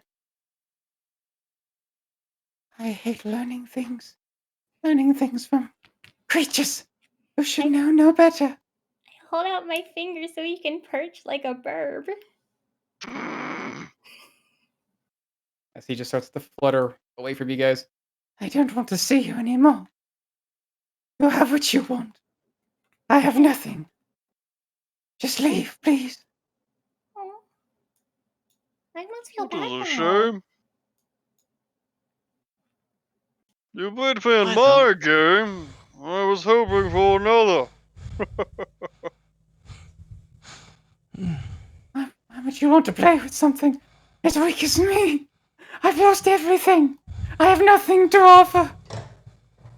We don't have to play for anything. Games can just be fun. Because it's about the people you're playing with, not what's at stake.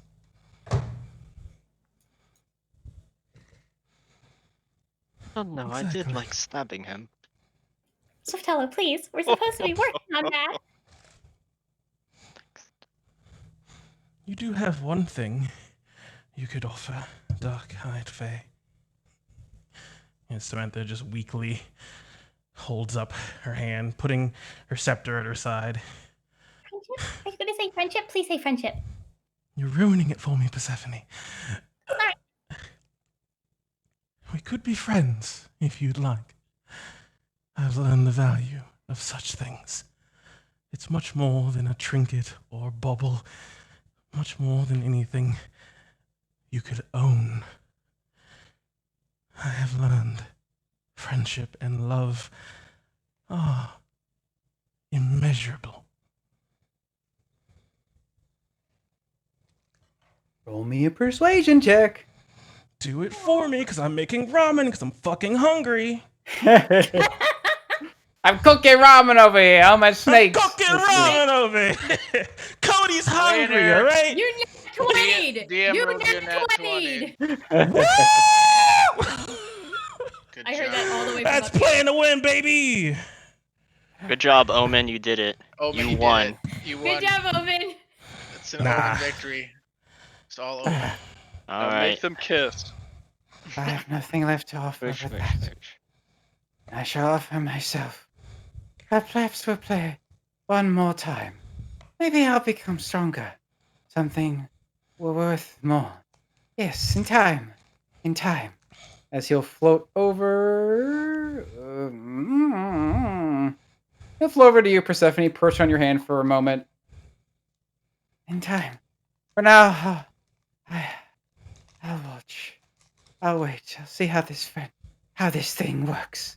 As his form just seems to crack a little bit, almost like a porcelain doll, before he seems to shatter into dust and land in your palm as a small black pearl.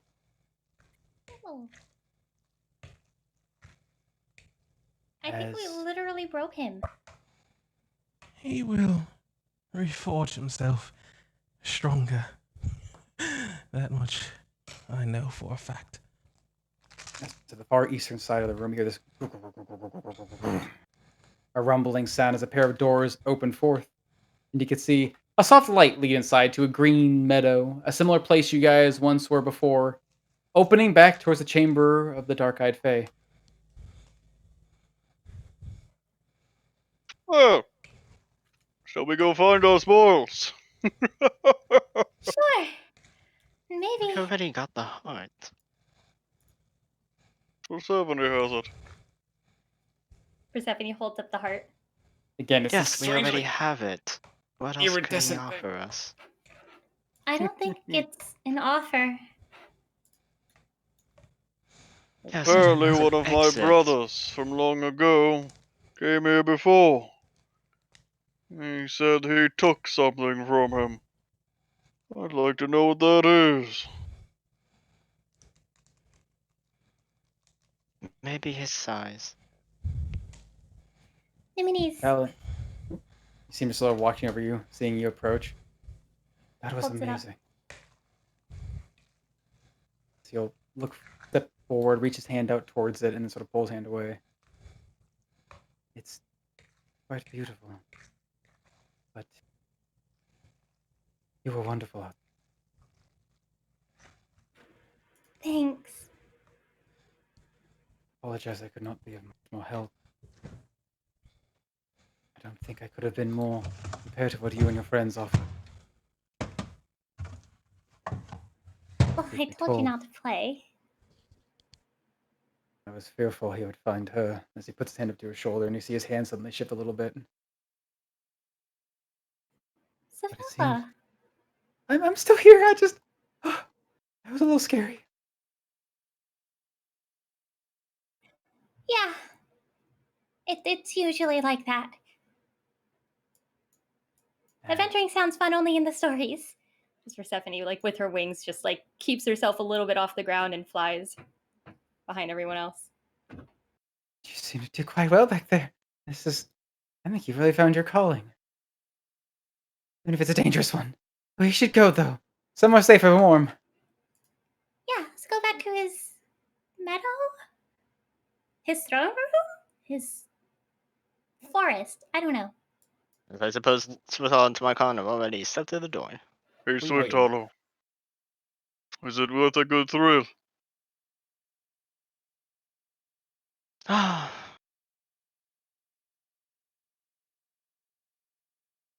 it's fun being the wolf instead of the lamb. Carry Okay. this team, you and me, as I offer up a gigantic fist bump. Hey, I held my own She'll pretty fist well. bump you.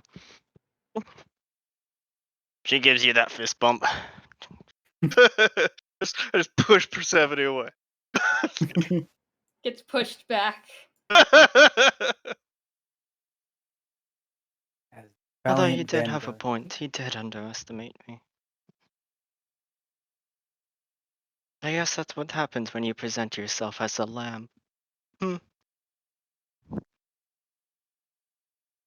As I'm sure a minute goes by, I bring back my child. As he's gonna Minute goes by, I give birth, and as the creature appears back before you, the Valiant Vanguard re-enters this place. Once again, a familiar sight. A sort of like a meadow of sorts. I guess really it could be called a throne room. With a massive tree at its center, no more a king sitting at its throne. Instead, a massive bundle of roots, and it looks like in the shape of a tree that seems to be stitched and knitted with all sorts of glittering treasures. And just behind it, you can see patched open in this strange forest, trees that seem to have now parted and bent, a long, winding tunnel that leads up to the air and a hard, basically slant, as if going up towards from the depths where you entered. And from above, you can see a glow of golden light. It takes it's about 100 feet away, as it looks like it leads out into daylight. Okay. Before we start going through this whole tree and everything, I just have one last question. Do we want to take the long way back? Or do we want to take the fast way back?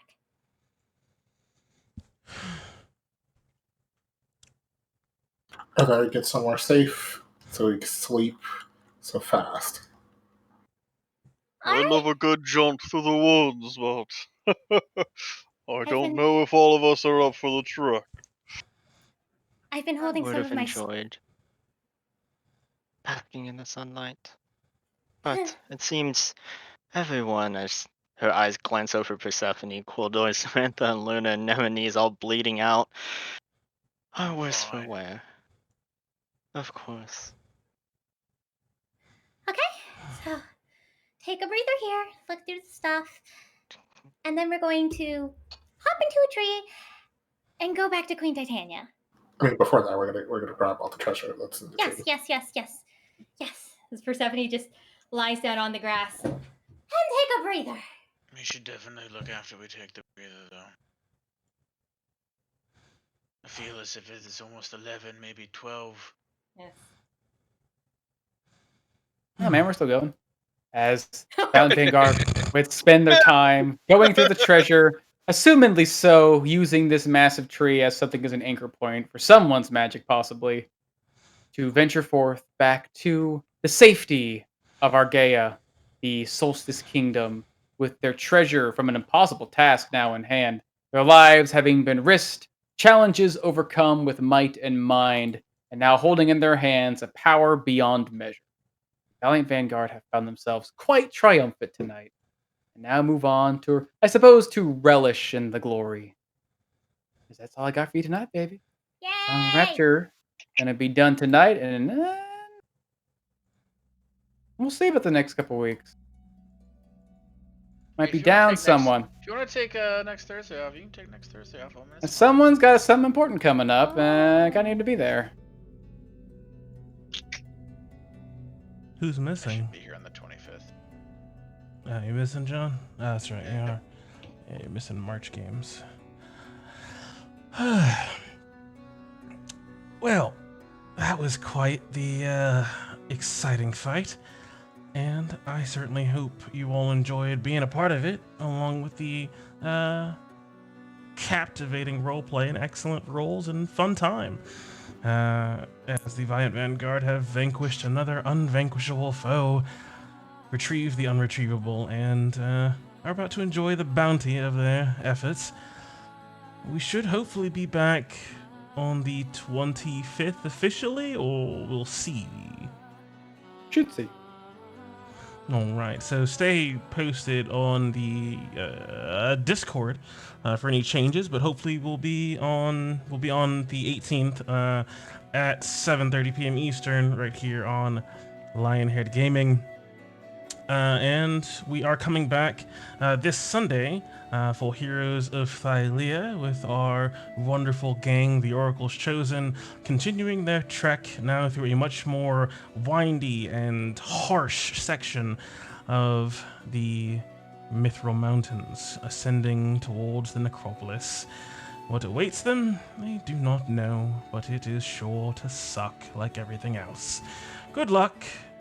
But be sure to tune in this Sunday at 5 p.m. Eastern to see how they prevail against everything I throw at them.